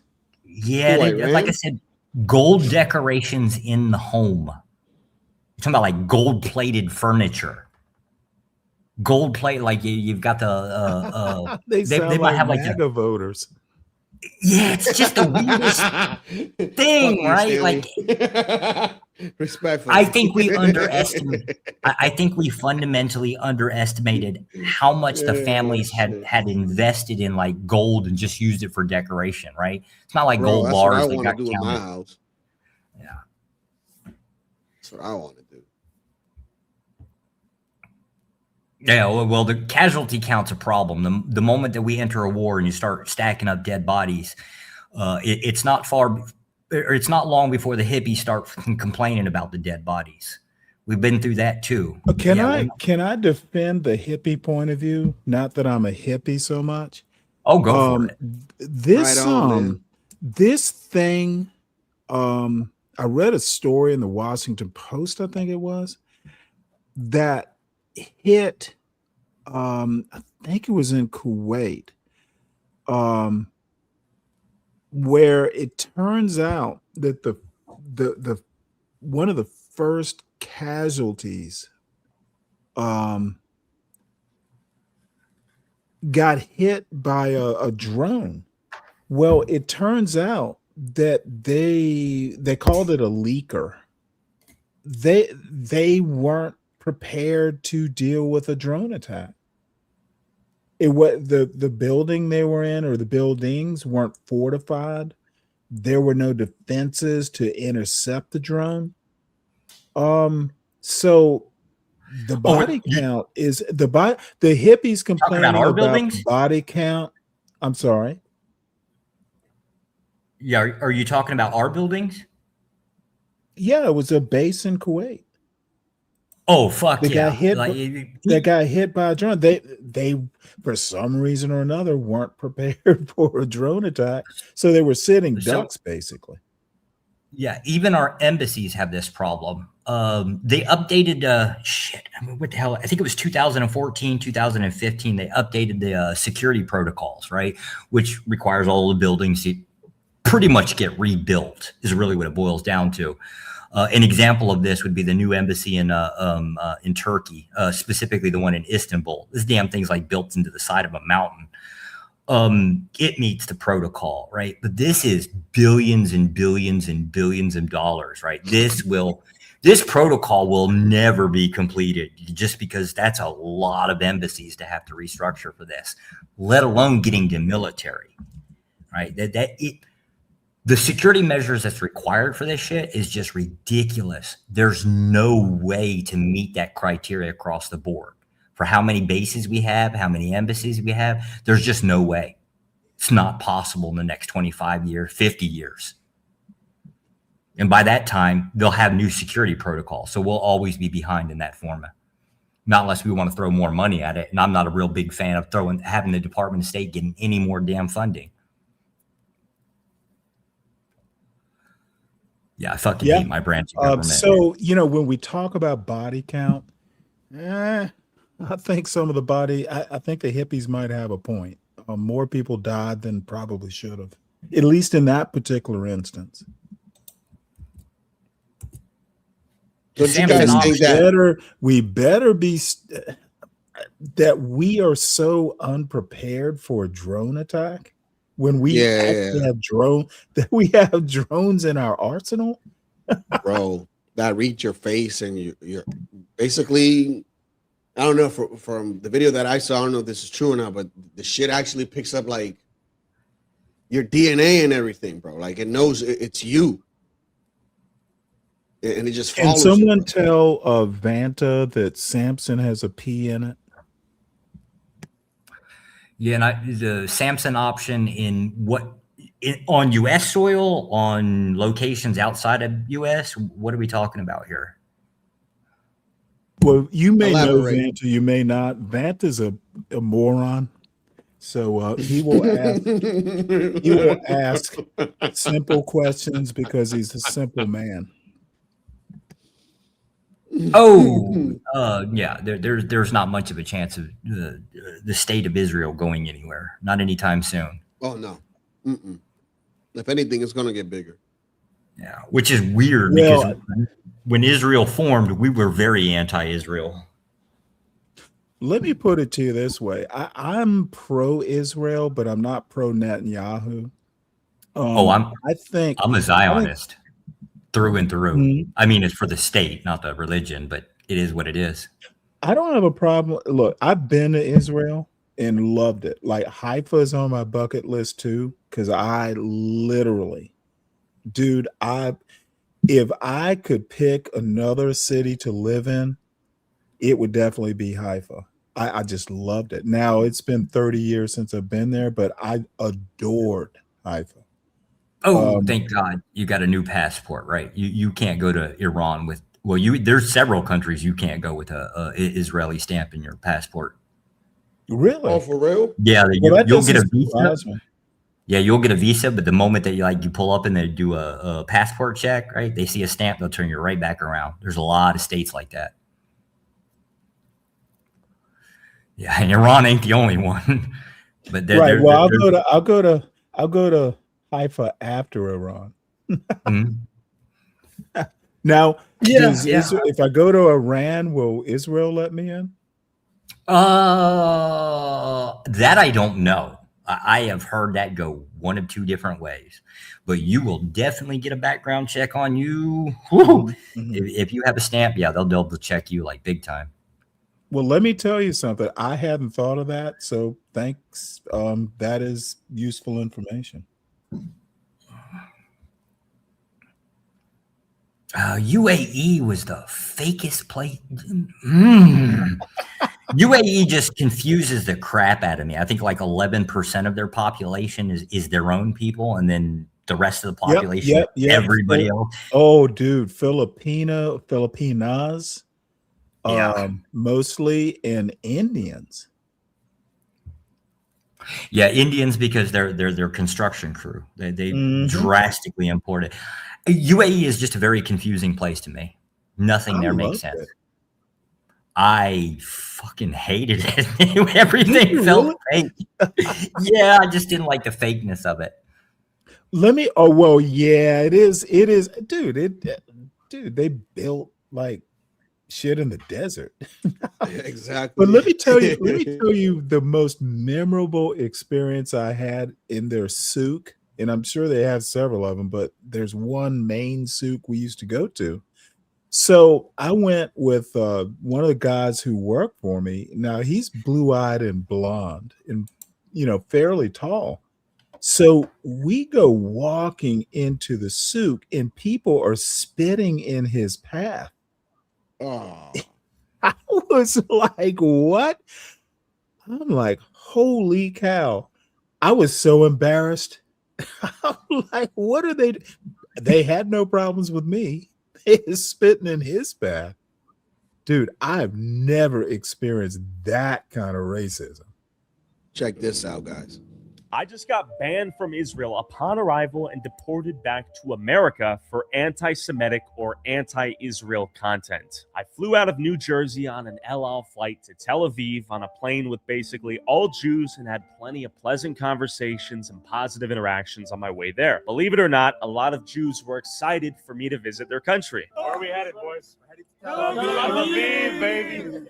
Are they going to let me in?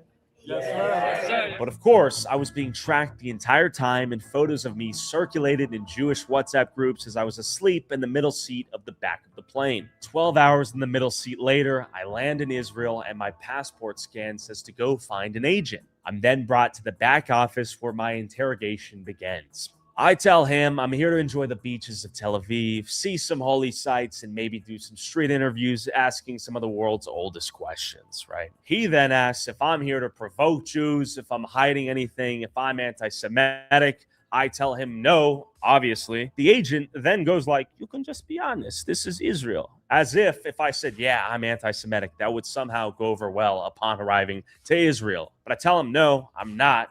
I don't hate anyone, and I don't. He proceeds to watch my videos about the Hasidic Jewish communities in upstate New York and New Jersey, where I examine how they use welfare to afford 7 to 10 kids. I try to explain the nature of the videos, and he eventually tells me to go sit down while they deliberate my fate. About 30 minutes later, he tells me to come back in the room and states that he's spoken to his higher-ups and that I've been denied entry into Israel due to anti-Semitic or anti-Israel content. I'm then handed a paper that I have to sign, which falsely claims that I've attempted to illegally immigrate to Israel, which is obviously bullshit, and I assume was done to prevent me from re-entering Israel for as long as legally possible, despite him telling me the real reason was due to anti-Semitic content. In fact, I checked Twitter and see that Israel's Minister of Diaspora and Combating Anti-Semitism is retweeting an Israeli news article that claims Tyler Oliveira, the Jew-hating YouTuber,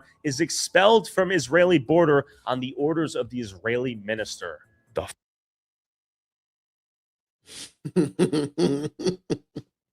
So that if you have a Iranian stamp, pretty sure you can't go there. This guy was just doing content, and that's enough for him not to even be able to step into the country. So, well, it's a 50-50. People that get into Israel, I've seen people get into Israel with Iranian stamps up until I guess about 6 years ago. Were they Iranian Jews? No, they'll be just tourists, just like your common tourist kind of thing. Is that a thing? Like, yes. Yeah, it's a fucking thing, strangely enough. But none of this should be shocking to anybody. Even the US does this. Social media, people are stupid. They will say some shit on social media. And believe it, right? It's the and same then thing say, I said I'm about gonna Iran. travel. I'm like, those girls, not all of them have to cover. Yeah, it's the same thing like Indonesia. Not all of them have to cover. It's a choice. People write some shit on their social media, right? And then decide that they're going to go, oh, I'm going to go world travel. Yeah, you'll get your ass turned around. And worst part about this is social media checks are now standard op for pretty much most governments. With the US, it's not even manually checked. It's automatic. You know, when you log in and you go to fill out your application for your tourist visa, right?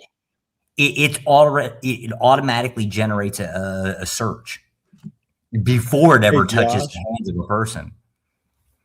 I have been talking to my son he didn't get a phone, and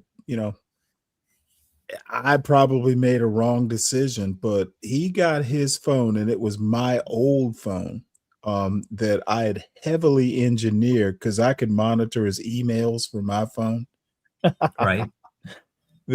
But he went to high school. He was a freshman, and I have been counseling him since he has been in high school. This stuff will stay forever. There's a Wayback Machine. They can find you. So posting some bullshit that you might regret. No. Agreed. The internet's for Yeah, people, I don't know. Even in the US, I tell people just don't be posting bullshit on Facebook, Twitter, all that shit. Just stay out of it. Nope. Everybody got to have their opinion, which, okay. It'll cost you later on down the road. Freedom of speech, man. Yeah. I used to think. Well, people don't even understand what free speech is. There really is no such thing technically. Yeah, because if you can't, state certain things, like a threat or whatever, what is really freedom of speech? I mean, that's a threat at that point. It's not even freedom of speech anymore. You know what I mean? Well, it's more the idea of expressing your opinion. If it's the wrong opinion, that's what it is. That's what it should be. But that's the thing. If you're just expressing your opinion, right? Your opinion in a public sphere gets judged.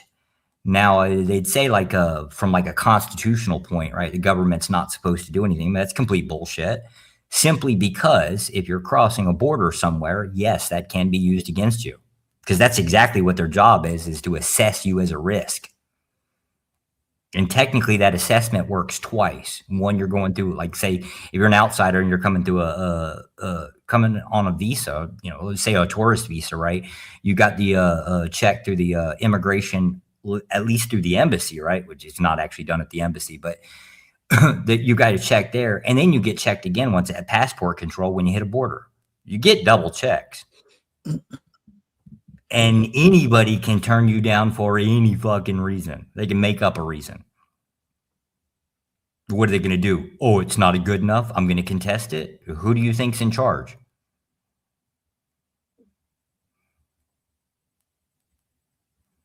And it'd be the same thing with a job. I can't get over this shit too, right? People are like, oh, I can say what I want. They're gonna hire me. Fuck. I can refuse to hire you for any reason I want. I just don't have to write it down if it's technically a rights violation. Agreed. It's like, damn. What's the reasoning? I don't have to give you. Like,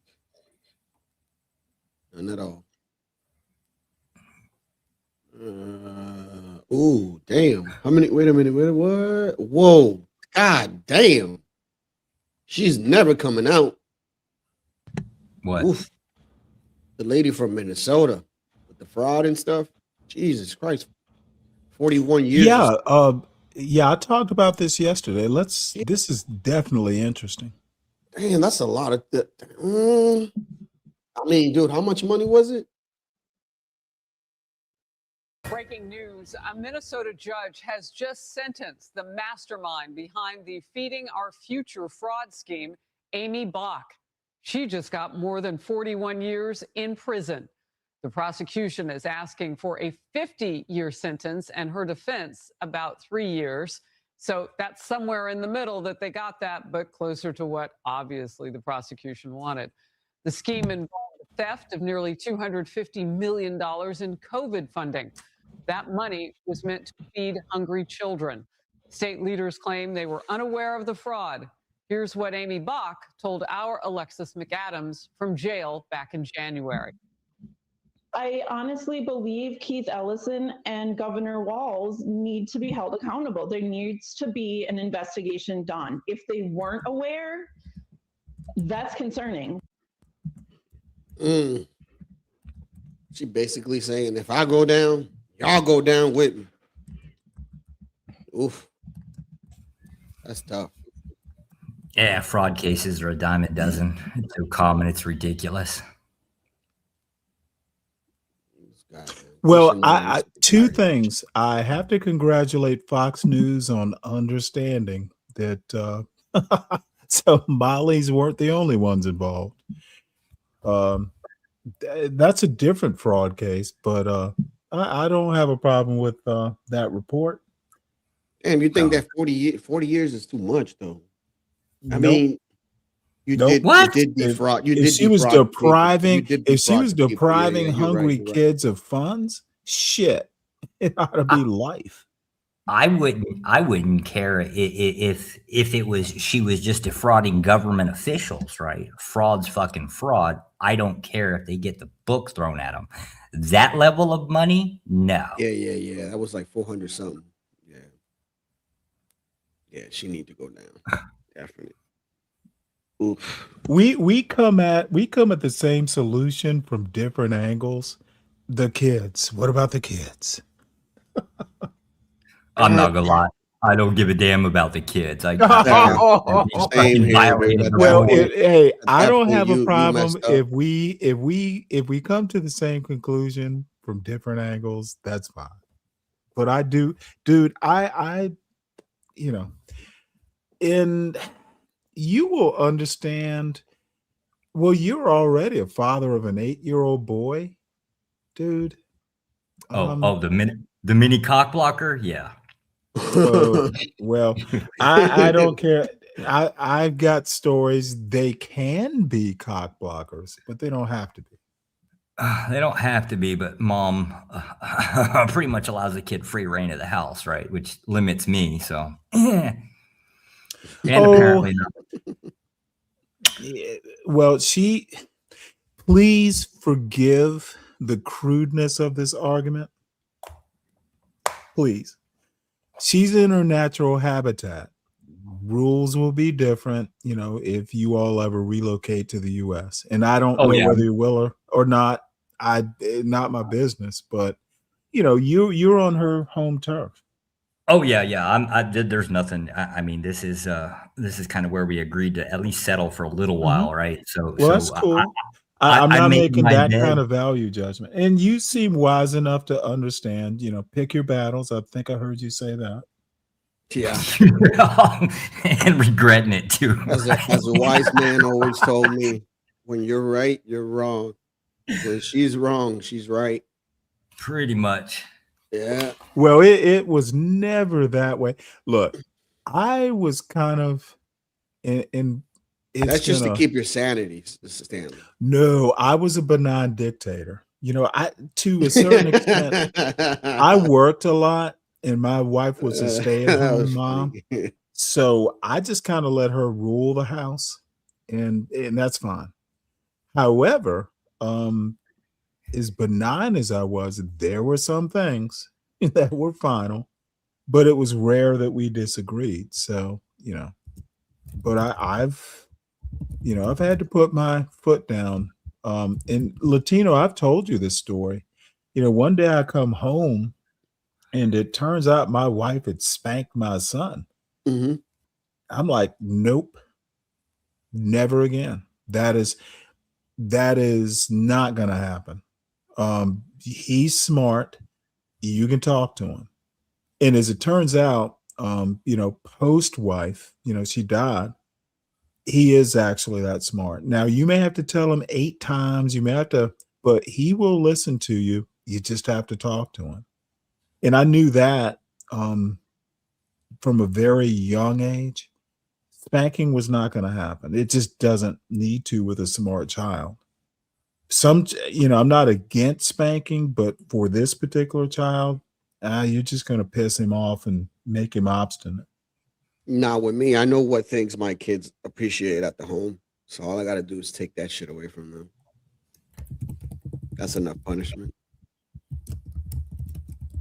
boomers, boomers, boomers destroyed tradition. Boomers invented tradition, you moron. You know, Vanta tries to be an American. Dude, Man, he is so man, annoying.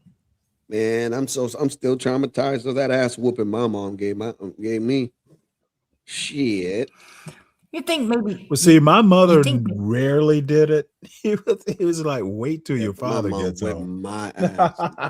Like, she whipped my ass. You think maybe he thinks that like, tradition is universal? If he does, I doubt it, but he probably has a comparison of the Western world's kind of being similar, if that kind of makes sense. But I kind of still have to disagree. I can't even figure out how like tradition wouldn't be different from one neighborhood to another, let alone from like a group of people in a city, let alone a group of people as a race or something, right? Like that's a very interesting point. Have you ever read Colin Woodard, 11 Nations of America? And then he wrote a book. Like, please, I'll gift you the book if I can. It really changed my idea of even what Black culture is. I'm still trying to figure out what Black culture is. I keep asking. I don't think there are cultures. Yeah, because I was about to say it's plural. Now there are Black traditions, and my mother's side of the family is from the Sea Islands of South Carolina, so it can be as insular, say on a St. Helena Island 40 years ago, as it can be in Linden, Virginia, where I lived for damn near 20 years. It's small. It can be insular. You nothing from wrong Virginia? with either. No. I'm from Savannah, Georgia, but I lived up there. I lived in Northern Virginia for 20 years almost. May I say that I lived in the South and where Southern and I mean you could consider it South if you want, Florida. If you want. northern. Well, hold on. Northern Georgia, Jacksonville, Gainesville. That's the South. Miami, it's a little bit different. I live a little bit up, but anyway. Yeah, anything. I'm sorry. Living there. The panhandle of Florida is the South. And I don't know, man. Like and passing by what is it, Georgia, and also passing by North Carolina, South Carolina. Well, I consider felt well like anything that has north in it is not Mm, the South. I don't okay. consider North Carolina, nor do I consider Virginia the I South. don't know. Everybody from the east, for some reason, in the Northeast, considers that the South. Well, I mean, they have their perspective. Yeah, I know, but But it's crazy though. I'm from Savannah, Georgia. I barely think Atlanta's the South. Man, but you guys have something out there, man, that doesn't exist up here too much, and that's Southern hospitality. Well, let me tell you something. As much as you know, the thing about the North, and I've used this many We're times, the pricks, safe Stanley. prison. I'm just going to tell you that. Hmm. I said that there's a bunch of pricks out here, just to let you know, in the Northeast. Well, I lived in Rhode Island for a couple of years, so I swore once you know, after my first deployment, they decommed the ship, and I had duty station choice, and I didn't want to go to San Diego because I wanted to stay close to my parents. I had awesome parents. Probably I should have gone to San Diego, but that's a hindsight. So I swore I would never live north of Baltimore again, which is How the hell did you get I choice? lived in Northern Virginia. I'm more curious how you got a station choice. Is that common? In the Navy, yeah. Well, they decommed the ship. Now, it doesn't mean you get your choice. They will allow you to make a choice. And let me tell you a Oh. story, because I wanted to go to Charleston. And I can't remember why. That's in Carolina, right? Yeah, 50 miles from Savannah. Look, whether my parents and I were close, even though we disagree to this day sometimes, but they were great parents. So I wanted Charleston, and for some reason or another, a need. It's always the Navy's need. Your choice is not going to be considered if the Navy needs you. So, so I wound up in Norfolk. I wanted Charleston, got Norfolk because they needed my experience there, which was fine. I loved Norfolk. I lived there for 7 years. So that's how it works.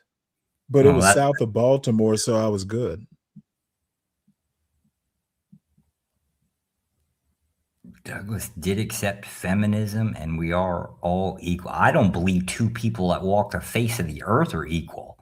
The hell does that mean? Agreed. Damn. Well, people don't understand what equivalent, what equal. People need to. This is what I'm saying. If you believe something, research your belief to reinforce it, even if it's just in an argument. Because I'm the type of person to believe that as human beings, we all have that right? Like, not to be killed and all that, etc. Right?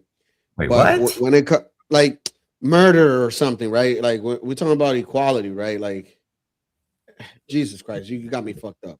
You made me confuse myself. Well, no, slow down, because I think you might be on to something at least worth hearing. Like, this is the thing, right? When it comes to like freedom of speech and stuff like that, right? You can't threaten to murder somebody, right? That's not freedom of speech, right? Well, hold on. It can be, but How? it might not be. It depends on who you threaten. You can't threaten the president, but if you threaten to do it on a social media post, so now does that person probably get away with it? Yeah, that's understandable now. But let's say if it's a face-to-face encounter.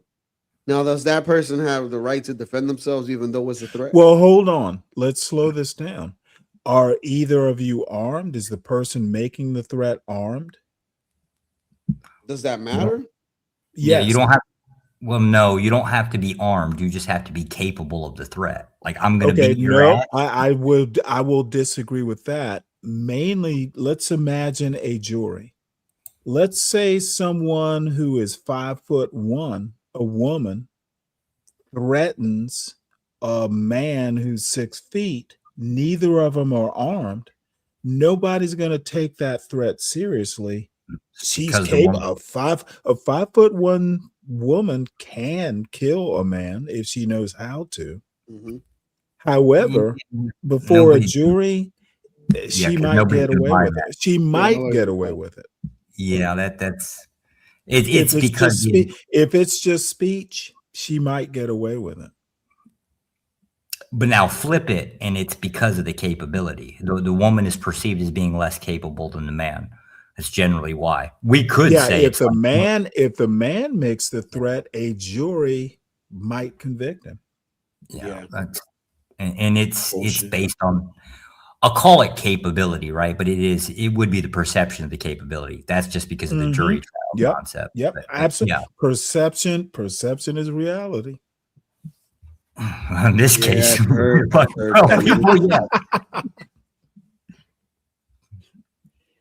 but like at the end of the day, if people would just basically put their goal with the freedom of speech, right? So like if they say, I ought be able to critique or criticize my local government, right? Then it's a different concept, right? But most people don't do that. They just rely on the, I guess, call it the talking point, right? Like, oh, my freedom of speech. That's a different And thing. you don't think you're a deep thinker, huh?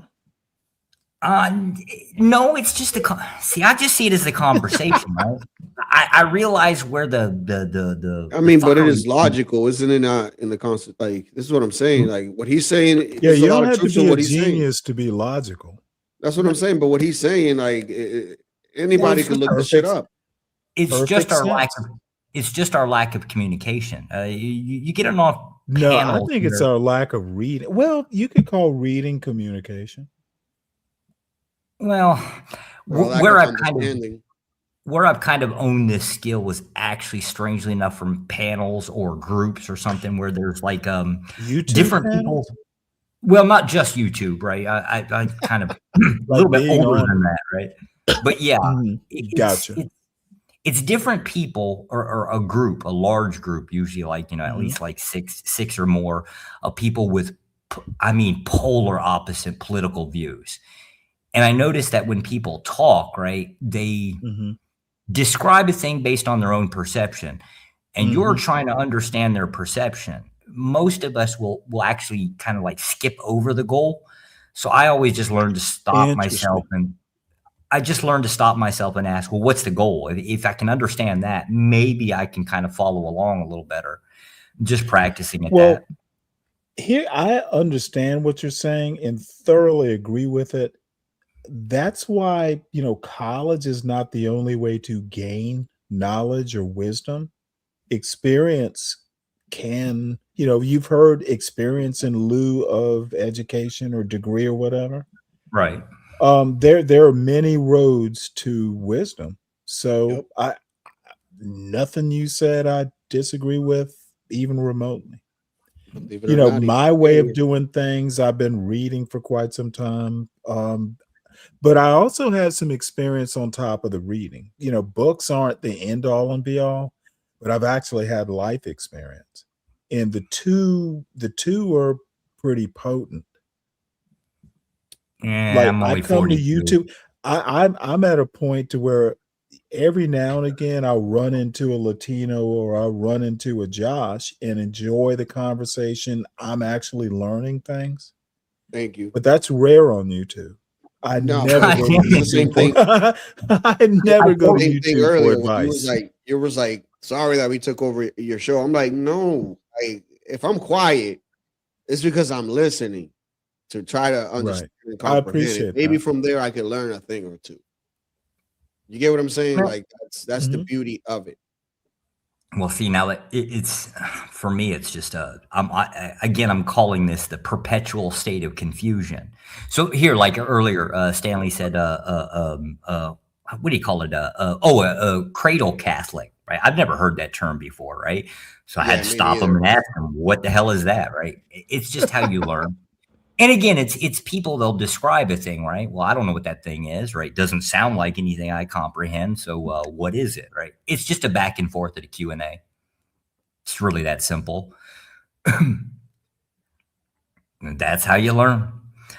And I can't rely on experience. I'm 42. I need another 20 years before I think I can claim any of that. Well, I'm 20 years older. Yeah, that's why I kind of have to see here, right? Like I can't talk about experience, man. We're still learning up Well, and downs. let me tell you a funny thing. I have to remind myself sometimes, that gee, you are old. Well, not old, because my father is 83. So, but I mean, I'm not going to get any younger. And, I've just earned my right to be kind of crotchety and, people just go, oh, he's just old. So I appreciate it. But yeah, even with my son, he just kind of just smirks like, yeah, you're just being crotchety. Yeah, that we were raised up. We called it uncouth. The only problem that I see with it is something's wrong with the society where the uncouth part. It's always been a thing, like for generations past. And I don't know if it's just our generation that we kind of like, oh, well, it's uncouth, and so therefore we're going to ignore it. That's the problem. Well, you're a millennial, right? Born in '84. I don't know when did the millennial Well, I think start? you are. I think you're a millennial. My brother is still in his 40s, but I'm the first year of Gen X. He's the last year of Gen X, oddly enough. So, Gen X, and I don't ever make generational arguments, but I kind of get where you're going with this. But I think Americans are trained to ignore a lot of stuff. We are trained, and I have a whole problem with the concept of patriotic education. We are trained not to question certain things. We're not trained to interrogate American exceptionalism, for instance. And that is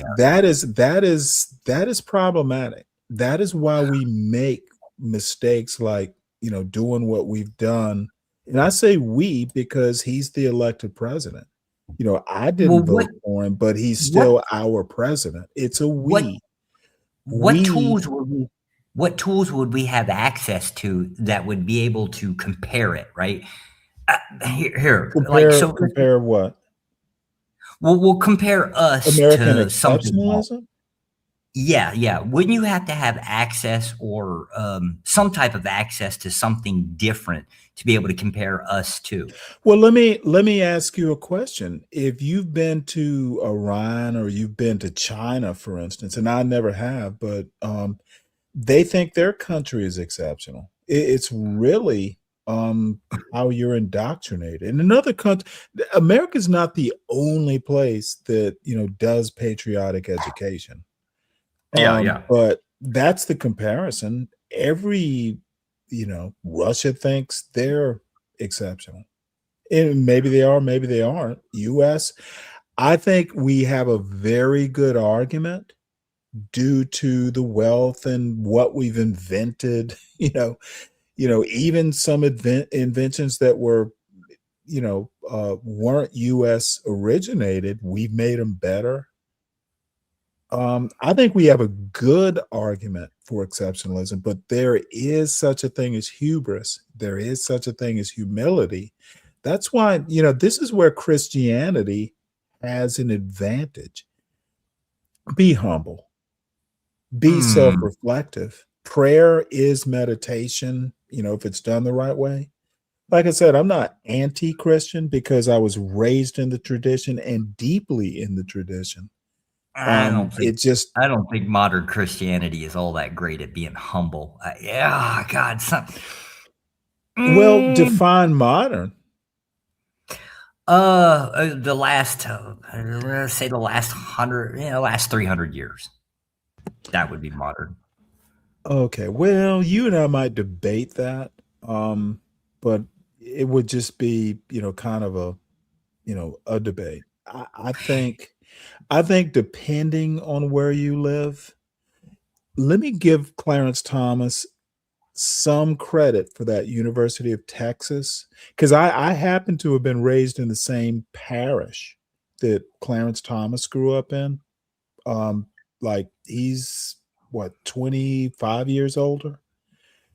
So my Catholicism, the way I went first through 12th to Catholic schools. So there are some similarities in how we were trained. We were trained to be humble. Even if you were like super smart, like a Clarence Thomas, you are trained to be humble. Listen to what he said in that Texas speech about, quote, his nuns. I had great teachers.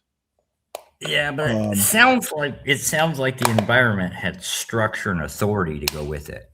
That would be the difference. Well, yeah, but it's pockets. Not every parish is equal.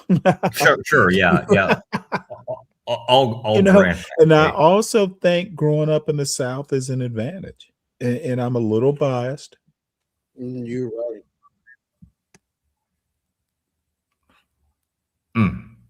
And when you got a black man saying that growing up in the South is an advantage, hey, it was, in my opinion. You guys definitely spent more time out and about. Over here, it's more of a city lifestyle type of, either you're in your house on a computer or some shit. So it's different, dude. Over there in the South, man, there's always something to do. Yeah, y'all just gonna make me homesick. Fuck y'all. I'm telling you, there was something to do. Like, but the city now. This is why I love living here in the burbs, man. Like when I moved from the city, I missed it for the first year. Don't get me wrong, but then afterwards, I adapted myself to this. So now I don't even miss it at all, dude. I hate driving into the city now. I've never really been raised in much of a big city. I was born in Homestead, Florida. Back then, Homestead was a very different thing. When Andrew blew that Air Force base away, that's where my old man was stationed. And then after he gets retired, he went into civil service. But that's where I was born. I think that was, I don't know, 6 or 7. I think when Andrew, I forget what year it was, but somewhere in there, Andrew blew it away. Andrew? Yes, sir. I was in Savannah at the time. When Andrew blew through that kind of changed the lifestyle, right? They decided to shut the Air Force base down, so the old man relocated. So I lived a little while in North Florida, and then eventually went up to basically upstate New York, Catskill Mountains mostly. So, Well, wait, I'm sorry, where was the Air Force base in Florida? Homestead Air Force Base, Homestead, Florida. Savannah, actually, it was Charleston that got hit harder.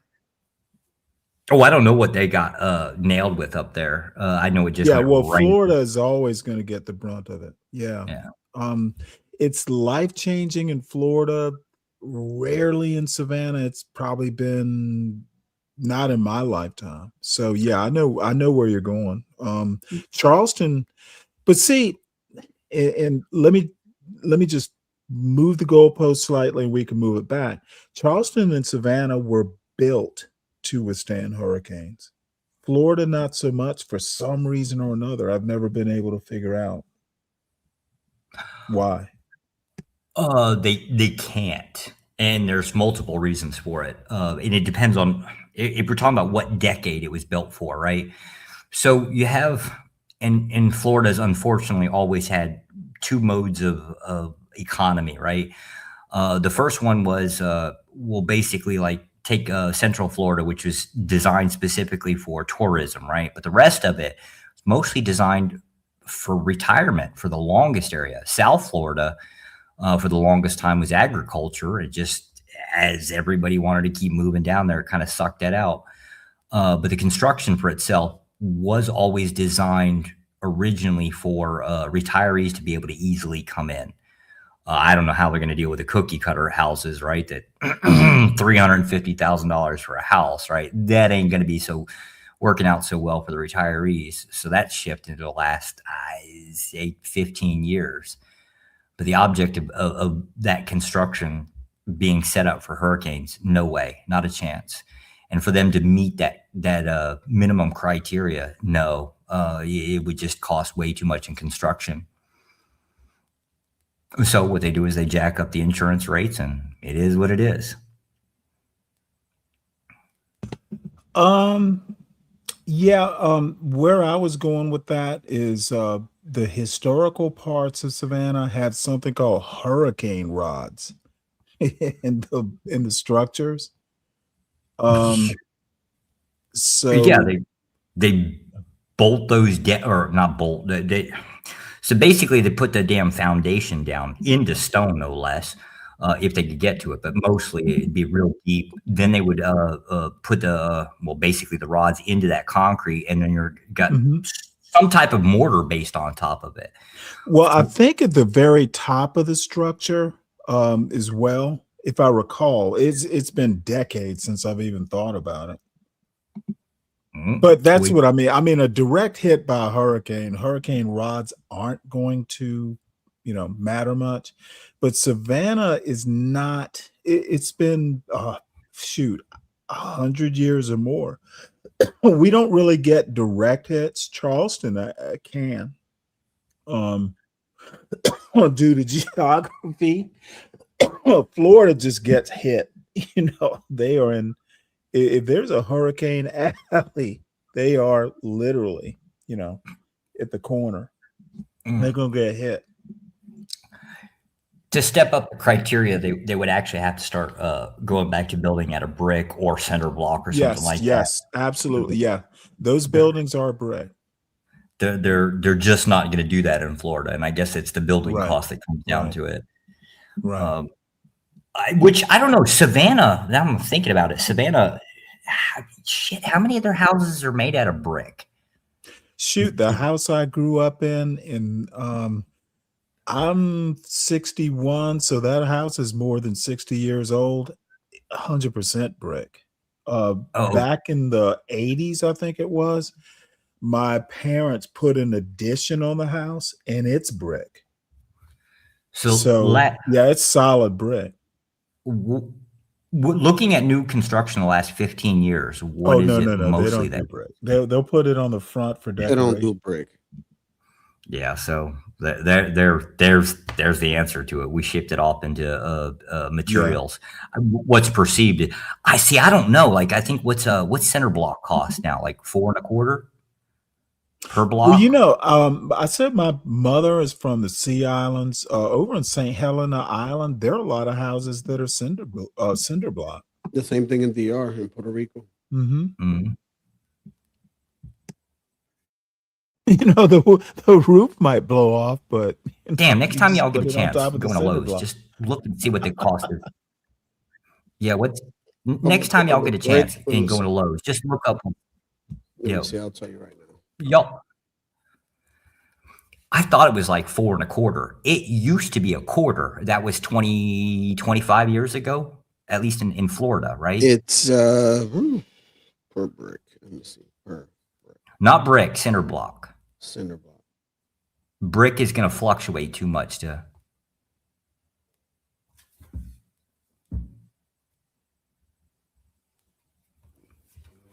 Let me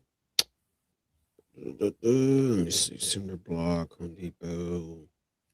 Let me go on the website because the out part is giving me estimates of like how much it would be if I bought a whole bunch. I'm not trying to buy a whole bunch. Trying to figure out the price of one. All right, so an 8x8 concrete block would cost you $296. Yeah, that's so 2x4 drywall. 2x4 is going to be a hell of a lot cheaper. Well, let me let me interject something real interesting though. I grew up in Savannah. It was an all black kind of middle class neighborhood. All the houses were built of brick, like Yeah. four walls. And now again, this is over 60 years ago that it was built. It's amazing. If you maintain the house, the houses still look great. You know, you have to pressure wash the brick every now and again, that sort of thing.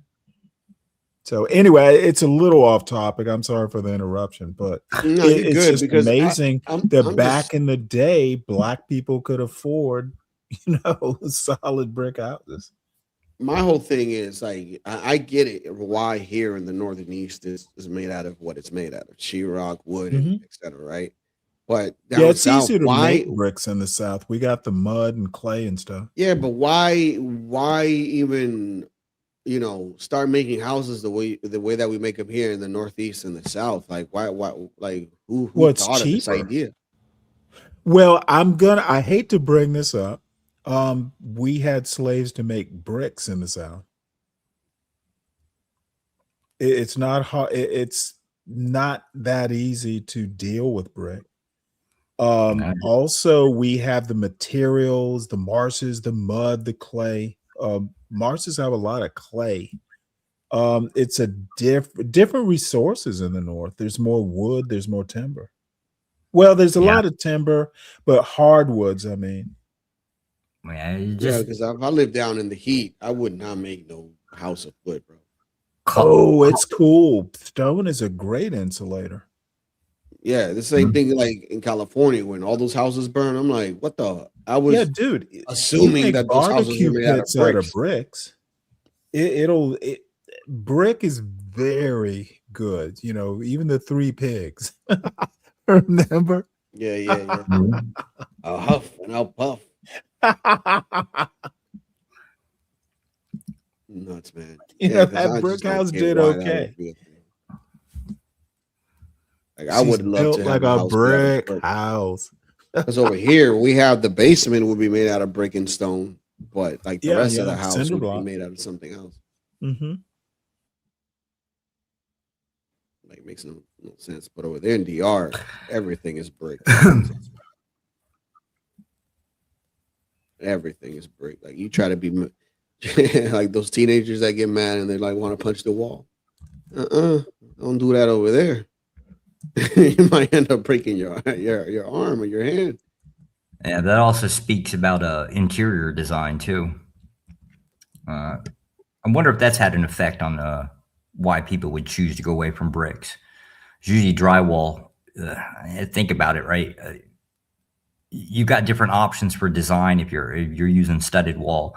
If you go to brick, right, as an interior, you've got limited options. If you want a drywall, right now you have to put up furring strips and then put Yeah, up you gotta knock drywall out a on top of that. wall. Well, no, and I you can mean move you it and put the maneuver it however you drywall want. up on the fuck. I mean, usually the brick is the outer layer. Right. There's a wood frame Yeah, you're right. inside of the brick. That's what you put the drywall up on. Now, if you're going that, right, now you have basically the same cost as it would for like a studded wall, like a 2x4 studded wall, right? And Well, and studs, the brick. that was the term. So now it's couldn't a remember. double cost. Now I have to say, in the South, all those brick houses had wood framing. Damn. Yeah. What year? What year is construction? Well, let me put it to you this way. When I lived in Northern Virginia, I can't remember the year the house was built, but it was a modern house. The basement had wood studs, cinder block on the outer that was stuccoed. And then you had the cinder block beneath the stucco and then wood studded framing to put drywall up on. All right. Okay, so what I'm pretty sure this has got to be like 30, 35 years old. This is why the old houses I would say the house was probably built in I would say probably early 2000s. Oh shit! If I recall, I'm pretty sure it was built in the 2000s because we didn't move in. I'm trying to think. We moved in probably in 2008. And the house we bought the house from the original owner. Let me put it to you this way. I remember because I'd lived up on the mountain before we moved back to the mountain. I remember when the lot was wooded, so it was built in the 2000s. Yeah, that's that's expensive as shit right there. Yeah, but back to Josh's point, how it's much easier to manure and like make different walls and stuff, right? So you got me thinking. The reason why most of these businesses, right? I don't know if you tend to notice that they will have only like a McDonald's sign. They don't no longer do like the red roof or the arch or whatever. And it's for that reason, because if they decide to close down shop, let's say Burger King, McDonald's, or Wendy's, etc., it's much easier for you to put in another business just because it doesn't have that red roof or that signature look that they used to have back then, and that's why you don't see that anymore. Yeah, that makes sense. It's the same thing with cop cars now, where I've noticed that around here, not in Boston, but like in the suburbs, most of the cop cars are all black. It's just one color. They no longer do that multicolor shit that they used to do. Because what ends up happening is once those cars go out of commission, they'll sell them at the auction. So it'll be much easier for them to sell if it was just a whole black car or just one color. Well, it's also a different paint job for every color when you're painting cars. So that makes sense too. It's like they cost on everything. Yeah. So, and I only roll back stateside about every, I say 3 or 4 years for a couple months, right? I noticed the food portions, like when you walk into a store, like the servings are smaller. Dude, you're in my mind right now. So we're just doing this across the board now, aren't we? I'm guessing. Yeah. Well, that depends.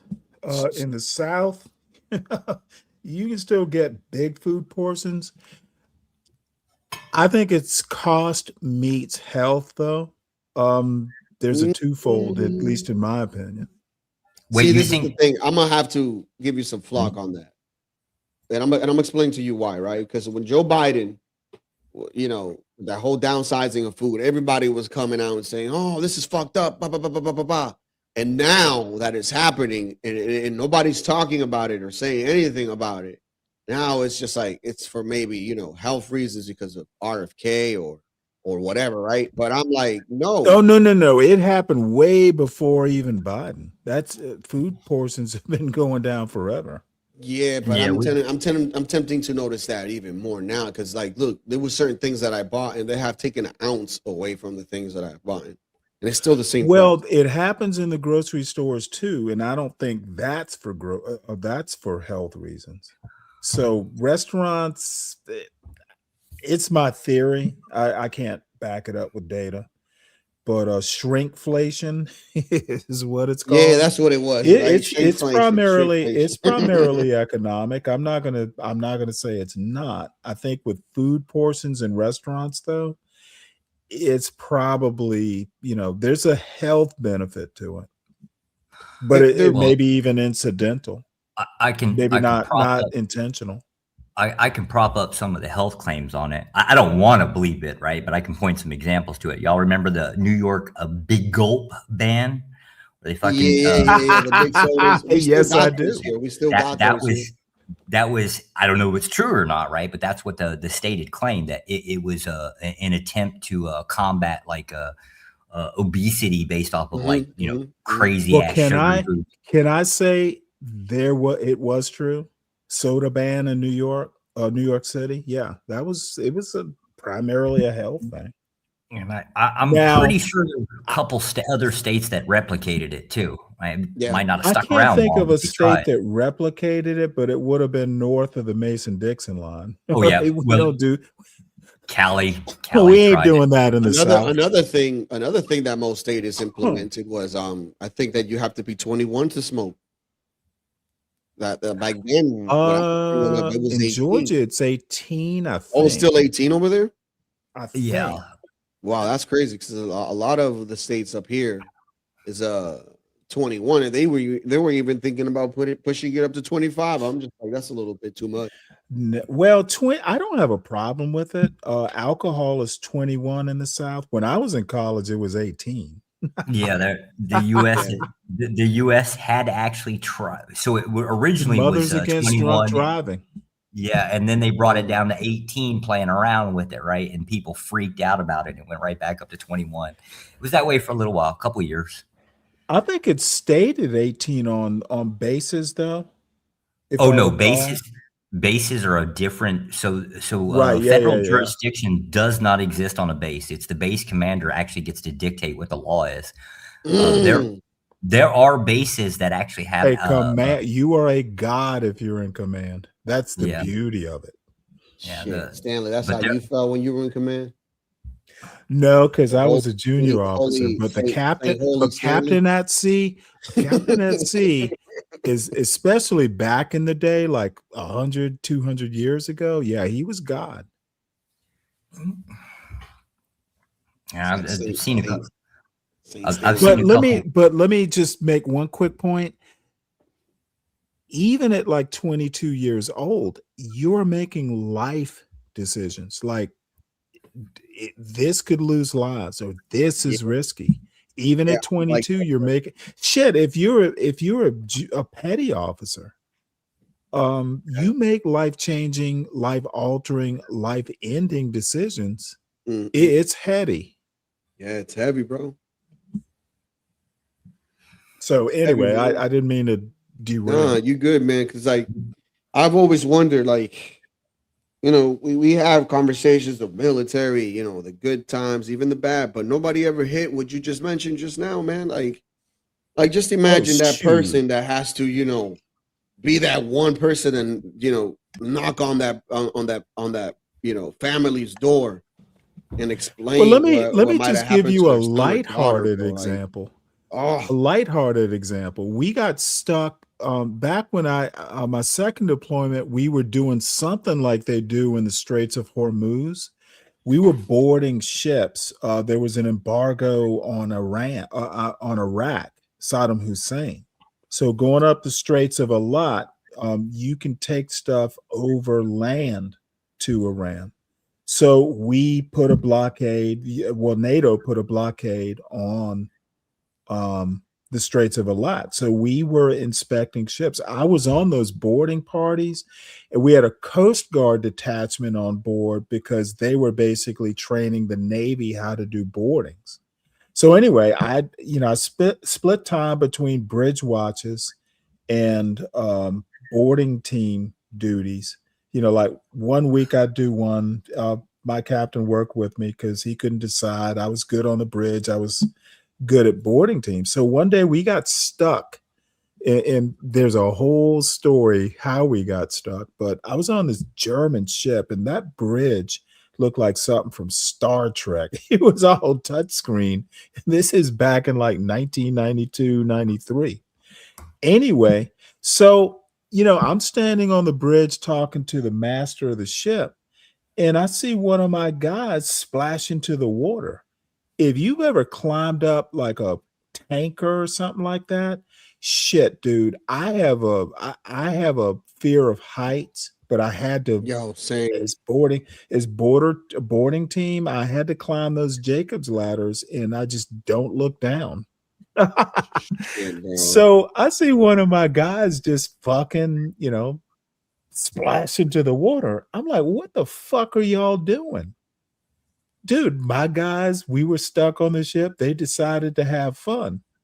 So it's risky jumping. You know, I've done the 40-foot tower drop. So we all know how to do it. So I should have, if I had actually been like strict, I'd have said, nope, we stop. Don't do it anymore. I'm like, dude, we're stuck. These guys know what they're doing. Just fucking let them take the risk. But diving into the water at the wrong angle or something like that, dude, you'll break your neck. So, something as simple as and lighthearted, dude, that's a decision that was fine. But what if one of these guys had gotten injured? How am I going to explain that to my captain?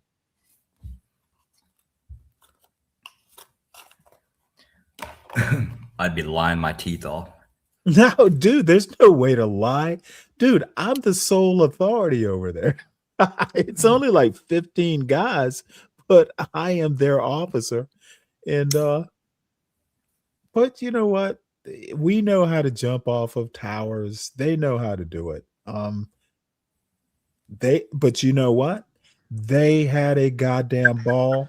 I almost went and did it myself, but I didn't want to do that. Me and the chief stayed up. We're supposed to be the mature ones. May I ask you something? Sure. When you were in charge of your post, how would you take criticism or even disrespect from from one of your subordinates, like, or would that even be a thing? Criticism is different from insubordination. It can be. Now they can be synonymous, but they don't have to be.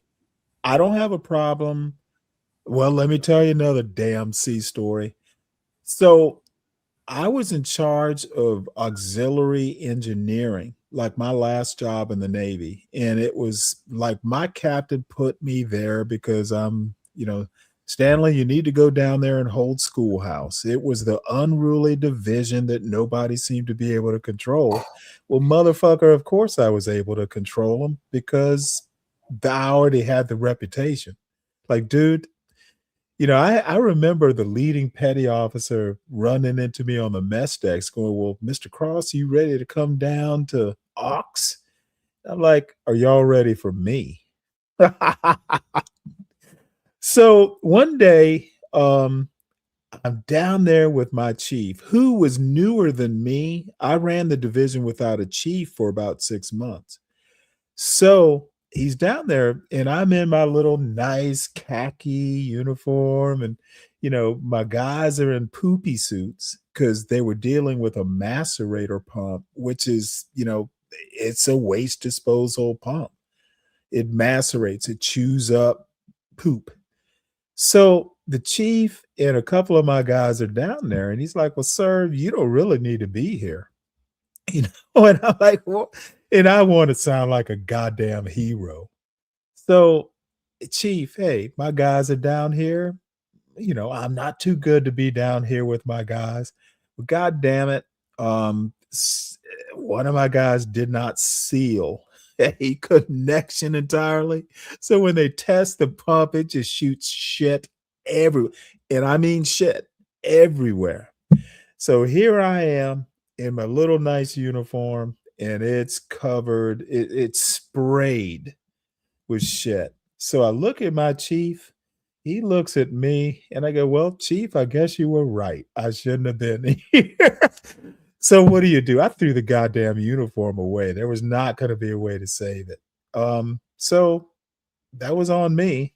I wanted to look like a effing hero and got shit on for it. So that was advice from my chief. You don't have to be here. And I did not follow the advice. And he wasn't insubordinate.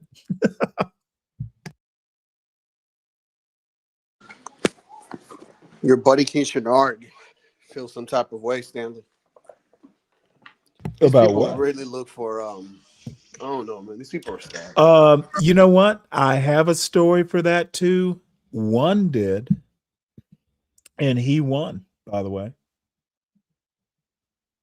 But it was special circumstances.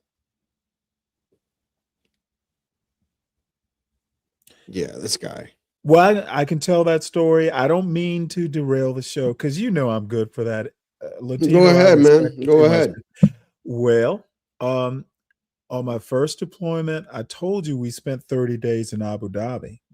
Well, little minesweepers, there were 3 of them there. So they rotated crews, because even though they were ocean going minesweepers, you'll get the shit beat out of you crossing the Atlantic, like seriously beat up.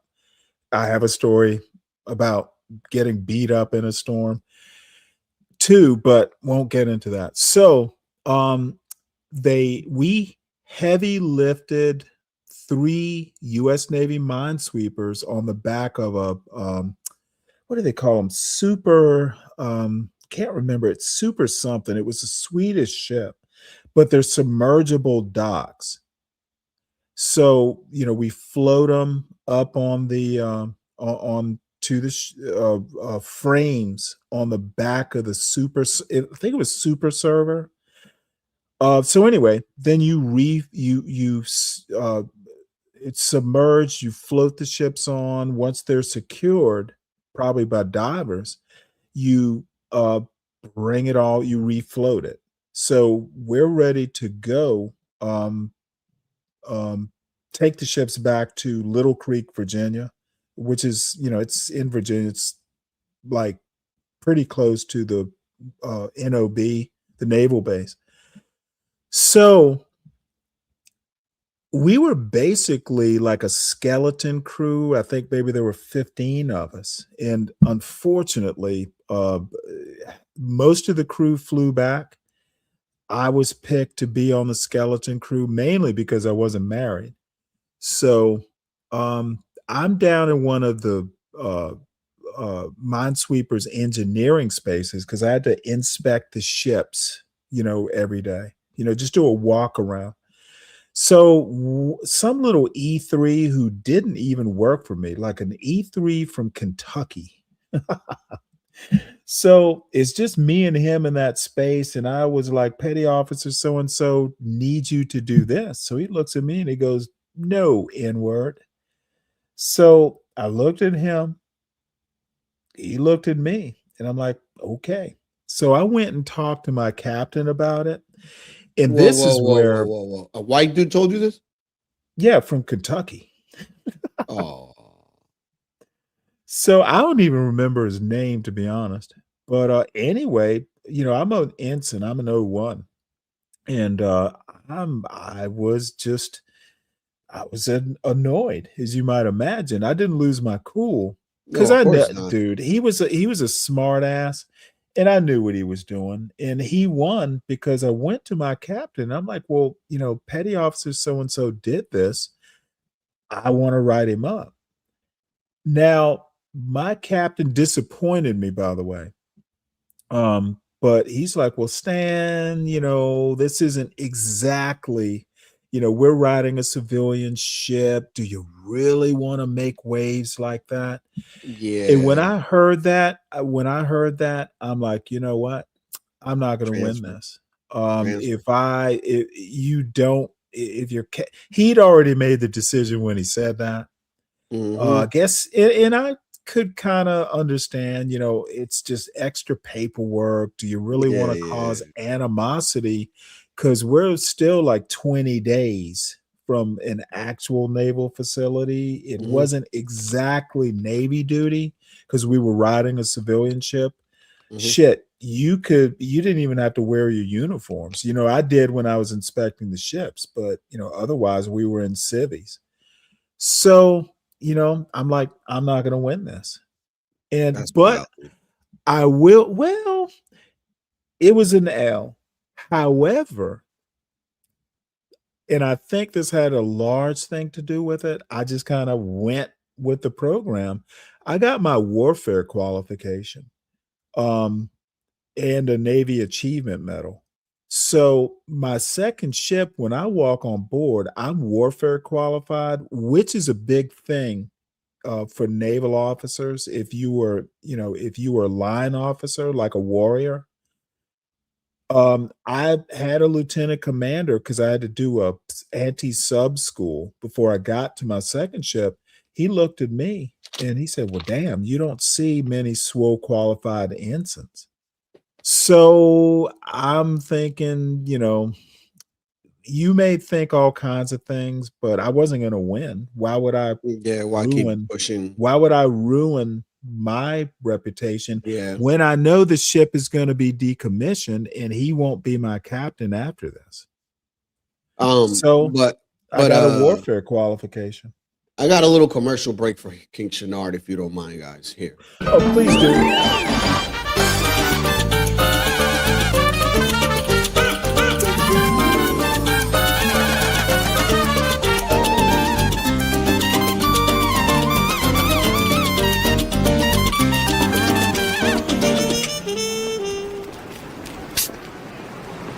Yo quiero Taco Bell.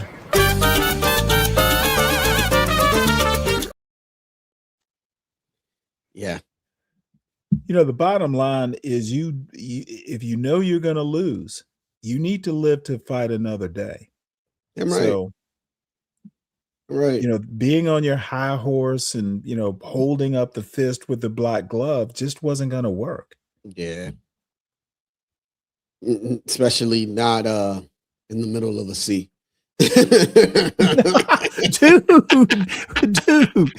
dude. Just saying. Just Let saying. me.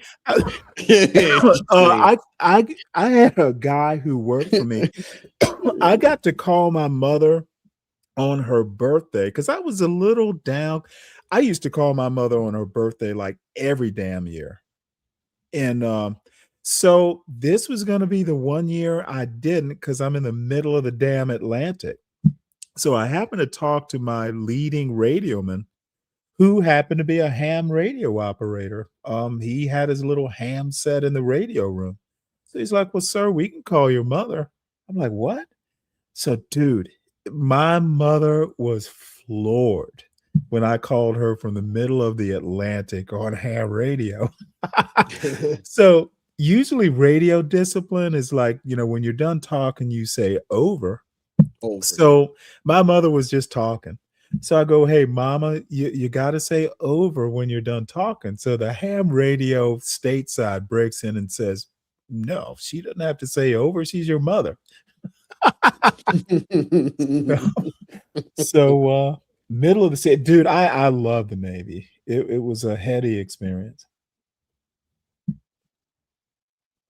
And I'm not going to take over the show with sea stories, but I got a few.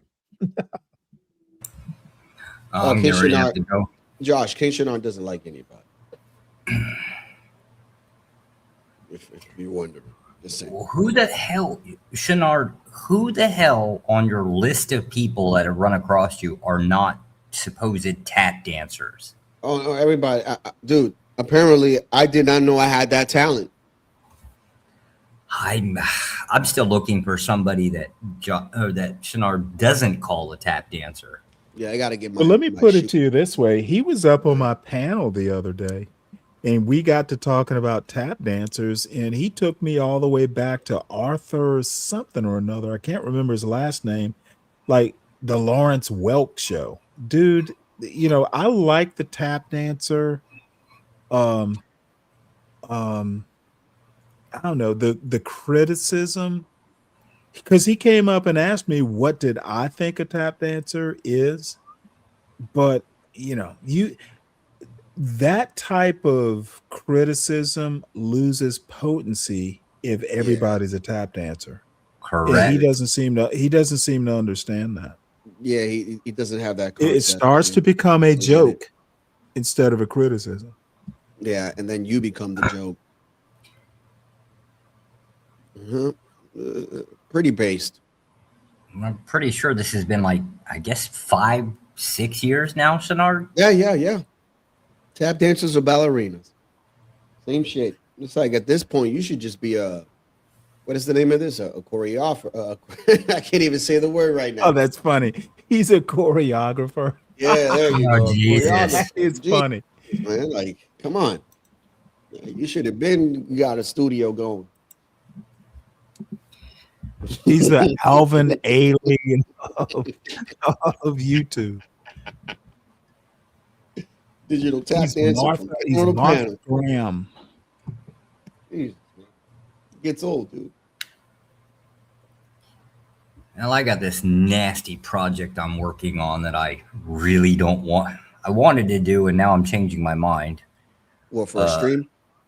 No. So I'm a developer for, I guess, a few content creators, and they have decided that it might be a good idea to build a networking system for what they call the panelverse. It's effectively really just a networking system between about 30 different content creators in an ability to control the environment and at least wrangle in some of the chaos. So this would be like drama panelists, some beef sector areas, and I guess apparently try to apply some order to the chaos.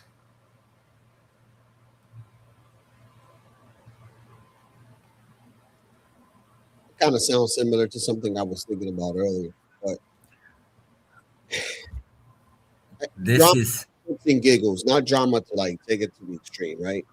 So I was thinking about something like, I don't know, the digital roast. We'll have, Latino gets roasted this week.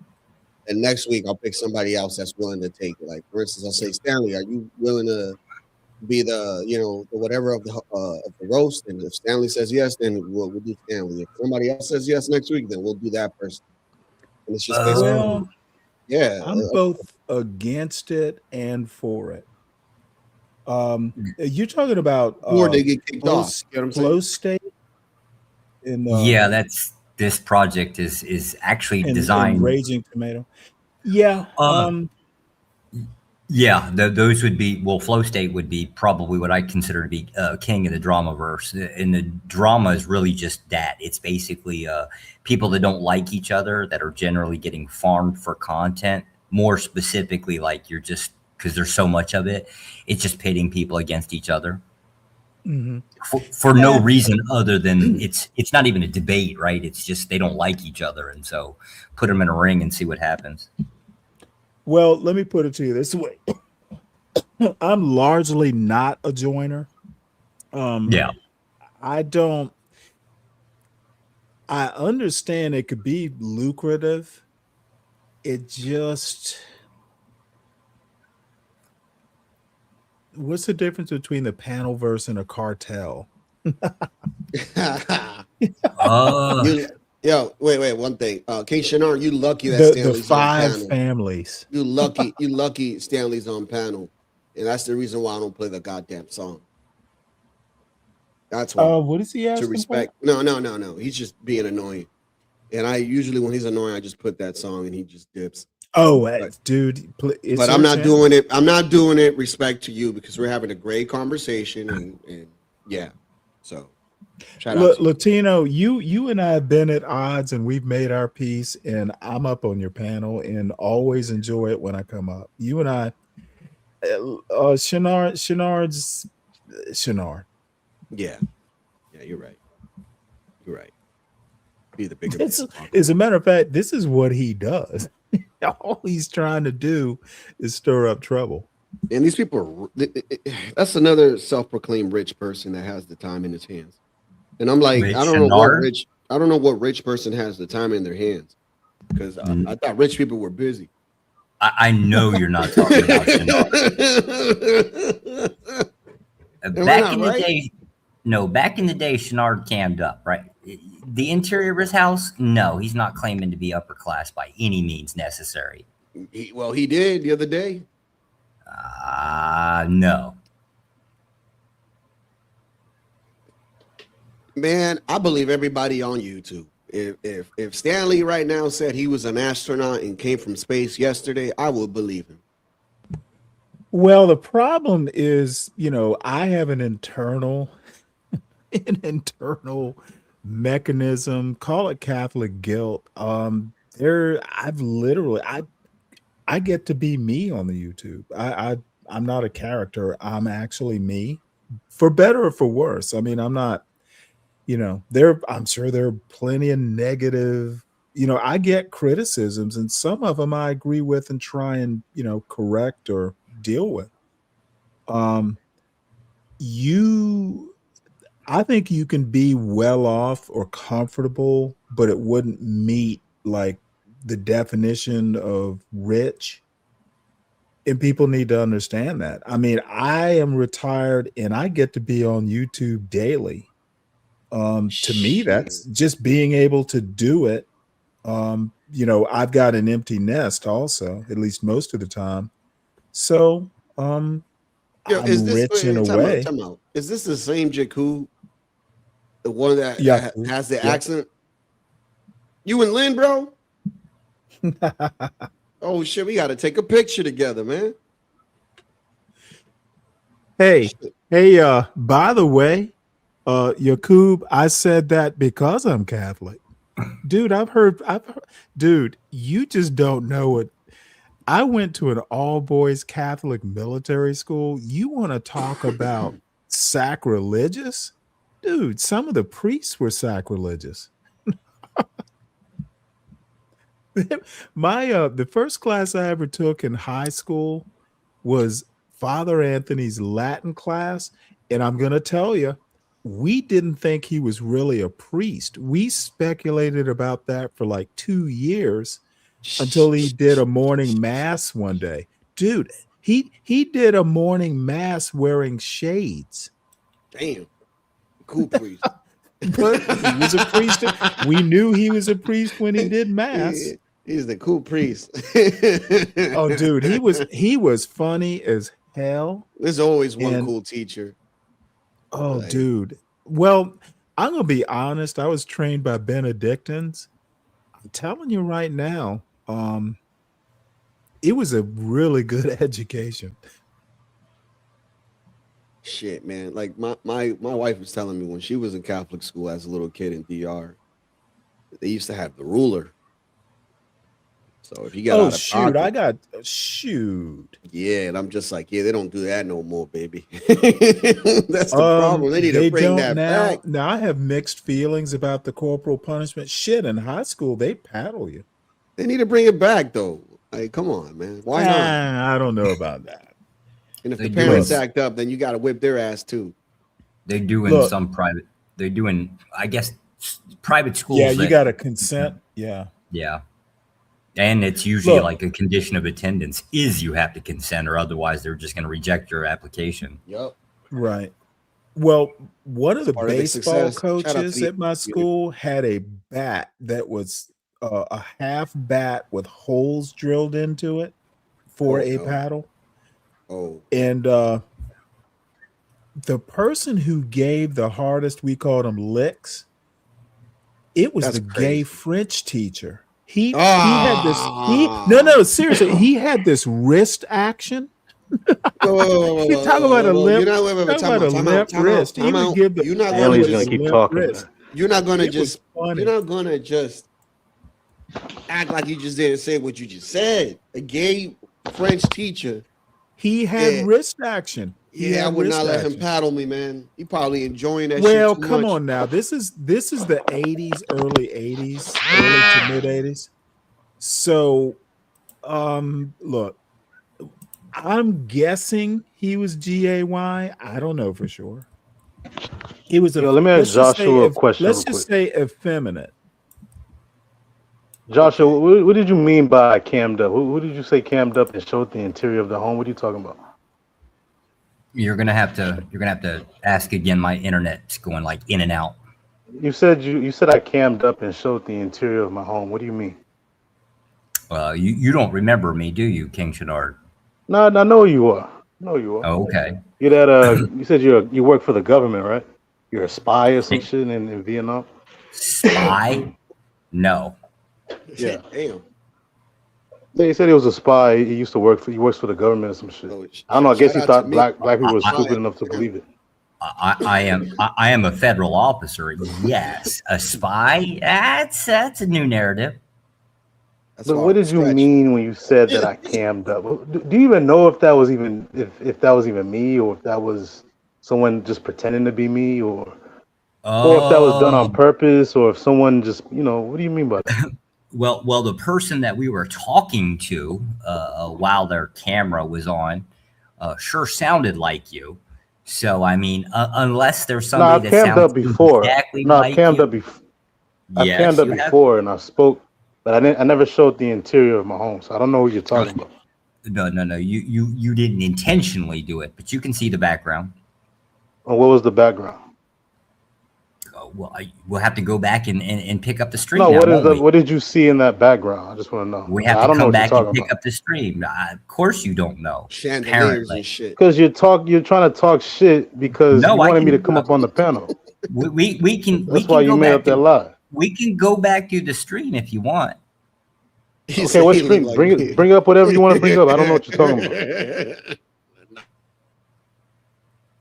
I would call him Yeah, that's that Beetlejuice. faggot. That's that faggot Lee Clinton. There's something wrong with people on here, man. I swear. Easy with that word. You know YouTube doesn't like it. Come on. But The yeah, hell I is don't know with what you you're people trying to nuke talking channels. Jesus Christ. Oh, you saw a unit that I had a kitchen that was set up to rent. You didn't see the other units. It wasn't just a kitchen; it was a hallway. You were out walking. Hallway. Yeah, you left one room and was walking down the hallway. Nah, see, you're making that up. No, I'm not making that up. Maybe he was You said I visiting was walking somebody's down a house. hallway. Maybe he was visiting somebody's house, and that's why he cammed up. You said I was walking down a hallway. What are you talking about? It very well could have been somebody else's. Bro, why home. do you lie about being a government spy? Why do you lie?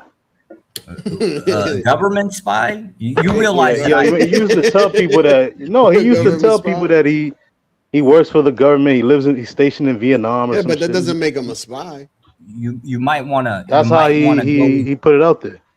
You might want to find Dusty's channel. Do you work for the U.S. government? Yes or no? State Department, correct. You work for the State Department. What do you do? A foreign service officer.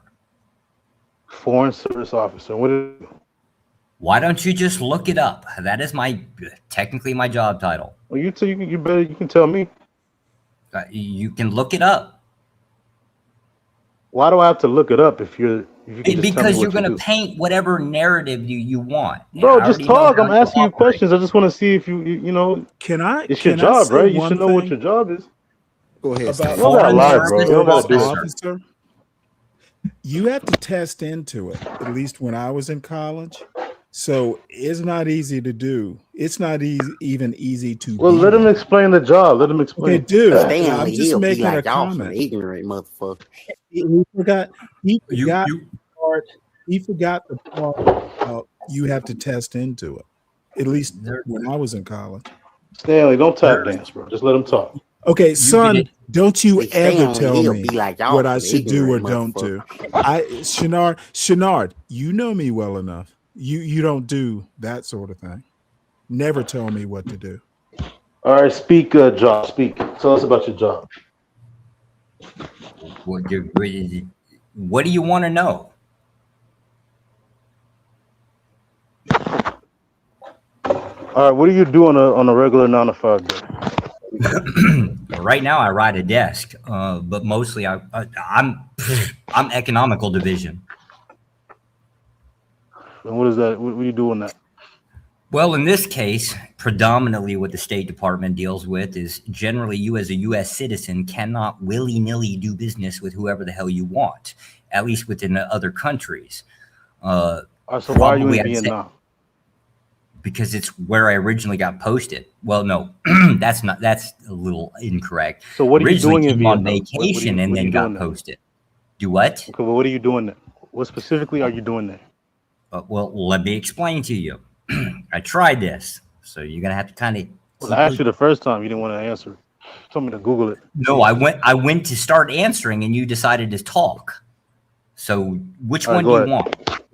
want? Okay, so a U.S. citizen cannot willy-nilly conduct business with any foreigner that they wish to. About Oh three shit! I quarters. clicked out a StreamYard. My bad. My bad. Yeah, there you go. Never mind. Wait, hold on. I think I'm still on there. Yeah, I think I'm still on it. Yeah, can y'all hear me? Yeah. Yes, we can. All right, go ahead. Sure. Yeah, I'm gonna try this one more time. Go ahead. Okay. This is the last time I'm trying this, Shenard. So a U.S. citizen cannot willy-nilly do business with whoever the hell they want in another abroad. Three-quarters of the industries that are out there, right, actually require permission from the State Department to conduct those transactions. It's just a thing that we have. It's the United States Who won the government. Vietnam War? Who won the What? Vietnam War?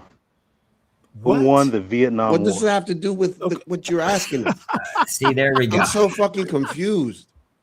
Like, Well, he think. was, Try to think for a Jesus. second. He's got the attention span of a flea. Clip I don't know why you're laughing. I asked him a simple question. Who won the Vietnam War? Yeah, which question do you want? See, you're just going to keep piling on questions, right? So, bro, why are you lying? There's no point in having a conversation. Dude, it's called the Gish Gallop. It's weird as a dish gallop within a questioning too, isn't it? That's exactly. Kind of weird. You still haven't said. You still haven't said what you. Hold on, chill. I think it works as a Gish Gallop. Okay, what do you exactly do in Vietnam? What do you do? Well, I was proceeded to tell you, right? But then you decided to want to change the question. Go ahead. No, that was the second time that you interrupted it. No, that's the second time you interrupted the answer. I'm not given a third time. But does the U.S. even have a diplomatic? Fool me once, shame on me. Fool Vietnam? me twice, shame on you. Good for you. Are they stationed in Vietnam? Do you think they're actually stationed there? Yes, lots of people are stationed in pretty much every country I can think of. This dude makes up shit. Well, let me there's ask an you embassy, a question, Josh. Yes, sir. Is he actually ignorant, Shenard, actually ignorant or intentionally ignorant? I can never tell. But either way, he's ignorant. Shenard likes the drama. Stanley, likes do you really believe this shit?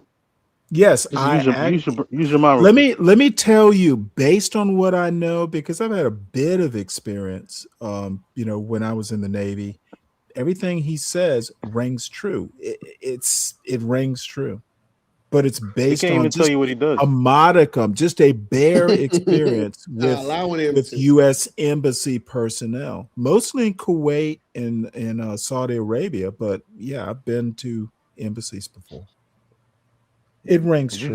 Did you go to Vietnam to find a wife or some shit, bro? No, Kuwait. I literally said Kuwait. Oh, you're asking me a question, or Josh? He's asking. Yes, my first interaction with Vietnam was actually as a tourist. I was pretty much coming here to just basically sit in a hotel and drink. Yes.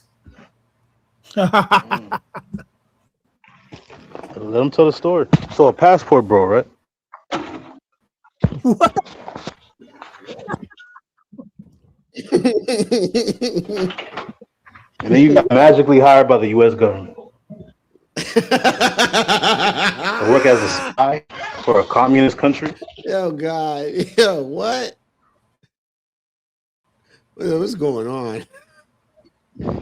Look, He's as cooked, a comedy routine, yeah, he is a comedian. Shenard is.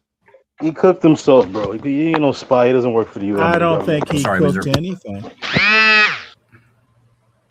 Anyway, I gotta. That drill I'll be sound, back. I'll be back. dude. Don't you know how to like turn off? I'll be back. I gotta go real quick. Okay, son, control your technology. Why are we a slave to his phone? Turn off the calls while you're on StreamYard. It can be done. Oh, that's what that is. I thought it was something else. No, it's a buzzer. If you've ever heard a phone, it's got a buzzer sound, like a. You can set it. I don't want to get too. I thought it was something that resembles a flashlight. Something. Well, I thought he was like Dexter. Dexter used drills a lot.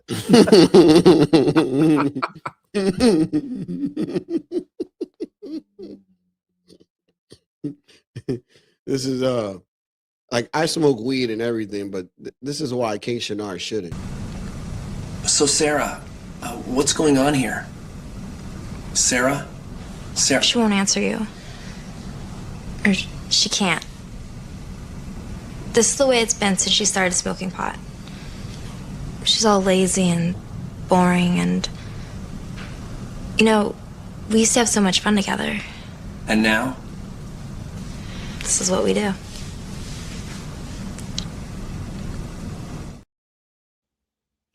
I think that's funny. Yeah. I'm glad you enjoyed it. She has a rich interior life. Yeah. Very interior.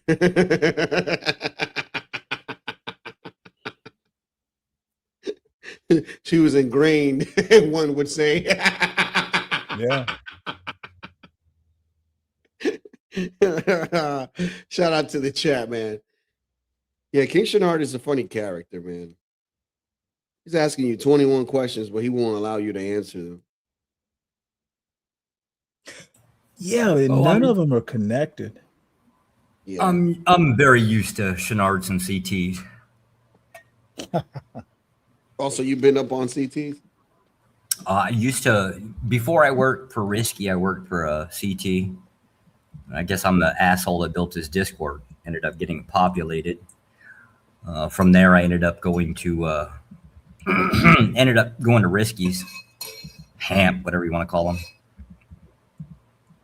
Let me ask you an odd question. It's going to be very Shenard-like. How is a Christian? Well, I'm joking, but it's a fair question. How is it that a Christian nationalist, which you know my opinions there, sure, Christian nationalist is white nationalist in my opinion, but it's just my opinion. No, it'd be true that you get away with what I don't mean get away, get along. Sorry, because I've had a couple Coors Lights. How is it that you get along so well with Hamp or Venus? It's impressive. So let me say that. Well, okay. So it would be different reasons for those two. So how I get along with Hamp really well is actually so Christian nationalists generally like staunch rule, like strict rules, effectively speaking. So do Hebrew Israelites. So that's kind of why I ended up getting. They got some pretty damn strict ass rules. That's right. Hamp is a Hebrew Israelite, isn't he? Yeah. Now, Venus, I get along with because this is kind of a little bit more of a personal interest. Venus brought up a lot of topics. Well, she's part Asian, right? Is she part Vietnamese? Venus, I don't think so. I mean, I don't know. She is part Asian. I don't know. I never really asked her about long-term background. Well, it doesn't matter. I was just curious if I'm trying to figure out. So, well, Venus was more interesting because she had brought up a lot of questions, especially going at, let's just say, right wingers like myself, right? And as she would ask these questions, she ended up getting pretty much dogpiled by all of the right wingers. Oh wow! That's kind of why she kind of gets pissy, right? I probably why she's considered to be aggressive, right? You attack somebody enough that they become aggressive. It just is what it is. Yeah. But anyways, her questioning about a year and a half later started to pop up within the political sphere, became very popular. And it's kind of like a big slap in the face that she had been on panels and there's videos of her asking questions that a year and a half later become popular. And And that's admirable. So you think she's smart? I don't know if it's smart because everything is based on the concept of a question. If this, then why that? Well, right? Socratic method. Sure. But I'm saying I think it was based on identifying a problem that skipped past most people that just effectively became So popular. you think she's a year and a half ago. perceptive? Maybe. I have no idea. But this is all leading up, and this will be the last question. I've heard Christian nationalists or people who kind of sympathize with the point Black people are heritage Americans, and I use the term heritage Black Americans mainly because I don't want to do ADOS or FBA, not the group. Heritage Americans who are heritage Black Americans who have roots deep in American history. That's how I separate, American Blacks from, say, other African heritage groups. But many people who kind of identify with Christian nationalism are good with Black Americans as long as they stay in their place. So what do you think about that? Is there basically a second-class citizenship? Well, yeah, inherently. You would be more accurate to call it white supremacy. Yes. Just remove the concept of skin tone out of it and then put it onto a culture concept. Okay, and the problem with, I'm sorry, I interrupted. My bad. No. It's just if you look at it through the lens of so it would be different cultures, right? So it's more accurate to call it like a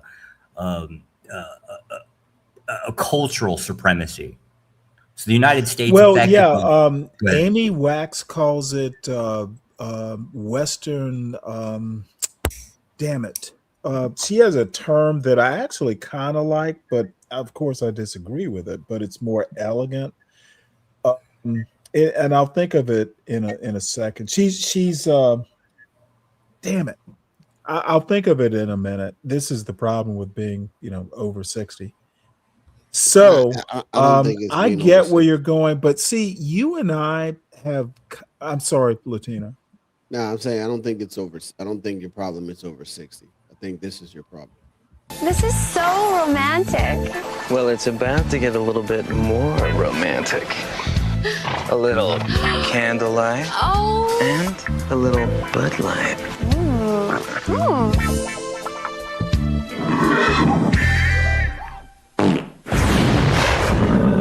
Do you smell barbecue? Oh! Fresh, smooth, real Bud Light. Cool, rocket sled. No, actually, it's not. It doesn't matter. I'm fucking with you, man. It's the endorsement. I see you, Coop. Look, bottom line is, at any point in time, I can probably. I'm not going to get too complicated with how I think, but I have a complicated view of culture. I think when people want to separate white culture from Black culture, I look at American culture in particular as multifaceted. It's a diamond is a diamond, but it has facets, like sparkly. Sometimes one shines, if you move it, depending on how you orient it to a light source. Black culture is American culture, so I don't think I don't agree that Black culture in the United States is that far removed. The problem is you could call Black culture a Creole culture in a way. Oh, yeah, I have complicated views on it, and it's not so much easy to explain without getting into what I've read on the topic. I've synthesized a lot of different things, but your culture perspective, I just simply don't agree with. Black culture, if you want to call it that, was formed in a crucible of a white culture, if you want to be racial about it. I think ethnicity, I think there's an American ethnicity, and even within an ethnicity, it's multifaceted. So I sound like I'm babbling, but I think you probably kind of get where I'm going, whether you agree or not. I agree with the descriptor, at least partially, right? I don't understand the other half, right? I can sit here and ask till I'm blue in the face for somebody to kind of like break down Black culture. Even if the multifaceted part of it, it's just right. Well, I don't think there's one Black culture. Yeah, I think right. there are cultures. People, even if you look at rap music, there's West Coast, East Coast, dirty South. Even within, there is no one Black culture. There's no one way to be Black.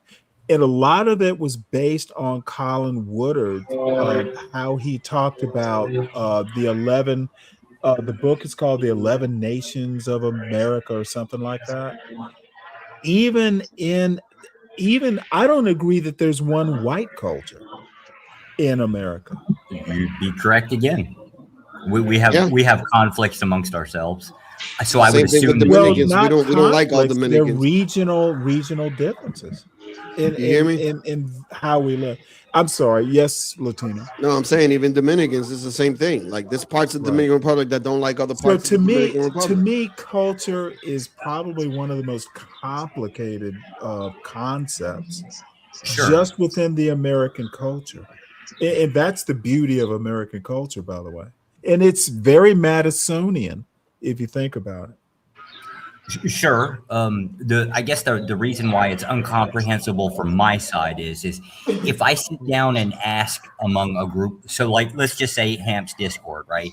If I were to ask the question for a group of people to describe Black culture to me, it almost always that background noise. That one ain't me. That's probably me. My bad, Latino.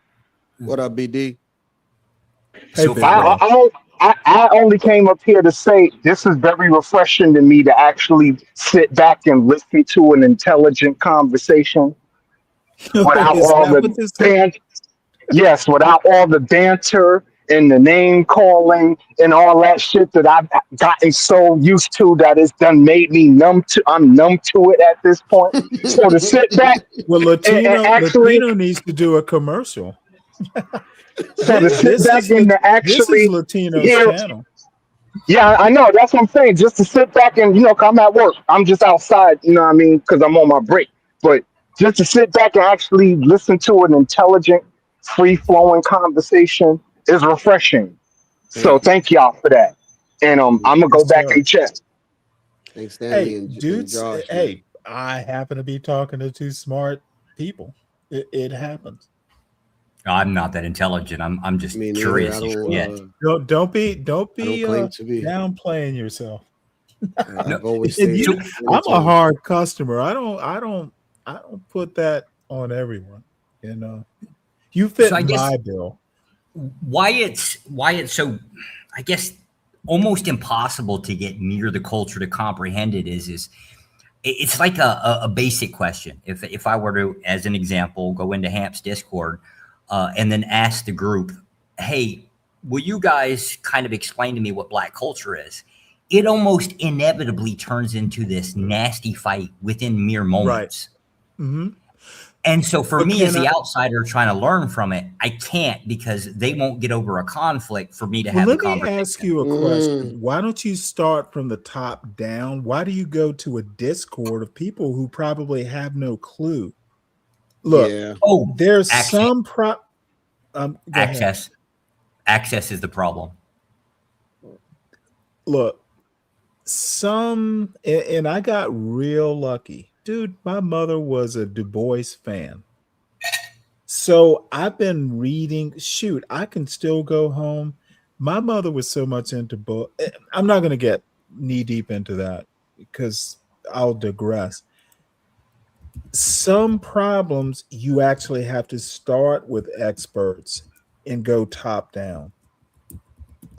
Asking random people in the Discord what they think is culture, that's fine, but most people that I run into in YouTube either speak in talking points. This YouTube Discord culture is self-pollinating. They don't read books. That's true. They don't ever want to read what experts have to say. If you're going to form an opinion about something as big as culture, at least read what supposed experts say, then form your own opinion. The opinions, the guesses are not educated. Well, so it's kind of more of a social definition, and I actually think that it's kind of it's kind of like shooting at a moving target. I think every quarter generation it tends to have some kind of weird modification to it. So like here would be an example, like the food concept. That one's actually an easier one. You can usually have the food conversation, and like culturally speaking, that works out a little bit longer, but still inevitably turns into a conflict. And I don't know why. But, and to be fair with what's Ricky's question down there, like it's the same thing. It's actually the same problem if you were to ask like what white culture is. I couldn't tell you outside of like Italian and German. Right. That's why culture is such a complicated topic. That's why you start with experts who at least try and study it in a systematic way. True, but they also, at least the few authors I've read about, don't really explain the metrics that well. Or I'd say that well. Maybe that's probably okay. Well, don't do metric. Look, I literally start with like a Tocqueville. No, well, why are you laughing? Because that shit is hilarious. Oh, you're looking at the picture. Sorry. You have to just put that in that damn.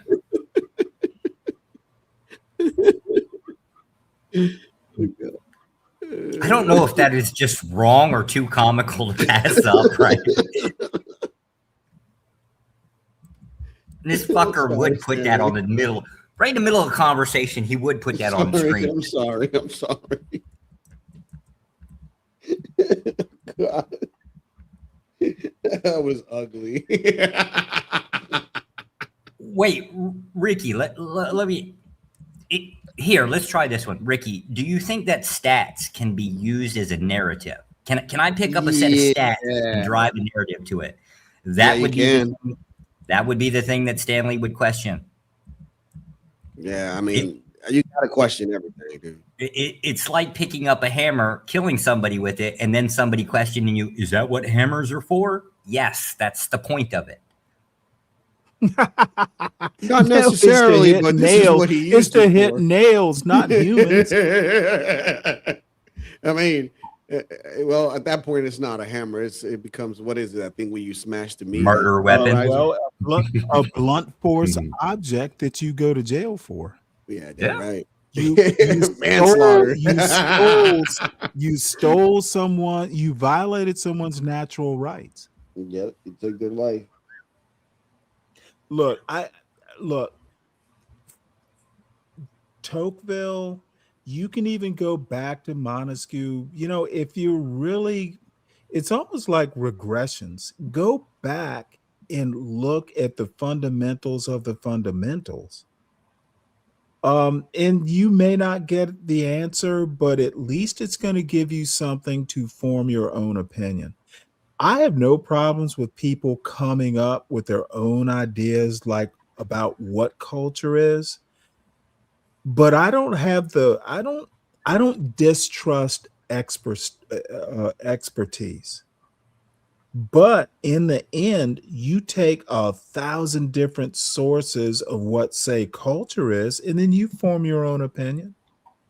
It may be unique, it may not be unique, but at least you have synthesized, an opinion. And that's what people, there's nothing wrong with reading books. It's all going to be your opinion. Well, it is. But now knowledge takes hard work.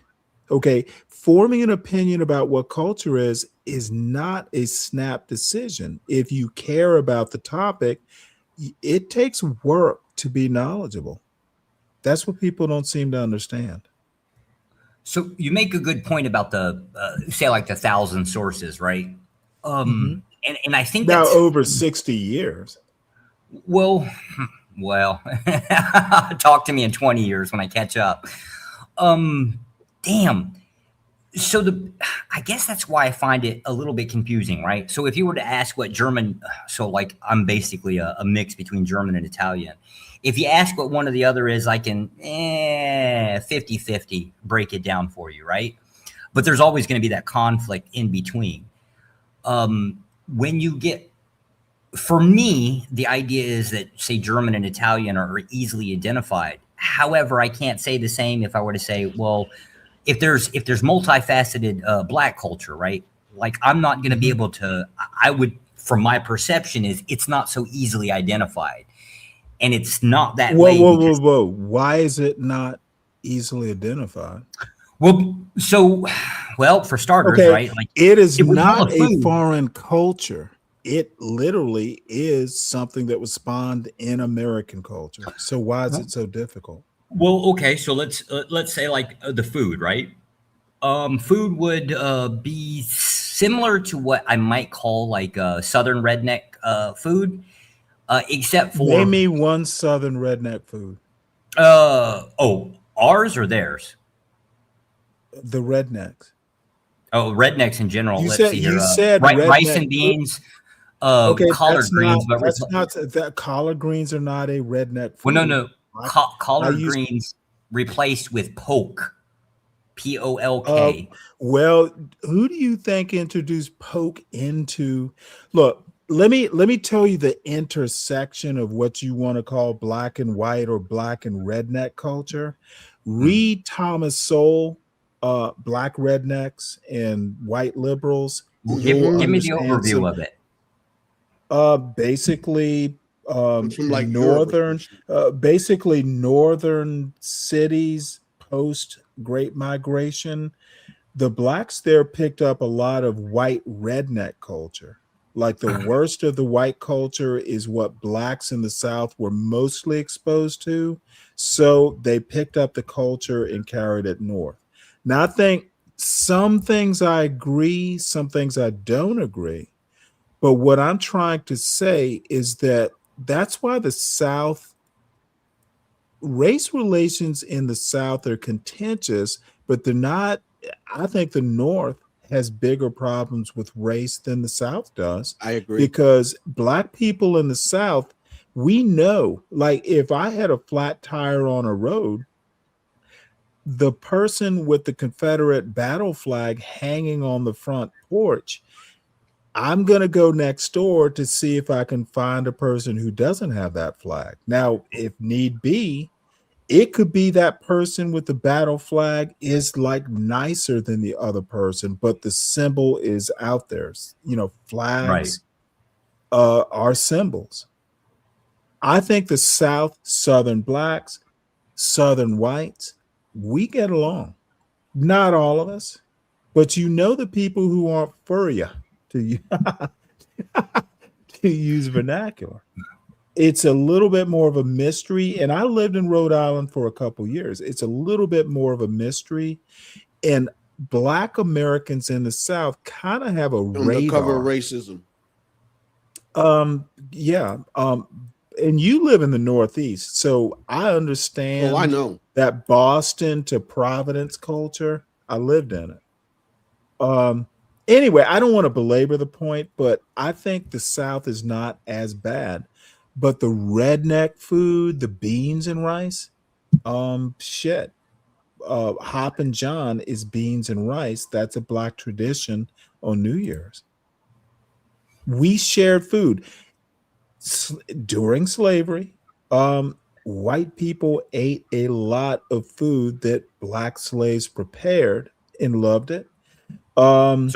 Oxtails are a premium meat these days. A lot of things, like even when I was a kid, you could get for pennies on the dollar or couple dollars on the dollar. So okra. I watched a PBS. Okra. I knew it. No. Hold on one sec. I watched a documentary on PBS about okra. White people like okra too, by the way, but it's directly from Africa. probably through South Carolina. It is. Probably through places like St. Helena and Defusky. My mother's people are from there. And that's good. That white people like okra, excellent. It's good for you. Shout out as long as it's fried. I think American culture is one culture. They're just different facets to it. There's subcultures. There's a lot of subculture. There's a lot of things in the Dominican Republic that, you know, root-based vegetables that originated from Africa, and that's why we have them over there. Shout out to okra, but only if it's fried or maybe flash steamed, right? But that boiled okra, y'all can keep that. Well, shit. you know, now the flash, is it flash steamed or flash frozen that you prefer? Yeah, I don't do frozen. There's vegetables. a reason I ask you about that, because literally after the okra documentary, I was talking to my 83-year-old father. And I told him, you know, I called you because I was thinking about you after this okra soup thing. Dude, that's a staple growing up in Savannah, Georgia, at least in my family. And it's delicious, by the way. So I'm like, yeah, you know, I don't mind the slime. But my father's like, yeah, I hate the slime. I hate the slime. You know, that's why I don't like it. I don't eat fresh okra because at least if it's frozen, it's like flash frozen. He cooks it in a pressure cooker, talking about the flash steaming, so it's not slimy. And I'm like, even within my own family, I'm his son, and we disagree about okra, and supposedly we're in that cross culture. We grew up in the same house. Well, I grew up in his house, and we disagree on okra. Of course, you will love it, King Shenard. You're African. Damn. So anyway, I'm just saying that even within the Black culture, we're not a monolith. There are Black cultures, plural. And if you say Black cultures, plural, I'm generally not going to disagree with that. We're not a monolith. No more than white culture is a monolith. America is very regional. Embrace the differences.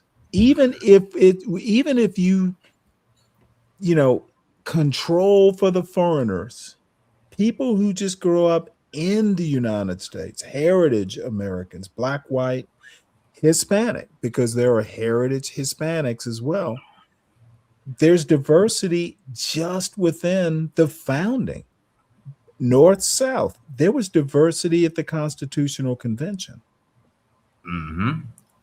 But I guess the point so of it is that's where I stop. Embrace the differences, negotiate with the differences, don't discount the differences.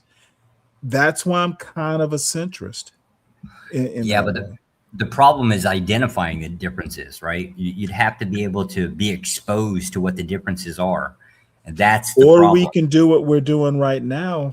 Dude, do you think I agree with your Christian nationalism? But I can deal with it.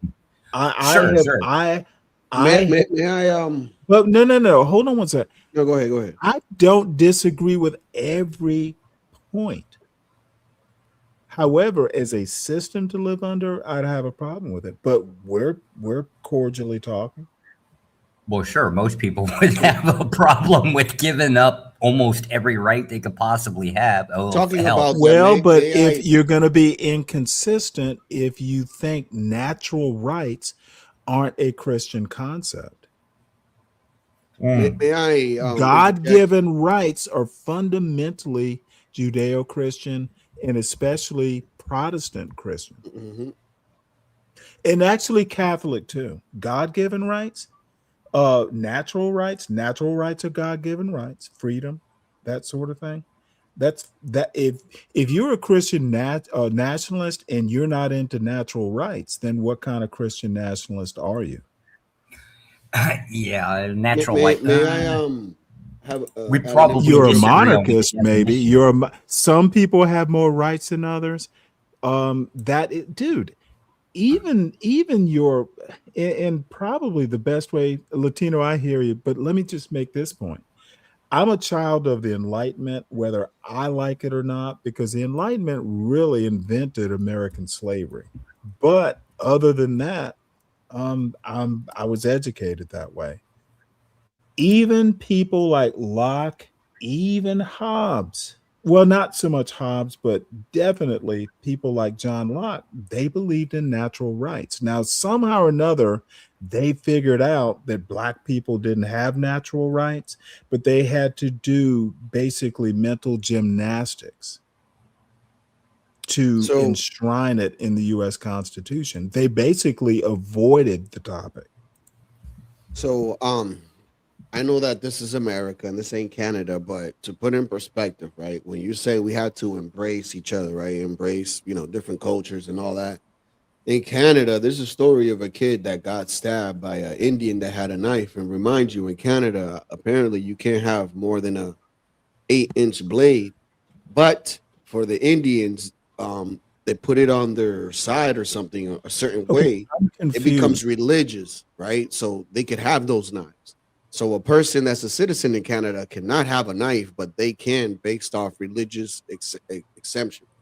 Okay, so you're comparing Canadian culture to No, American I'm just saying like to what point do we do you get what I'm saying, Josh, right? Like to what point do we like allow, to keep embracing different cultures to our own demise? You get what I'm saying? Because there's certain rules for thee and certain rules for not. Like, you get what I'm saying? Yeah, but that's just how all groups that are, well, effectively either forced to or lack of an option to not to coexist together. You only have two options. You can either find a way to coexist, or you can fight. And generally, most people will avoid conflict at their own demise. I mean, it's just a self-defense mechanism in there. Yeah, so I mean, I don't know. I'm like I could agree with everybody having their cultures and their opinions and all that, but like it's like if I ever moved to Japan, let's say, and I took my family over there, I'm not expecting the Japanese people to change their ways for me. I'm gonna have to change my ways to help adapt me to out them. here. Why are you bringing up Canada when we're talking about America, U.S. culture? Because I'm trying to make the okay, I don't do cultural the comparison. I don't of like, do. If we allow, I got you. To what point, well, until that happens here. So the problem there would is be a huge problem. I don't do comparative politics. I don't do comparative democracy. I don't do cultural comparisons. Are really fraught with problems because I grew up in American culture. I really don't understand other cultures because I just don't. Well, let me see if I could take a shot at this, right? So for me to take a position and say, like an imposition, like one is imposed on the other, right? It would ultimately have to boil down to, well, who got it first? Specifically speaking, within the United States, we all got it around 1918. I mean, unless we came from a family of landowners, in which case then you are an elite. So you're talking specifically voting rights, right? Not just voting, right? But you had inherent access to certain things because of that. Like there was a lot more that was baked in with it, right? This is just okay. Who is trying the to give we one. You're talking about? What do you mean, we as an Americans? Okay, that's fraught with problems. Which Americans are you talking about? Well, now that's a good Black question, Americans right? in the Black Americans in the South were deprived. Technically, they had the right to vote, but we was not the we in 1918 is not the we in 2026. Right. But then again, that's the concept is the cultures evolve. Okay, you're not going to be able to escape this. The we now is more inclusive than the we back in 1918, especially in the South. Yes.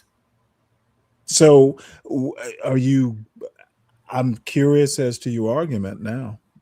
I didn't have an argument. I was trying to answer his question. Well, you know what I mean in art. Well, in the Socratic method type of argument, Yeah, there is I did. the we. I have a problem with the we you're talking about because it was Well, less inclusive. yeah, I meant by the we as in we as in Americans. Now, yes, there was Okay, difference between the there North and the were South, just like there's. Americans in 1918 Well, that hold up, were Stanley. deprived of the right. Hold up. Hold up. Is it true today that Northern Americans are different than Southern Americans? Is it true that Eastern, It like so the East depends Coast, in is their different? voting rights, because I think you were talking about voting rights, or am I mistaken? There's always going to be a difference, right? And you can't I need embrace you. the I need different. you to answer the question. No, the we as in all As Americans. far as voting rights, no, there's no No, it was. I was attempting to give one example. Do you want a long list of examples? We'd be here for all day. I need you to define the we. Americans. I just did that 3 times now.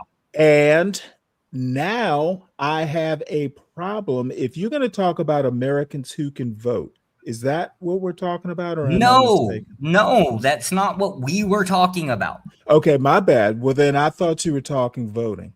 I was trying to give one example. Okay, my bad. You said 1918. We talked earlier about voting. My bad. Yeah. Well, I can't answer the question now because I forgot the damn question. Well, because you were going to talk about voting and property ownership and qualifications. No, I wasn't. Sure you weren't. No, I wasn't. I was going to give an example. Then I will have to take you at your word. I didn't mean to upset you. Do you remember your question, Latino? Because I really don't. Oh, it had something to do with the forced integration, I think is what it was going down. Yeah, because look, right? So there's a story in India. I mean, not India, no, Canada, where there's this Indian guy that stabbed a white kid, right? And they basically detained the white kid while he was bleeding out and he died. But the thing about it is, the reasoning for the stabbing was that apparently the guy said that the white kid had said some racial things, so he took out the knife that he has, which it's legal for everybody else in Canada, right? Citizens of Canada, right? It's illegal for them to have this knife, but they themselves can have that knife based off their religion. You understand? So right. at what point do we, like, let's say that was to happen here? At what point do we draw the line to say, nah, this is crazy? You have to simulate here. Well, okay. The line would get drawn at violence. That's all I'm saying. Yeah. Like, I'm not saying that we can't embrace Muslims, we can't embrace whatever. Like, I'm not saying any of that. What I'm saying is, like, because if the Indians live in Canada, right? Why can't they follow the same rules as everybody else that lives there? That lives there. You know what I'm saying? Like, why do they have to have different type of laws for them? Like that's my whole thing. I'm just so confused about that. Oh, the background effectively gets it. So if you're talking about the Canadian Indians, it's because they went to Canada as an escape from us. So they were fundamentally, they'd be like asylum seekers, right? They inherently would not believe that they're Canadian, right? They're just there long enough to, I don't know, escape but then us. the Canadian government sees it that way. So because of it, now they have their own type of set of rules and laws and stuff. And it's like, but why? Like, if anything, they should just be following the laws of every other Canadian that lives there. You get what I'm saying? Like, it's just stupid. Humanitarian efforts by some groups of people. That I never understood, because it's like I thought that wherever I go, if I was to go to China, I would have to adapt to the Chinese ways, rules and laws and all that shit. It's not what I want. That's where the confusion is for me, because I just don't understand why that would be a thing. But that's Canada. That's not here. But I'm just trying to make the point of, like, since we were talking about embracing all different type of cultures, at what point, do we say, damn, this is causing some type of effect to what America was, You know what I'm Well, saying? yeah. I get the concept of it. I just don't. There is no answer to it. It sounds messed up, but so why it would work so why China would be, I guess, like more homogenous, is because they're, well, again, more homogenous as a culture for thousands of years. Whereas the United States, we were already a smorgasbord, like a smoldering pot, when we were like way before 1776, right? We're going back to the 1600s. It already had a different groups of people. So from our core foundation before we were founded, right, we were already a different groups of people. There was the Puritans, the Protestants, the whites. There were actually some blacks in there. Like there was a whole bunch of different shit that they all had to kind of figure it out. That was our starting point. It would naturally seem that as we progress through time, that's just going to continue, but it's going to get larger scaled. Now the pushback comes to it is let's say Ellis Island, the 20s and the 30s, right? Now you've got like an influx because of a pending World War II, at least what was starting off in Europe, right? You're introducing more. The idea of assimilation when you join, it's kind of harder to enforce or desire so long as you have an open door policy that's kind of common. 1800s, we brought in a bunch of Asians to build railroads. Like you just go on down your list. Yeah, but we didn't like, this is the thing. The laws in America, I'm pretty sure they didn't change because those Asians came here.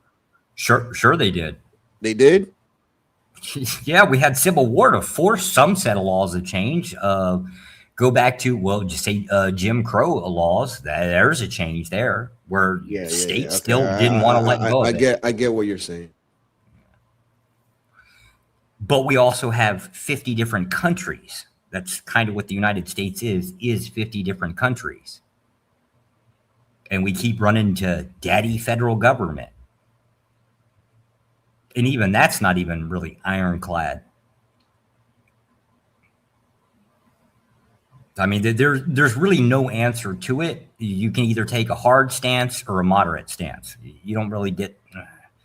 I don't even know how you come about eating your cake and having your cake and eat it too. I don't think there's an answer to that, but I also don't know. Yeah. Yeah, it's tricky. I mean, I'm an extremist. I would just tell you, everybody that's not us, get the fuck out or line them up against the wall. But I also know that's not very practical.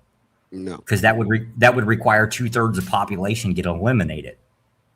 That ain't going to be popular, and that's most likely not going to happen.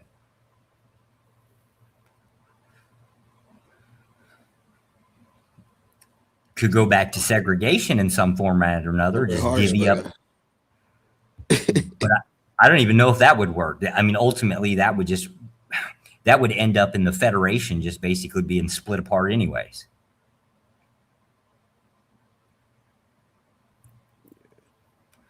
I mean, I don't know about the rest of y'all. I'm not really a big fan of giving up most of our land. Hawaii can go back to where the hell it came from. I hope this fucker's drowned, right? Alaska, if it wasn't for the fucking oil, I'd give that up. But I mean, there's no real answer to it, and there's no explanation for it. We all kind of have to figure it out. Ultimately, if we don't figure it out, then we're going to end up having a fight. And I'm not so sure where those lines are on fighting. Yeah. We too intertwined and mixed and mingled at this point. I don't even know how that would work. I mean, if I'm being honest, right, like about 18% of the black population, I pretty much want to drag with us. The Asian population, roughly about 80% of that population, I want with us. Let's see here, going down the white population, there's about 30% of them I specifically lined up against the wall and punished exceptionally and publicly. Jesus Christ. And death wise, right? But these are all weird concepts. I am absolutely all for going through trailer parks with a flamethrower. Only in Grand Theft Auto.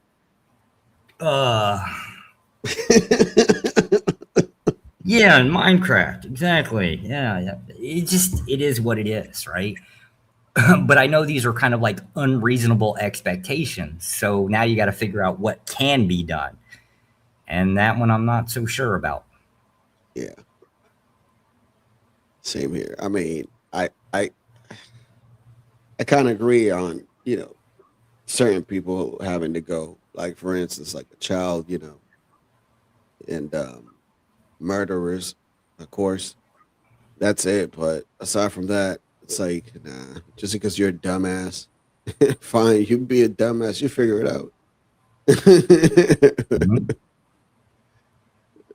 Yes. Those will be the first ones to die out anyway. So, what does it matter?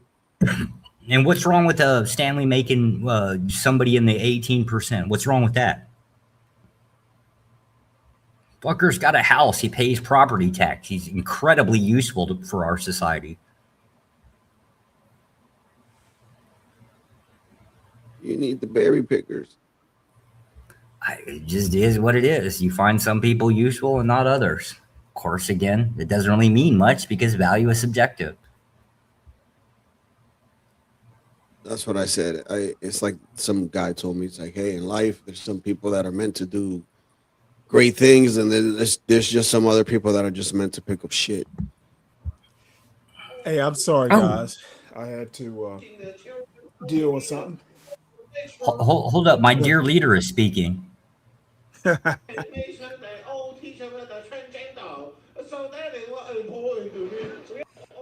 school teaching the children how to be a homosexual and mention that all teach about the transgender. So that is what important to me. That was definitely AI. Yeah. Well, that's a young version. I don't think I've ever heard of him speaking English. Homosexual. Well, he was raised in, went to school in Switzerland. I bet. Oh yeah, he can. Yeah, no, he can speak English. Just we've never seen it publicly. Well, I mean, I understand the national pride. If you're gonna receive a head of state in your own country, you speak your own country's language. Homosexual, no. But you know what? I had a major pushback, and don't even remember it now. So, damn. I'm old. But there's a decently famous professor, and I can't think of his name. It's an Italian name, but he's American, and he teaches in Australia. And he's got Salvatore, damn it. But he's American, teaches in Australia, is an India specialist. And he's actually like well thought of in India. But he's a sociologist. He does comparative democracies. And I just do not, I'll think of his last name in a minute, but I don't think they have different histories, different evolutions. I'm always very careful. Even Canada and the United States have a vastly different culture. Probably more similarities than dissimilarities. The one dissimilarity is there's a big Khalistani movement in Canada. We would never tolerate shit. We would never tolerate shit like that in these United States, and I wouldn't tolerate it either. So Canada's a little bit more lax with this stuff. And so you know who the Khalistanis are, right, Josh? Vaguely. Well, they're basically a separatist movement. It's an Indian separatist movement. Who are the soldiers? Damn it, my memory is just totally failing here. Punjab is disputed by Indians, Pakistan, but sorry, I don't know why. I can imagine names, but I can't pronounce them. But anyway, Khalistanis, it's a separatist movement in India, but there's a very powerful South Asian community. A lot of it Muslim, some of it Hindi, in Canada. And they've had all kinds of like terrorist acts against like Hindu temples and stuff. We would never tolerate that. Isn't there? I guess the original movement was against the British, and thus the foundation of the Canadian. Am I guessing? Well, that's the where original origins were French. Well, there's a huge French obvious influence in Canada, but it's part of the British Commonwealth, I think, still. So all I'm saying is I don't like comparative culture. I don't like comparative democracies even. It can be useful, but to me, it's of limited use. Like what happens in Canada with one particular faction with nods and stuff. The similarity is in the United States, for instance, my wife had family who were Native American or half Native American. So they didn't have a hunting season on the res. They could hunt, pretty much whenever they wanted to. It was locally controlled. So there are differences. So, you go to Canada, Native Americans or whatever they want to call themselves, First Peoples, First Nations, they don't necessarily live by the same rules. But then when you say, well, hey, on the res, this type of knife is allowed, but off the res, it's not allowed. Well, you got to follow the rules of off res. That's where the accountability, et cetera, is. You win in Rome, that sort of thing. Yeah, you can't kill like a white deer or some shit like that. I'm sorry. Like they have a rule where like you can't kill a white deer in the res. I don't care about any of that. My point is that there are different rules. However, it works the reverse. If you're on the res, you might be violating their rules. And I don't even understand. It's probably more integrated. I don't understand that law. I've dealt with it, thought about it, but it's been a while ago. But there are different rules. But when you're on the res, you follow res rules. And if you're off the res, you follow the non-res rules. It's as simple as that. So the question is, if that kid had a knife that wasn't allowed in the school he was in, he's culpable, or his parents or whomever.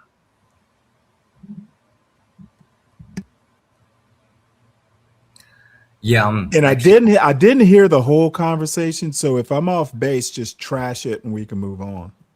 Yeah, no, I'm actually reading up. One second, I'll play this story. Year-old Henry Nowak had his whole life ahead of him when he went for a night out with his friends in Southampton. Walking home at around 11 p.m., Henry was in good spirits as he exchanged messages on Snapchat. Then he encountered 23-year-old Vikram Digwa, caught on camera saying, "I am a bad man." Digwa whipped out an 8-inch Shastar knife. Digwa then viciously attacked Henry, aggressively pursuing him as he desperately tried to flee, leaving a literal trail. Police were then called to the scene. Now, if you haven't seen this story already, try to guess what the police did when they arrived. Go on, have a go. Crazy man carrying an 8-inch blade. Victim bleeding out. What's the first thing the police did? Well, obviously, they arrested Henry for being racist.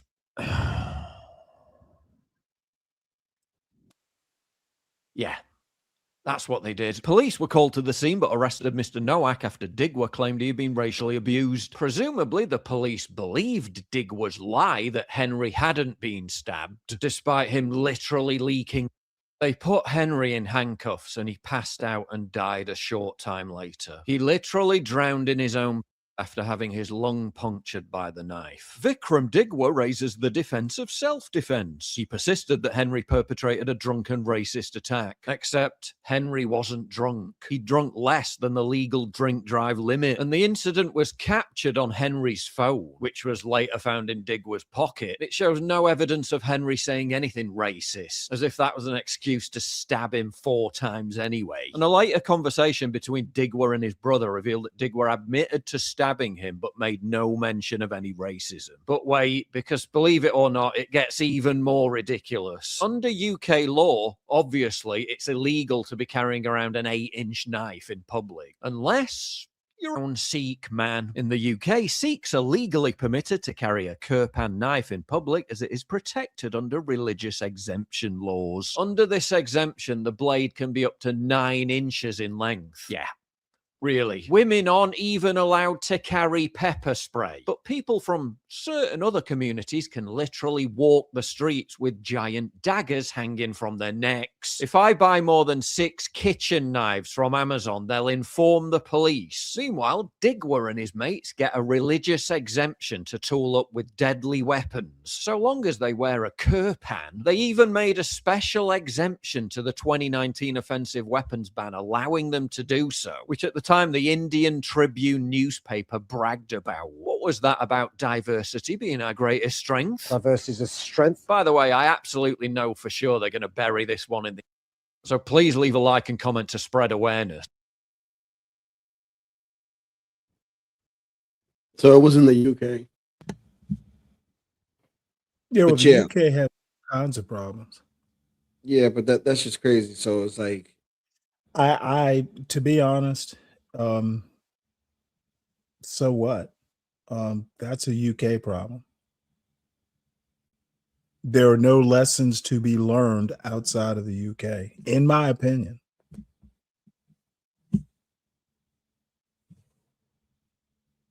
Their laws are their problem. Would have never happened in the United States. We don't make religious exemptions like that.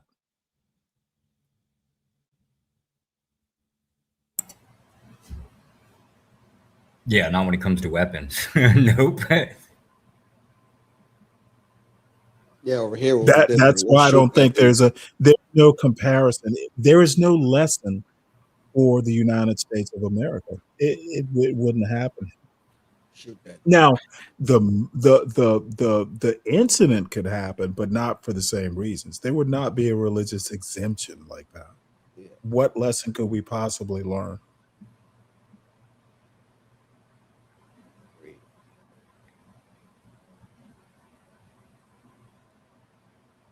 Agreed. Crazy story though. A religion that encompasses all things liberals hate. Oh, I don't think that can By be the done. way, Sikh, the Khalistani are extremist Sikhs. Yeah, Thank God yeah. I saw Sikh in that. That video had one thing. It reminded me it was Sikhs that are, the Khalistani movement. Extremist Yeah, Sikhs. yeah. So, I posted a link to a wiki in the chat just so everybody catch up because I had to read it. It was unfamiliar. mhm. Well, I have a friend who is, I think he was born here, but he's of Indian extraction. So he keeps up with that. He thinks Canada's on the road to hell. Yeah. Because of the Khalistani movement. And I think Britain's going to get there first. So, but that's a whole separate show. It's unfortunate.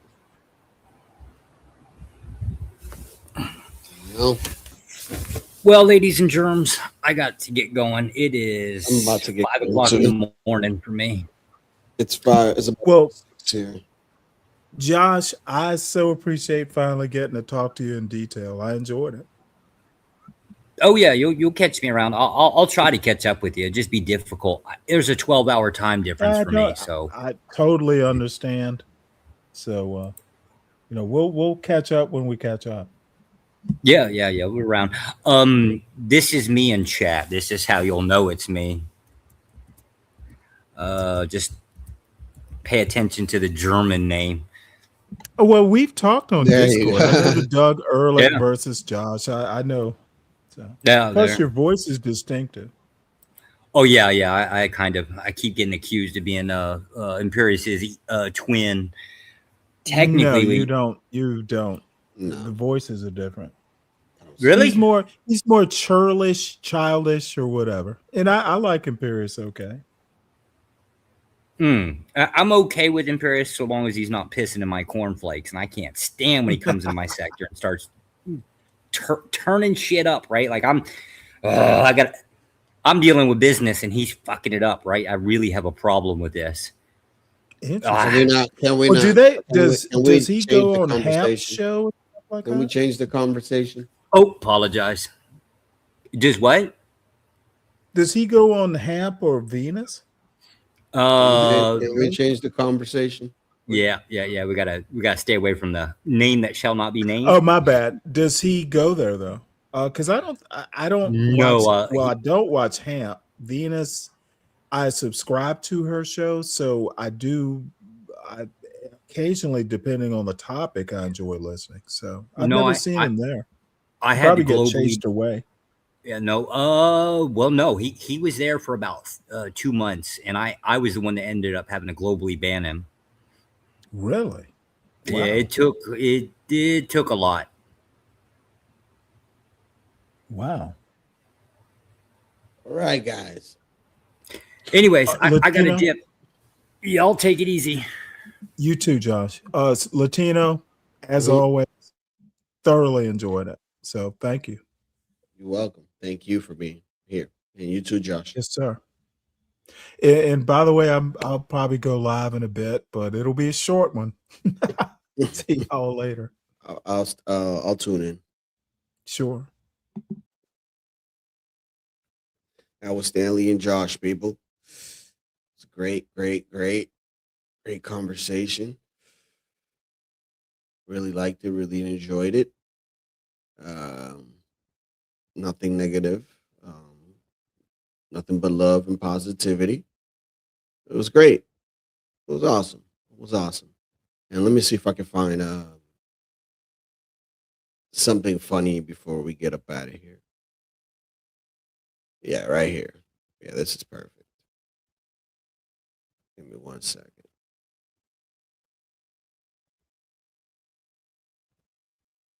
That has better food than England. I dare you. Okay. United States, Canada, Mexico, Panama, Haiti, Jamaica, Peru, Republic, Dominica, Cuba, Caribbean, Greenland, El Salvador, too, Puerto Rico, Colombia. Name me a country that has better food than England. I dare you. Okay. Name me a country that has better food than England. I dare you. Name me a country that has better food than England. I dare you. Okay. United States, Canada, Mexico, Panama, Haiti, Jamaica, Peru, Republic, Dominica, Cuba, Caribbean, Greenland, El Salvador, too, Puerto Rico, Colombia, Venezuela. Out on a limb. I'm gonna go on later, around 9. Hopefully Jules is on here, and Nate Ways, if you want to come up this time around, we could talk about what you wanted to talk about, and also I wanted to hit something that Moxie said earlier in the chat about sleeper cells, because that's fascinating and that's an interesting conversation to have. So I don't know. I might go on later on tonight, and maybe those two things would be the topic. So just throwing that out there. Tonight, if you're willing, or if you're not willing tonight, then you got to let me know what day to have that stream going. What day works best for you, so we could do that hopefully sometime in the near future. Honduras, Guyana, and still Guatemala, Bolivia, then Argentina, and Ecuador, Chile, Brazil, Costa Rica, Belize, Nicaragua, Bermuda, Bahamas, Tobago, San Juan, Paraguay, Uruguay, Suriname, French Guiana, Barbados, and Guam. Yeah, basically, you get the point. Every country in the world has better food than England. Sorry, Vanta. It's just a fact. It's just a fact, y'all. Like, it is what it is. Yo, but those that like to believe in conspiracy theories, I've been seeing this shit on my timeline. Let me show you guys this real quick. Friday nights. Yeah, then we'll do it on Friday, but today later on, I might do the sleeper cell thing. Not only in the Look at that shit. That's a mask, man. Is that a mask? People, but the world global economy, which they're holding all hostage to, the more everybody comes to realize this is all about the IRGC. What the hell is At the end of the day, we're going to have to need a government in Iran that not only hands over the nuclear. That's wild. That's crazy, bro. Crazy shit. Joe Biden too. Apparently, he had that mask thing too. The mask thing too. Nah, you don't have to cam up though. I mean, just to have the convo, bro. Come on, man. You know this is your casa. This is me, casa too, casa. You know what? I know you guys missed the tunes and the stuff and all that great shit. So I'm gonna see if I could play a tune or two before we get up out of here. Give me a sec. Let's play a couple tunes over here. Give me one sec.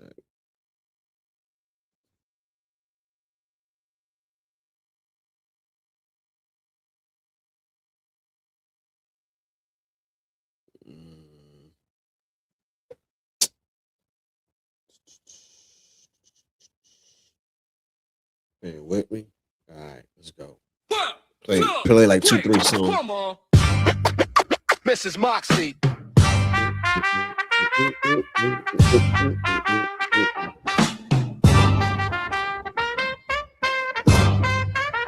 Yeah. Yeah. Mrs. Moxie stands tall on the screen. Chat box barking, she's calm in between. Scroll flies by with that cheap little sting. She just sips a tea, says bow to your king. Mrs. Moxie, troll king of the stream. Crown letter comment, glitter and meme. You throw shade, she turns it to a scene. Mrs. Moxie rules the YouTube streets like a dream. Caps lock warriors typing all night. She reads one line, laughs that all right. Clicks that band like a bell that rings. Next contestant, please come fight the king. Oh yeah, Mrs. Moxie, troll king of the stream.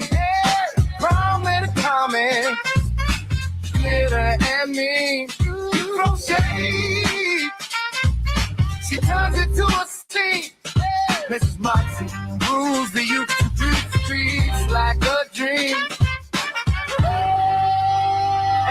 You can spam, you can scream, you can beg to be seen, but you're fuel for the fire of a highlight reel dream. Every jab, every swing makes her louder, makes her sing.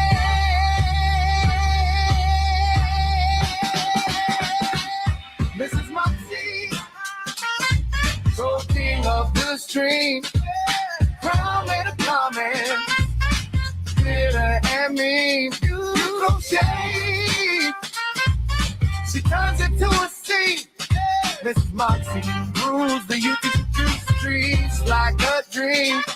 Mrs. Moxie, troll king of the street.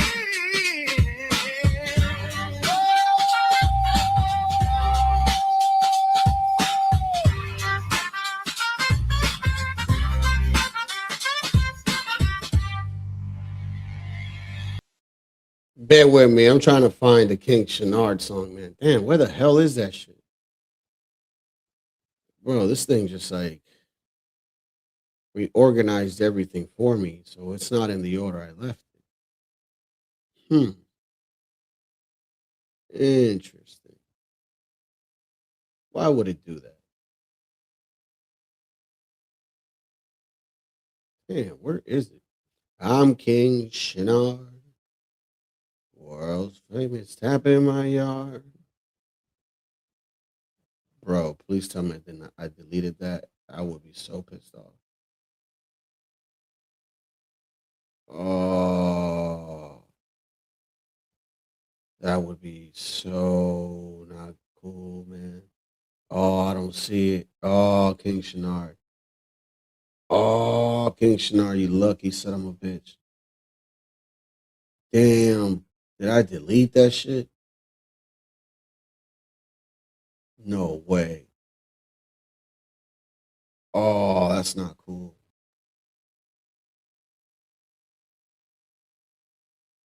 Oh, that's sauce. Oh, no way. Damn. No way. Oh, let me see. Oh, it's gone, guys. It's gone. Oh, damn it. I still got the song, but the video, man. Video was priceless. Damn it. Ugh. Let me see if it's in my gallery, man. Shit.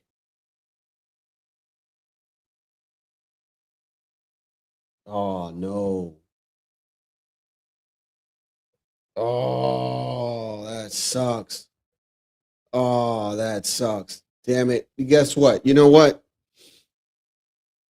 I could just remake a better video. This time I put some effort and some oil grease to it. Yeah, man. What the hell, dude? I was deleting a whole bunch of shit and I must have deleted by accident. Man, damn.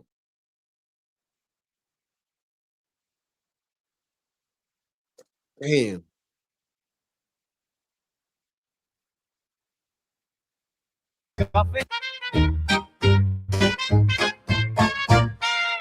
I'm King Shinar, world's greatest tap in my yard, scuffing these shoes on the tile, chasing that click and a smile, champagne dreams on a single screen, jump from one tiny panel to another unseen. Hear me tap, tap, tap, tap, tap, tap, tap. I keep on dancing while they scroll past me. Tap, tap, tap, tap, tap to the beat. If nobody wants me, I still own these feet. Tap, tap, tap, tap, tap, tap. King of the floor, where the echoes speak. Tap, tap, tap, tap, tap to the brink. If they don't crown me, I'll still be king. Number stuck in a frozen frame. Comments quiet, but I dance the same. Perfect time on a borrowed stage. Every heel, every toe writes my name on the page. Hear me tap, tap, tap, tap, tap, tap, tap. I keep on dancing while they scroll past me. Tap, tap, tap, tap, tap to the beat. If nobody wants me, I still own these feet. Tap, tap, tap, tap, tap, tap. King of the floor, thank you all for watching. Tap, tap, tap, tap, tap to the brink. If they don't crown me, I'll still be much king. love. Appreciate it. Maybe one day they'll look up. Hey! Catch that spark in the dust I kick. But till then, it's me and this click. Me and this click. Me and this click. Hear me tap, tap, tap, tap, tap, tap, tap. I keep on dancing while they scroll past me. Tap, tap, tap, tap, tap to the beat. If nobody wants me, I still own these feet. Tap, tap, tap, tap, tap, tap. King of the floor, where the echoes speak. Tap, tap, tap, tap, tap to the brink. If they don't crown me, I'll still be king. Yeah.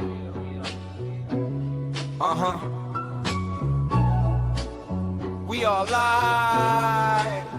Let's talk about it with your host Jules and Latino. Let's talk about it.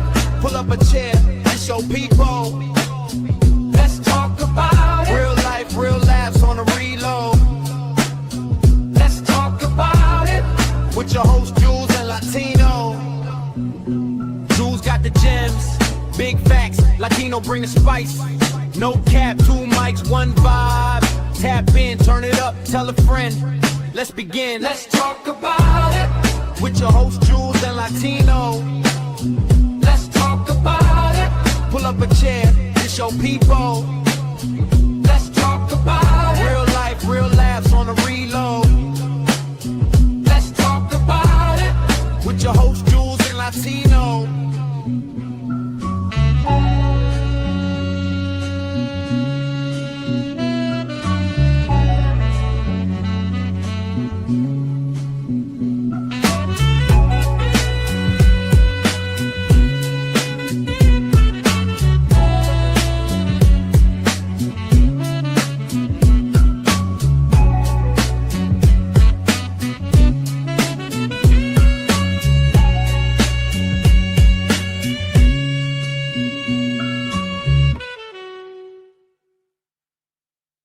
Whatever the fuck you want to say don't mean I gotta listen to it and not stop talking because you want to talk.